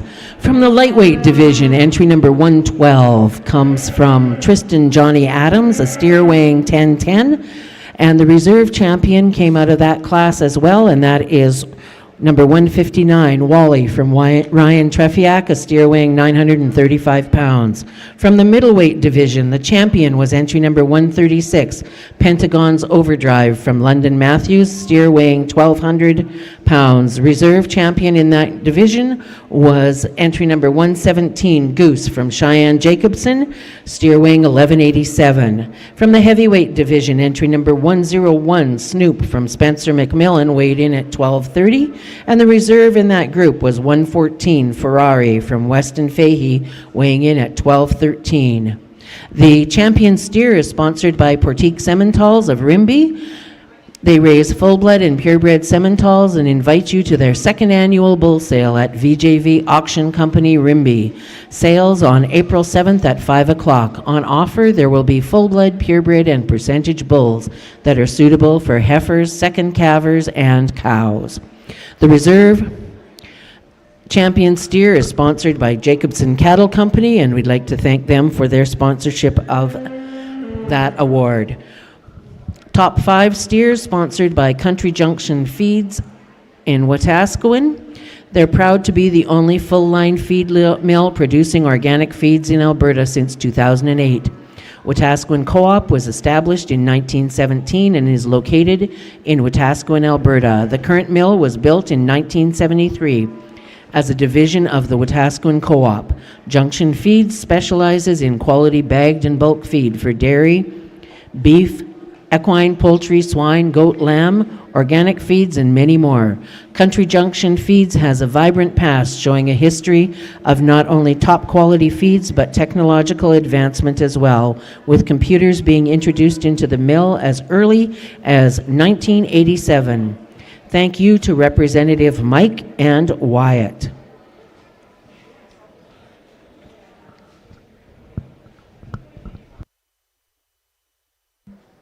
As we select your champion steer, like I said, first off, just a couple comments here, and I said a lot there during the heifer show. So anyway, and just to reiterate that, and like I said, I want to thank Rob and Dee, and like I said, the Rising Stars staff. I mean, everything that they did with the clinic, and putting that opportunity together for the young people, and then creating this show where you can come here and not only try to, if you want to get education, you can. If you want to have a show venue, get a show in, that's great. And just creating an opportunity for these young people to showcase what they do. I'll tell you, the heifer show was incredible. This steer show is equally as good. And like I said, there's 6 calves out here, and honestly, I think they all got a place down the line somewhere. Like I said, they're going to do good. And like I said, the main thing is don't let this affect any. And I've said that through some of them that's already been in here. And maybe that ain't their day to day, but I just said that we use these as progress reports. We go from these and we go to work. And like I said, that to me what separates a lot of them, because a lot of them will go home and quit. And to me, you got to go home and go to work and try to figure out what you need to do to be better. So to me, I want to thank, like I said, all the ring help, John and Tammy, and like I said, all the people out back. Like I said, Stacy doing the pictures and videos, and like I said, our webcasting, and to me, all the announcers and everything. It takes a team to put this thing together. The awards and prizes are awesome. I want to thank the sponsors. I know they did that earlier in the day, but we put on a show, and we work with young people, and we get to be a piece of this show industry, and in events and stuff like that. And it takes sponsors, and it takes money to generate, and it just takes support. A lot of times it might not be money, but somebody's come in there and is going to help line up classes, or somebody's going to do this or that. It just takes all of that together. It just takes support, and to me, I appreciate everybody that supported this event. Good luck to you exhibitors, the ones that's here now, the ones that's back there. If I could speak a blessing of safety over your travels, I would. I'm just saying is I want everybody to get home safely, and I want to thank my family at home, like I said, for letting me come here and let me follow my dreams, live my passion, and what they share me, and I love them for that. And like I said, I've raised my kids in this industry, and now they're young parents, and I got grandkids, and this whole industry, I couldn't be more blessed. And it's just one of them things that this is my opinion today, and if you didn't agree, that's okay. I mean, the cattle are that good. That's just kind of the way I saw it. I mean, I tried to give everybody a fair look, and it's one of them things that sometimes decisions aren't easy, and you just got to kind of run with your gut. And so that's kind of the way I roll. And so to me, it's been a lot of fun. Like I said, once again, travel safe. Good luck with these animals. Like I said, take care of business.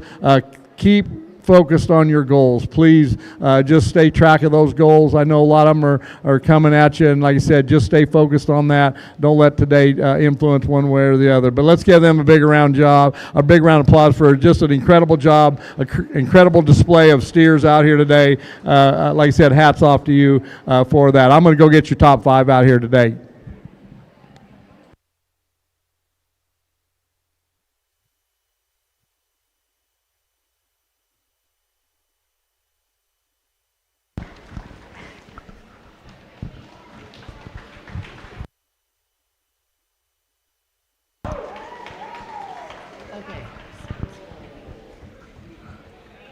So our champion steer comes out of our middleweight group, entry number 136, Pentagon's Overdrive from London Matthews. So congratulations to London with Pentagon's Overdrive.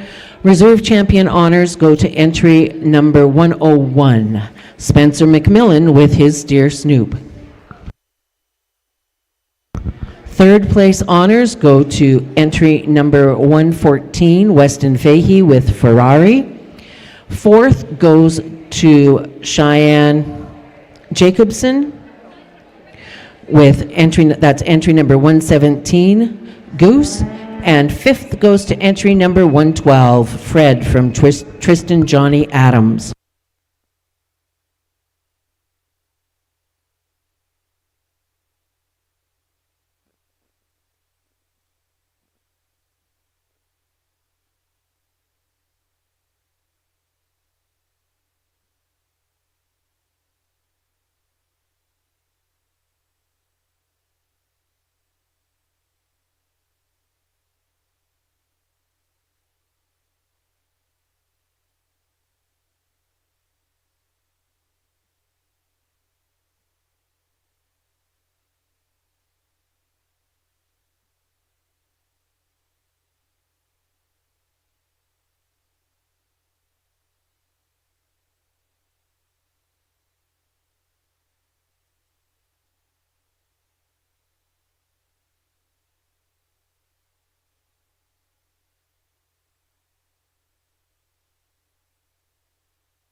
We are going to move into showmanship next, but we're going to probably have to allow a minute or two so that they can get organized.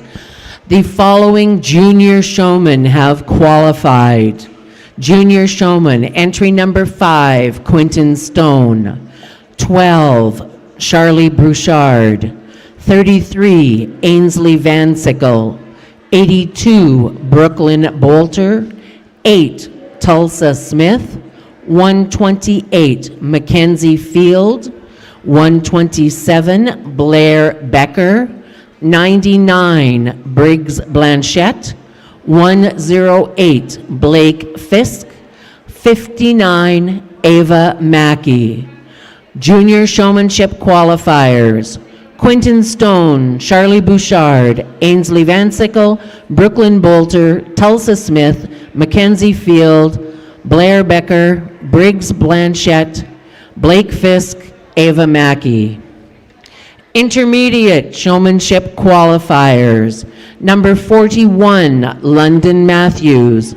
44, Melody Brundage. 76, Bronwyn Zwicker. 85, Luke Brundage.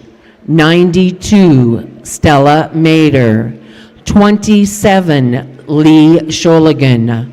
146, Hawken Mader. 147, Hayden Kamla. 161, Chelsea Triber. 158, Brielle Egan. Once again, intermediate qualifiers: London Matthews, Melody Brundage, Bronwyn Zwicker, Luke Brundage, Stella Mader, Lee Sholigan, Hawken Mader, Hayden Kamla, Chelsea Triber, Brielle Egan. Senior qualifiers: 29, Casey Toner. 106, Hayden Wegwitz. 49, Katie Kolnoski. 39, Shelton Grabler. 117, Cheyenne Jacobson. 156, Delta Hippie. 95, Addison Charbonneau. 81, Sydney Carlson. 73, Abby Slorstad. 72, Mason Zwicker. Once again, senior qualifiers for showmanship: Casey Toner, Hayden Wegwitz, Katie Kolnoski, Shelton Grabler, Cheyenne Jacobson, Delta Hippie, Addison Charbonneau, Sydney Carlson, Abby Slorstad, Mason Zwicker. We will be starting showmanship with the junior showmanship. Junior showmanship will be going first.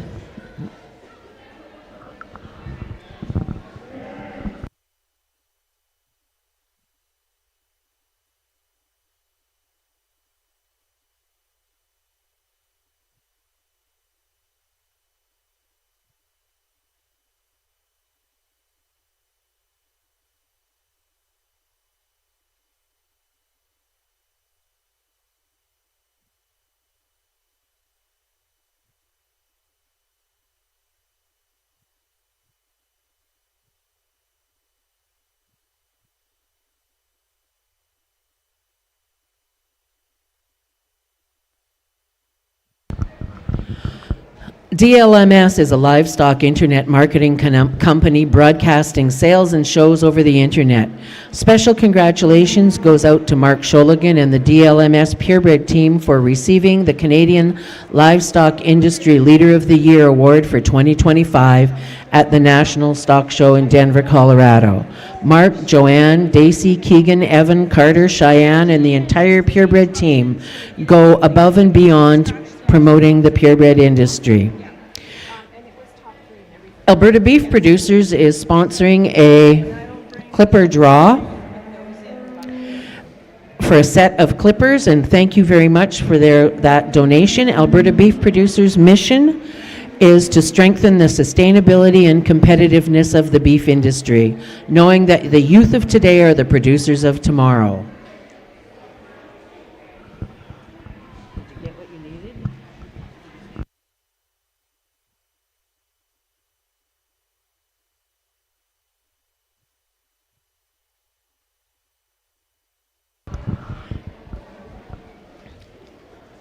Tidewater is a Western Canadian midstream company focused on natural gas processing, liquids, upgrading, storage, and transportation and marketing.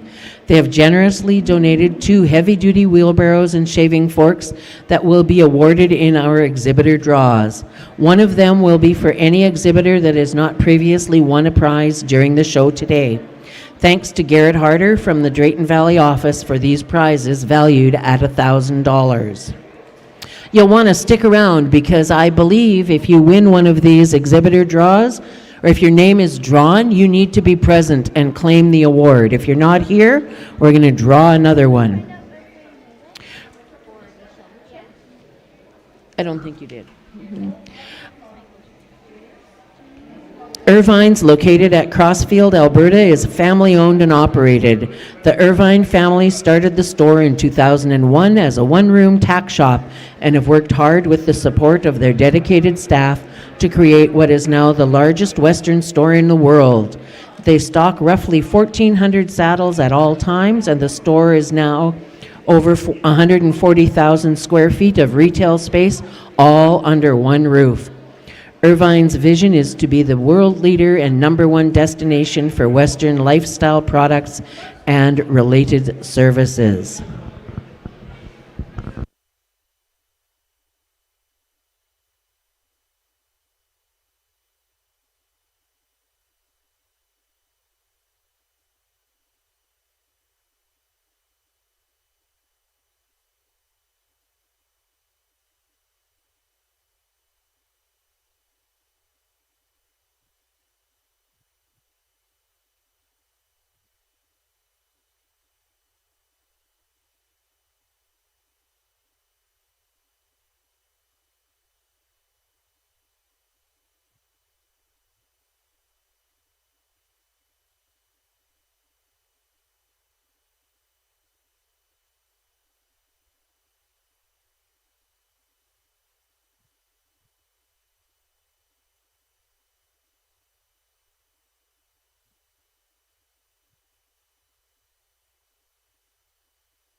Our junior showmen are making their way into the ring right now. Ainsley Van Sickle, Tulsa Smith, Quentin Stone. Oh, now I don't know who that is.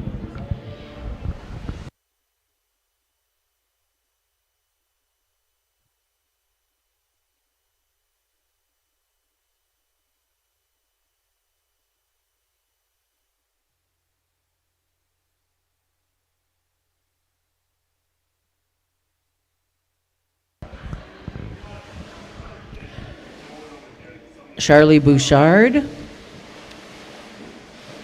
and Blair Becker in our first group of junior showmen.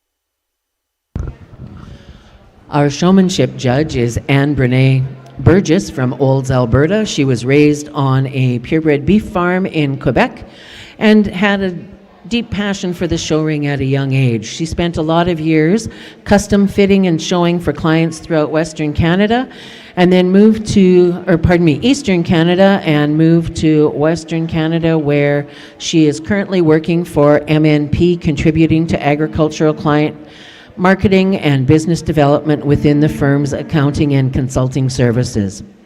Anne, along with her husband Wayne, are seed stock owners under Venture Livestock Enterprises, and their unique business model is built around strategic partnerships with more than a dozen cattle operations across 5 provinces and 4 breeds.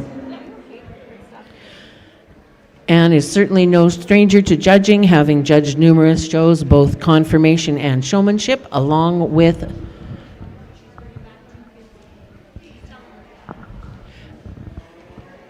other competitions. And our judge will bring back 2 competitors to compete in the finals. And she has determined that it is the first 2 young ladies into the ring. So congratulations to Ainsley Van Sickle and Tulsa Smith. We're going to see both of you back in the ring when we get to the finals. And we'll be bringing in the next 5 showmen and pulling 2 out of that group as well.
Our next 5 juniors are making their way into the ring.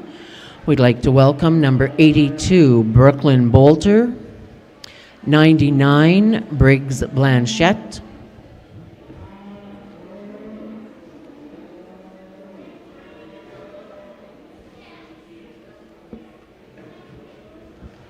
108, Blake Fisk, 128, Mackenzie Field, and 59, Ava Mackey to the ring. This is our second group. I believe Judge Burgess will choose 2 to advance to the finals.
And Judge Burgess has chosen two to move forward. Entry number 82, Brooklyn Bolter, and entry number 108, Blake Fisk. You're going to the finals in junior showmanship. The silent auction will be closing at 3:30 p.m., which is in 16 minutes. So if you've got bids, you might want to go and check them now.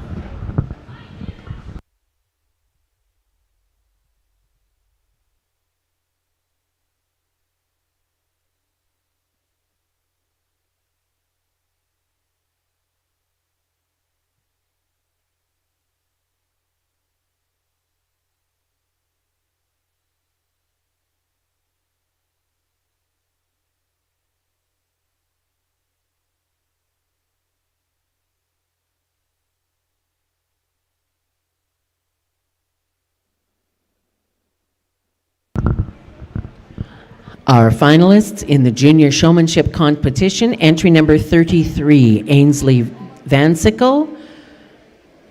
Number 8, Tulsa Smith. Number 82, Brooklyn Bolter. And number 108, Blake Fisk.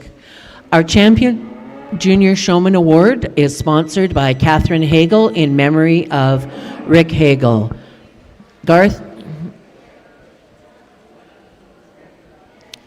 Rick grew up on the family farm near Bicycle and carried on the family tradition of farming and ranching after his dad passed away.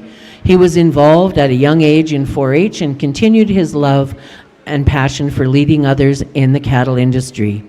He was very active in the community and continued his passion of being a leader in the community throughout his life, always ready to lend a helping hand. One of Rick's proudest moments was watching his daughter Peyton win grand champion at 4-H on parade with her homegrown steer. Unfortunately, Rick passed away in October 2022, and Catherine and Peyton are sponsoring the Showmanship Award in his memory.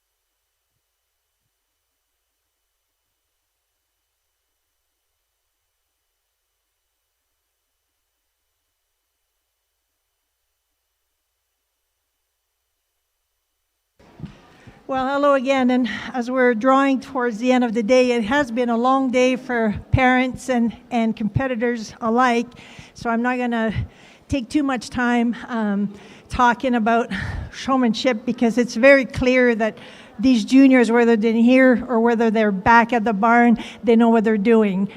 It is by far the most challenging showmanship day that I've ever had to judge, to see them with a heifer. Some of them came back with a steer, to only pick 10 at the end, and to remember what the first draft looked like.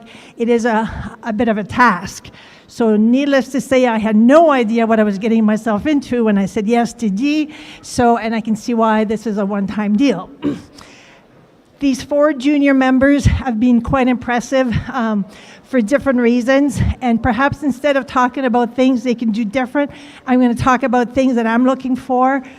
I think showmanship is all about the partnership with your animal. It's about being able to show your animal at its very best without standing out. I think you should blend in. You're the leader. You should be a quiet leader. You should move slowly and get things organized in a partnership with your animal. You guys know how the feet should be, you know how the head should be, you know to look at the judge, you know all the mechanics of showmanship, so that's why I'm not going to spend a lot of time on that. But again, what I'm looking for is that compliment to the animal, and again, being a leader, a quiet leader, being able to showcase your animal at its very best. I am going to pick my champion and my reserve, and then we'll move on. But congratulations, everyone. Juniors, you were doing a fantastic job right from 10 o'clock this morning up until now. I know you're tired, so we'll carry on with our two champions. So congratulations, everyone, and good job. Thank you, Anne.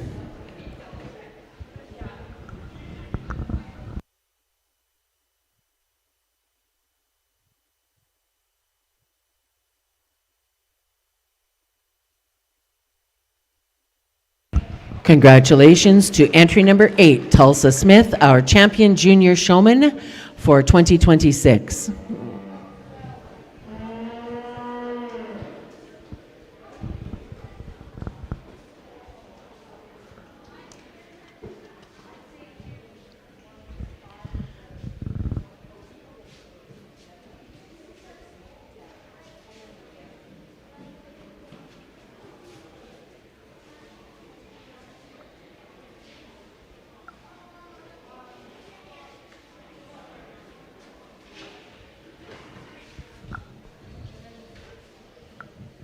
Reserve champion honors going to entry number 108, Blake Fisk. So once again, our congratulations to Tulsa Smith, our champion junior showman, and Blake Fisk, reserve champion junior showman.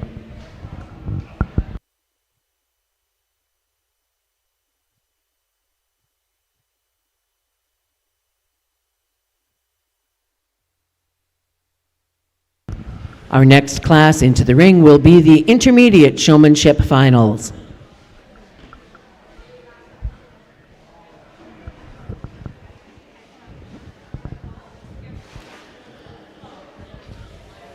There's still 10 minutes to make your way over to the silent auction and put your bids in if you'd like to.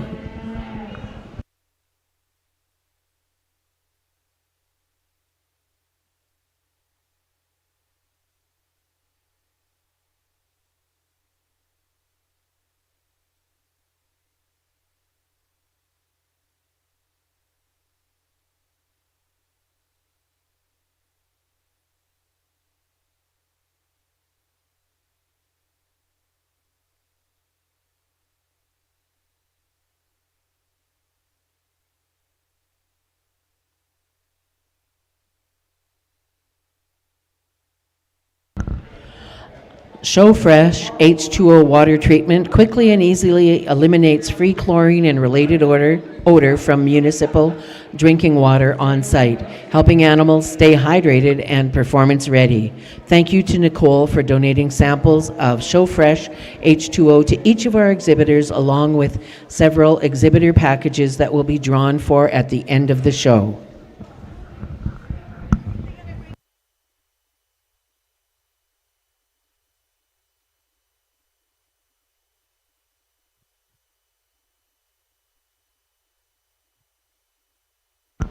Now that we're up to intermediates, we're going to bring all 10 in and make it a little more challenging for them.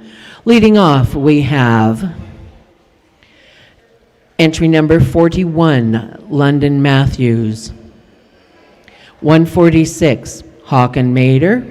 147, Hayden Kamla. Thank you. Number 27, pardon me, Lee Sholigan. 92, Stella Mader.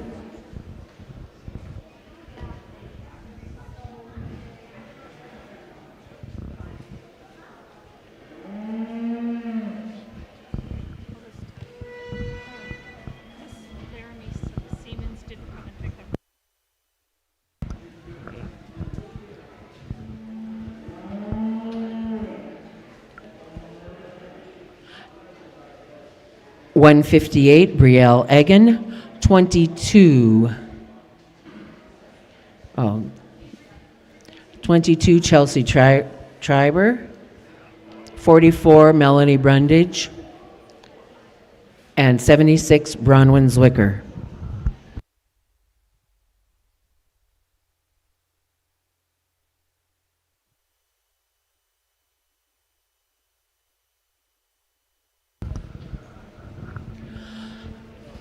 Laramie Siemens, you have some popcorn at the prize table. If you want to pop by there, you can pick up some popcorn.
The Intermediate Showman Championship is sponsored by Kamla Farms and Hatcheries of Didsbury. Kamla Farms and Hatcheries is an end-to-end chicken and beef operation based in Didsbury, Alberta. Owned and operated by Grajanka and Jeff Kamla with a team of support staff. The business includes hatcheries, hatching egg barns, broiler barns, commercial and purebred beef cattle. Thanks to the Kamlas for sponsoring the Intermediate Showmanship Final.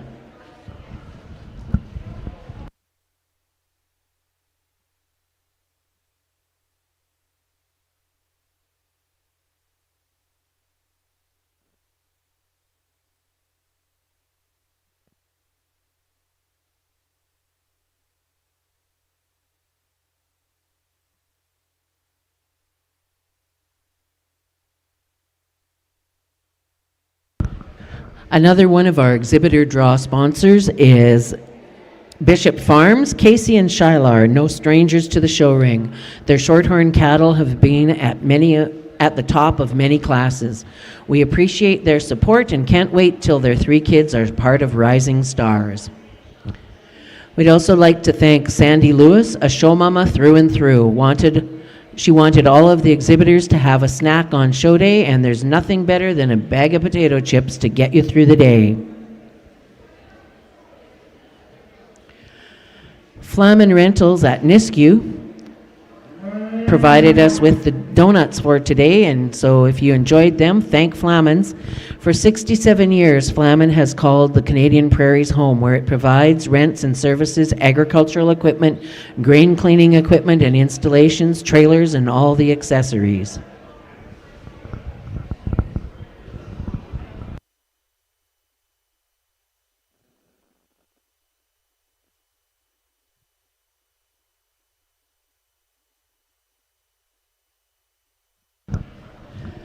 Samantha Hutchins and Mitch McCready from Westlock, Alberta have been both involved in the agricultural industry for a young age. They're passionate about sharing their knowledge and helping the next generation grow in the show cattle industry. Mitch has created a new learning tool, the mock stock. 2 of these will be awarded in the exhibitor draws. So thanks to Mitch McCready and Sam Hutchins.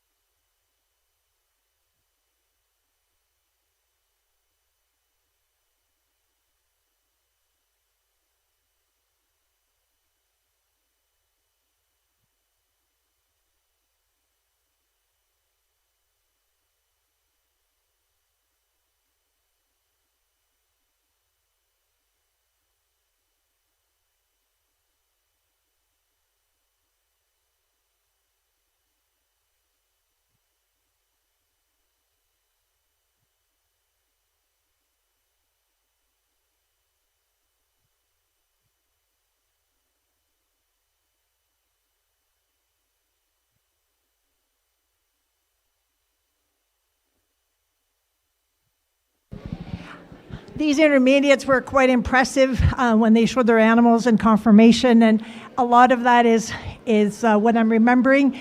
I mean, obviously here, there's barely any differences, so it's really not what this is all about. So at this level of competition and quality of show people, the differences are so small. I think it becomes a bit of a personal preference. It also is where you're at in your day, and of course how your animal is behaving and cooperating with you. So congratulations, everyone. You made it this far. These guys here are not placed. I just wanted to make some room and showcase these 4 people here have been, it's been noted that they're all females. It has absolutely nothing to do with showmanship, but these gals are doing a fantastic job and again, making my life quite difficult right now. So I will find myself an intermediate show person and reserve, and I congratulate everyone for making it this far. Keep up the good work. Make sure that you have someone look at you or take videos of you when you're placing your animal so you can see what I mean when I say that your job is to make your animal showcase at its very, very best. Sometimes it's a bit difficult to see from the halter. Sometimes that's why we have coaches on the side, myself included, when I show our cattle, because we can't always see from all angles. But at the end of the day, you know what you're doing. You just have to make sure that you have the exact spot where the feet have to land. So congrats again. I'm going to pick myself a couple of champions here. Thank you, Anne.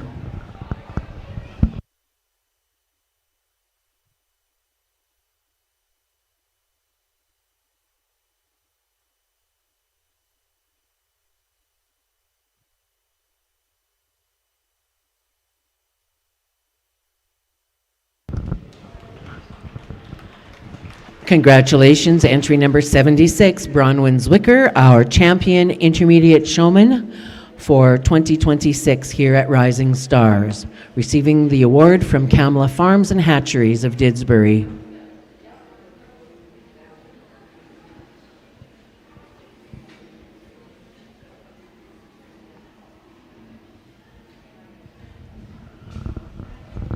Reserve champion honors going to entry number 41, London Matthews. So once again, our congratulations, Bronwyn Zwicker, our champion, London Matthews, reserve champion in the intermediate showmanship division.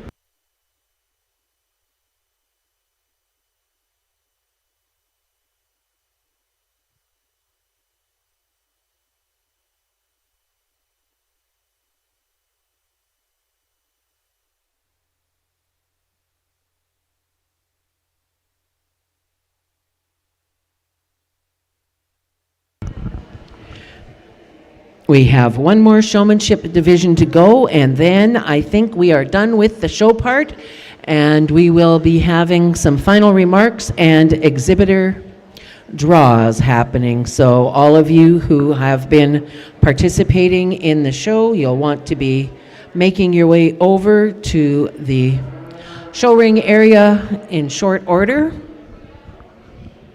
I think the silent auction has closed. If it hasn't closed, it's going to close like any second. We'd like to thank Shuckbird Cattle Company from Stettler and their continuing supporters of Rising Stars show. One lucky exhibitor will go home with a package of combs to help them have their animals looking their best. Thank you to Crystal and Kevin of Shuckbird Cattle Company for that donation. Susie 2 Livestock Services is the go-to place for all your show supplies in BC. The shopping in Susie's trailer won't take long. It will be the great visit that you have with her that takes the time. She goes out of her way to help all the kids in the livestock business. We'd like to also thank John Mulcair from the Lethbridge Dairy Mat, who has donated a chute mat. And if you're looking for items to improve barn safety, have a visit with John today. Thanks to Jamie Ray Pittman and her creative design of our Rising Stars logo. G&T Custom Farming, for all your custom needs. Troy and his team will take care of you. Thanks for Holly and Troy for their sponsorship of the fitting contest last night. In the ring now, we are moving in to our final Showmanship Championship class, and this is our senior division. Leading off, we have entry number 29, Casey Toner. 106 is Hayden Wegwitz.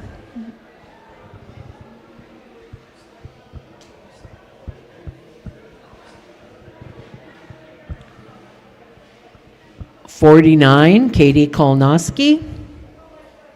156, Delta Hippie.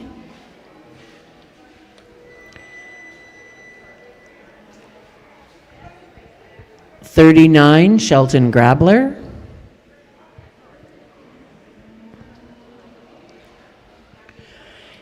81, Sydney Carlson. 95, Addison Charbonneau.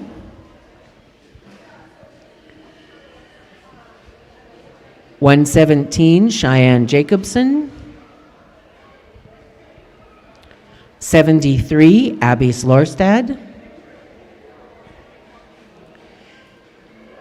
72, Mason Zwicker. Ladies and gentlemen, these are our top 10 senior showmen. The Senior Showmanship Award is sponsored by Carolside Ranching of Sunnynook, Alberta.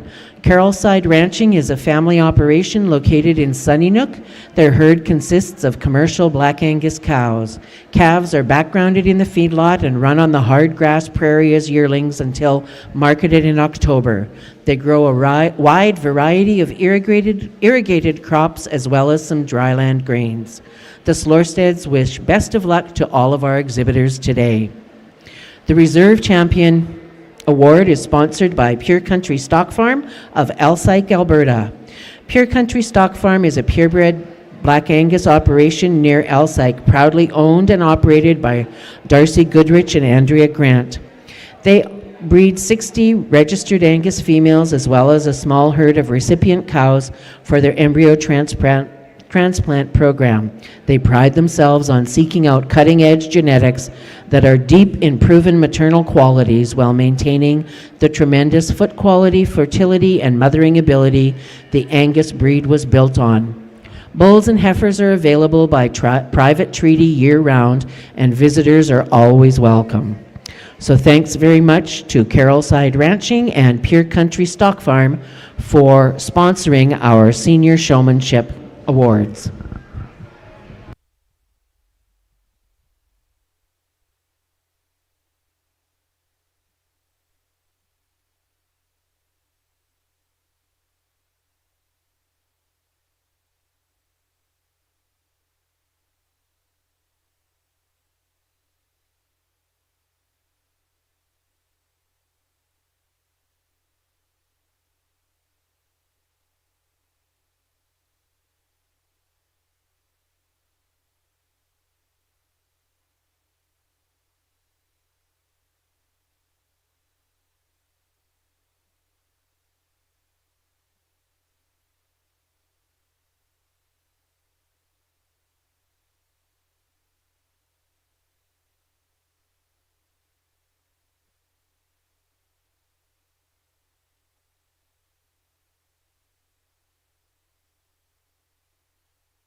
If this was morning, I would kind of stretch this a little longer, but I think this steer just let me know that he's had enough and it's time to wrap her up and go home.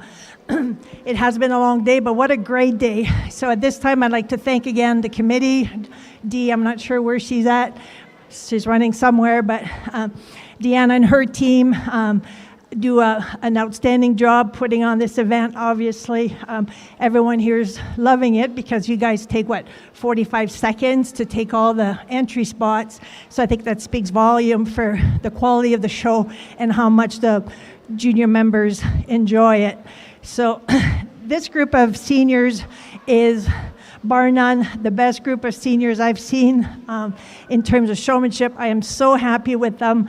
I'm happy that I got to evaluate them earlier today, and they came back and did not let me down, did not disappoint at all. So to each one of you, I'd like to say congrats, good job, be very proud you made it this far, and what a spectacular display of quality show people and showmanship that we have in front of us. It is very difficult to pick just two at this point. We've had one that lay down, one that just about blew up over there, and two other people that were always on the ball. They have animals that set in really nicely. So it is extremely difficult at this point to just pick two, but that's how it goes, and that's show business, I guess. But again, I'd like to say it was an honor to judge you. I'm extremely impressed, and I was really, really thrilled to be part of your day. So thank you for having me, and congratulations to everyone.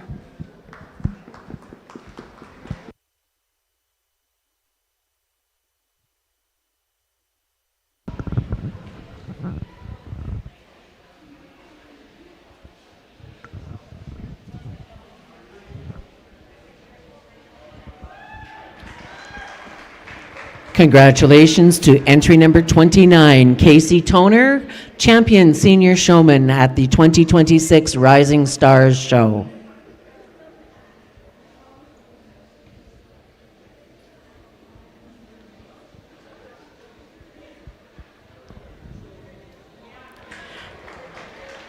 And entry number 117, Cheyenne Jacobson, is our reserve. So once again, thank you very much to our judge. For today, to all of our sponsors, and congratulations to Casey Toner, champion senior showman, and Cheyenne Jacobson, reserve champion. If you are interested in information about the silent auction, the following people have been the lucky winners of items in the silent auction. The Kids Pail, Cade Copeland, you are the winner of that one. The gem print was Liz Westerland is the lucky winner. Blood and Sweat blue t-shirt, Ashley Price. Cheyenne Rodeo picture, Cade Copeland. Western hat display, Clyde Griffin. Blood and Sweat red t-shirt, Claire Cadieux. Annie Oakley picture, Ashley Price. Cowgirl hook frame, Liz Westerland. Snow cone maker, Riley Kamla. Cordless speaker, Breed Kossowan. Wooden jewelry holder, Shayna Griffith. Table runner and coaster, Marie Mons. Rustic Beaver Creek's wooden picture frame, Ashley Price. DeWalt drill, Cord Phillips. Earrings and necklace, Callista Chesser. Purse, Mark Sherwood. Denver Stock Show picture, Liz Westerland. Baby package, Tony Reardon. Men's pail, Fred Triber. All of you, please make your way over to the marshalling area, or pardon me, to the silent auction area to pay up and pick up. All of the exhibitors, please make your way to the show ring. All exhibitors to the show ring, please. We have, and bring your show numbers if you haven't already brought them in.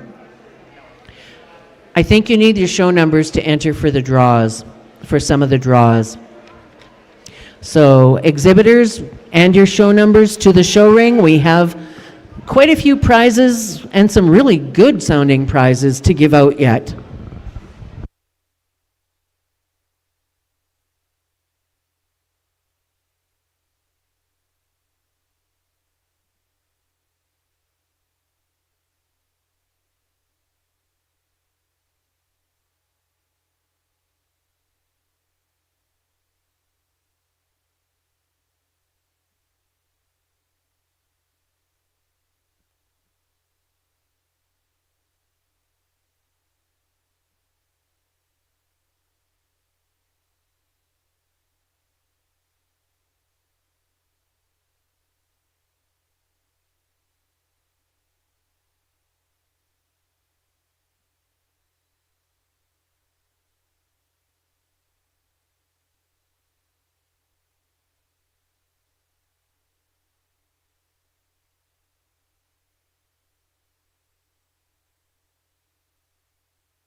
Okay, guys, I think we're almost ready to get started here. We have a few things to do to wrap up the show. First of all, I just need to give a huge shout out to all of our volunteers. You know, I'd love all of them to come in the ring if they would. All the ladies that did prizes, our marshals, our ringmen, just anybody that was helping. Would you guys please come on in? Because I just get to like come up with ideas and then I need people to execute them. So please come in. Because we could not do the show without all the volunteers. Where's Garrett and Marie? If they can come in, please. Our marshals, come on in. These are the people that have been working all weekend and all day to, there's more. I don't know where they all are. Where's Garrett and Marie? Maureen Mappin was a big part of this. Don't be shy. So I mean, some of these people are parents. Some are just. We had Carrie. Carrie came and was our show secretary today. Carrie used to be a really fierce competitor, and she just decided she wanted to hang out with you guys today. Janet could be home knitting, but she came and announced today. So let's give it up for all of the volunteers.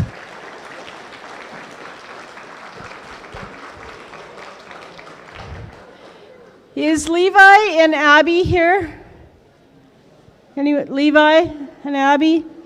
So I don't live near Stettler. I live couple hours away, and again, I come up with ideas, and I need people, really good people, to help me out. And so Levi's spent the last week setting up your barn, getting the ring ready, doing all the stalling. Do you know how many texts there were back and forth to make sure you guys got beside your friend or wherever you wanted to be? Levi goes above and beyond. He's the one that got up the earliest to turn the power on and open the barn doors, and he brought Abby with him this year. And this show would, like, we can get all the sponsors and all the prizes and do all the entries, but if Levi doesn't do what we need him to do, we don't have a show. So thank you very much. And I don't have another card, but thank you. So. Okay, before we start into the exhibitor draws, anyone that was a Showmanship finalist, we have an award for you for being a Showmanship finalist. We are going to hope that you will come and sign the thank you card afterwards, but we are going to let you take the award and go to the backdrop when we're done all the exhibitor awards and do a group photo for each of the junior, intermediate, and seniors.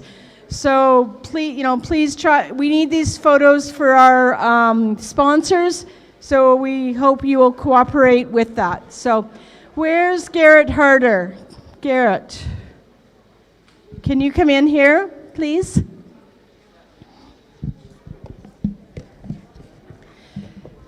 So all day, Carrie's been keeping track of maybe exhibitors that didn't have as good a day as they had hoped, and they, as of right now, have not won a prize today.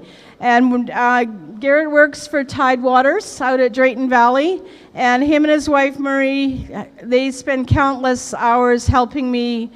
They hauled all this stuff out, and they help us put together exhibitor packages, and they do stuff all throughout the year to help with the show. And like I say, we couldn't do it without them. But Garrett's company came forward here just a little bit ago and said they wanted to do some prizes. And so we are going to give this wheelbarrow and shavings fork to, we've got all the names in here of somebody that has not gotten a prize today, and I'm going to let Garrett draw the name.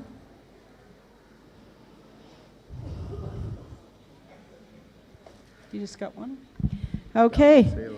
Dallas Sailor. Where's Dallas? So we're going to let you take your prizes, but again, we need a backdrop photo for anybody that wins an exhibitor prize, please. And if I could have one of the ladies write down who gets stuff, please, would be appreciated. Okay, now on to the next stuff. Do you want to do all the drawing? Oh, actually, okay. So what we're going to do is, has anybody else got a show number to go in here? Last call for show numbers. Is everybody in from the barn? Because you can't pick it up for your brother or sister. You have to be here. So we have 19 prizes. We are going to pick out 19 show numbers, and we're going to ask those exhibitors to come into the ring. Then each of them are going to pick a ping pong ball with a number on it. And if you get number 1, you get your choice of any of the prizes. So everybody's clear on that? So we're going to mix these up. Okay, Garrett, start drawing.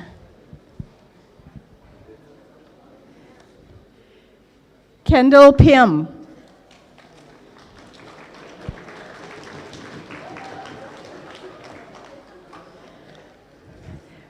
Briar Blanchette.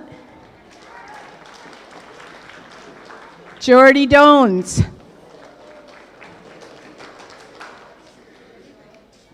Peyton Hagel. That one.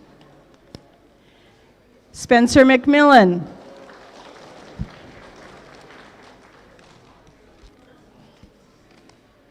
Cheyenne Jacobson.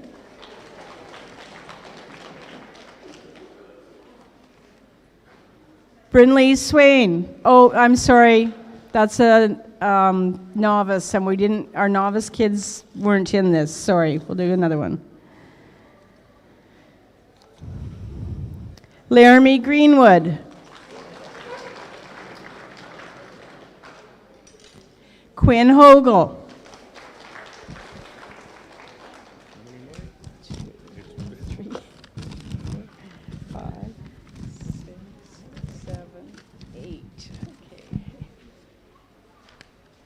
London Matthews. 10 more. Brooklyn Walter.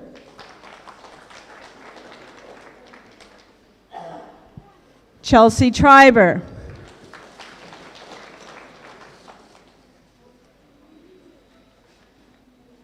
Haley Peterson. I don't know where I guess the boys didn't put their numbers in here. Okay, that one's already won. Duncan Kuber.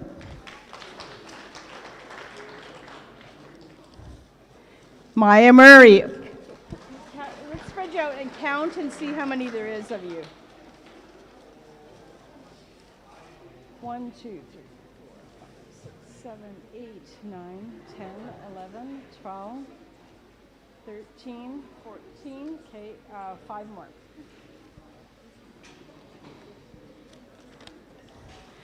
Ainsley Van Sickle.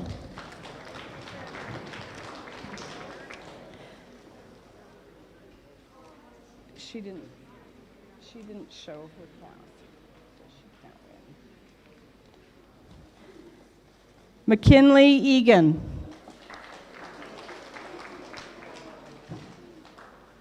Caden Henderson.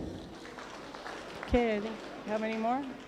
1, 2, 3, 4, 5, 6, 7, 8, 9, 10, 11, 12, 13, 14, 15, 16, 17. 2 more.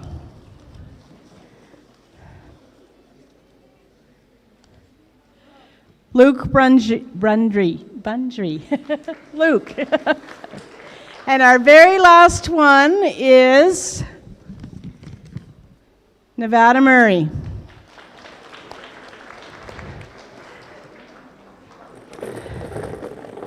Okay, so don't look. Oh, we'll start with Nevada. She's the last one, so we'll let her go first.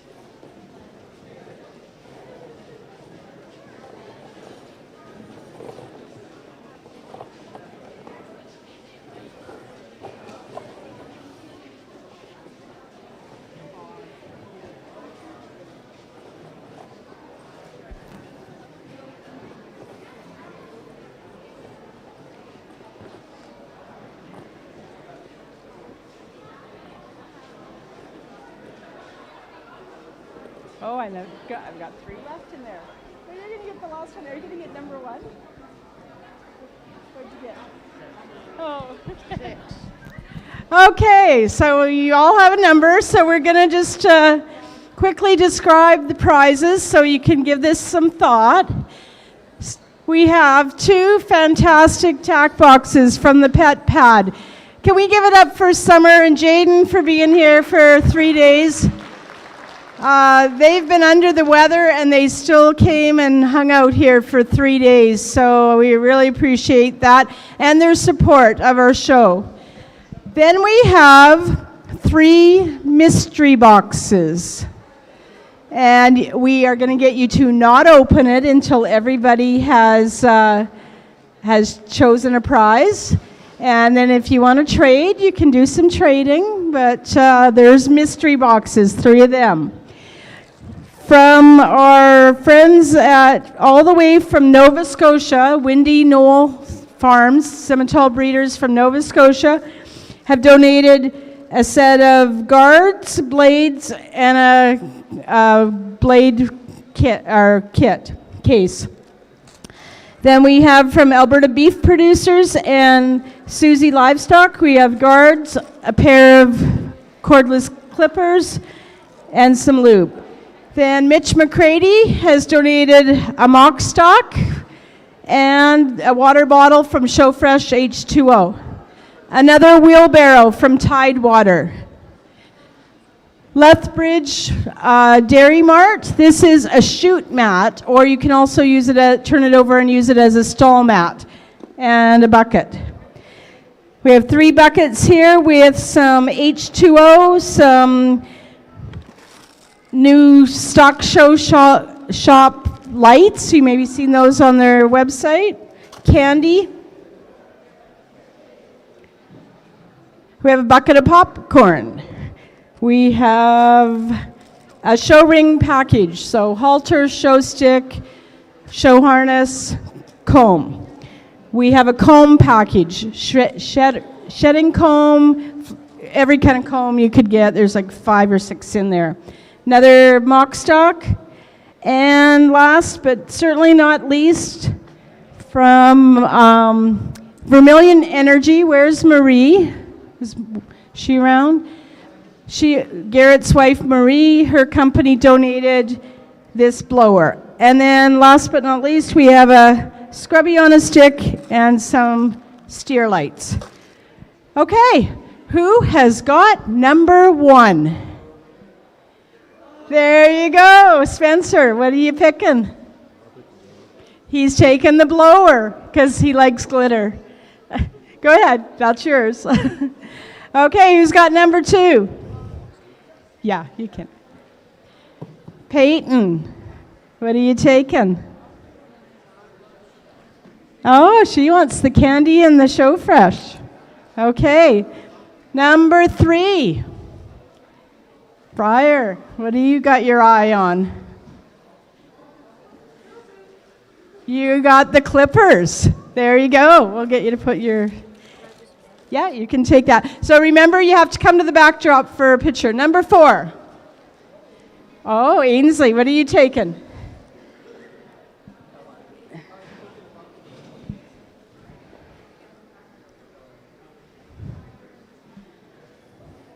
She's going to the show ring. Okay, number 5.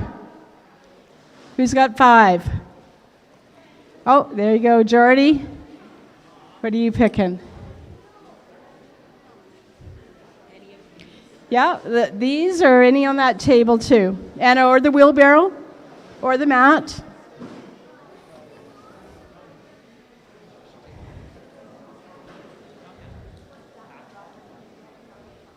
You guys are scared of my mystery boxes? Okay, and you get the lights too. Okay, what number were you? 5, 6. Who's got 6? Duncan, what are you taking?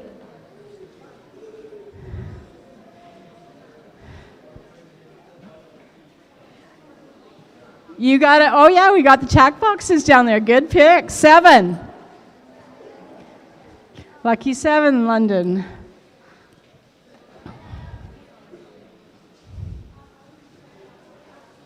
You got the clipper, or the blade package. Number 8. Caden, what are you taking?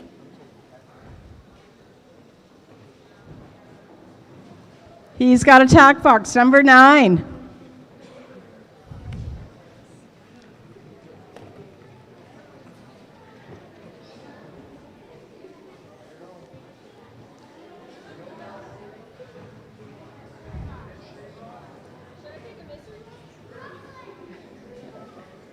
Okay, number 10. Oh, are you picking?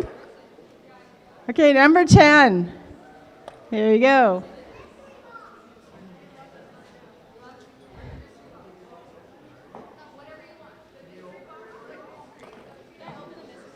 Yeah, you can.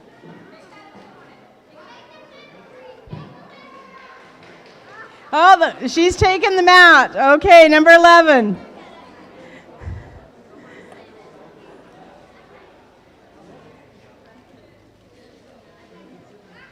Number 11, what are you taking?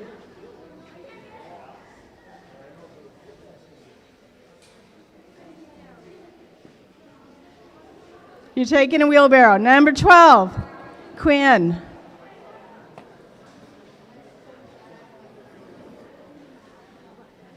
She's got a mystery box. Number 13. So we have popcorn, we have a comb package, we have a mock stock, another box stock, and another mystery box, and 2 buckets. Okay, 14. Who's got 14? Cheyenne. No, this is gone. This was the exhibitor one to start with, sorry. Those are all combs, different combs. Okay, she's got the combs. 15. This wheelbarrow's taken, right? What's it? This wheelbarrow's Yeah, it's taken. Yeah, that's taken. Yeah. Okay, 16. She wants the popcorn. 17. What are you taking, Luke? You got 2 mock stocks or a bucket, I think. Okay. Well, guess what, Chelsea? I think you get black or white for a mock stock. And you got to pick first and you got last.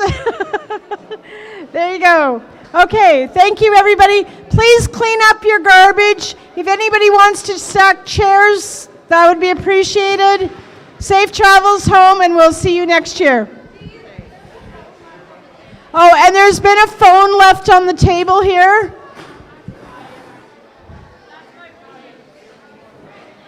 There you go. And please go to the backdrop for pictures. Do you want to tell all the showmanship if they got their award to go to the back? Okay. Yes, all showmanship winners to the backdrop as well, please. Thank you.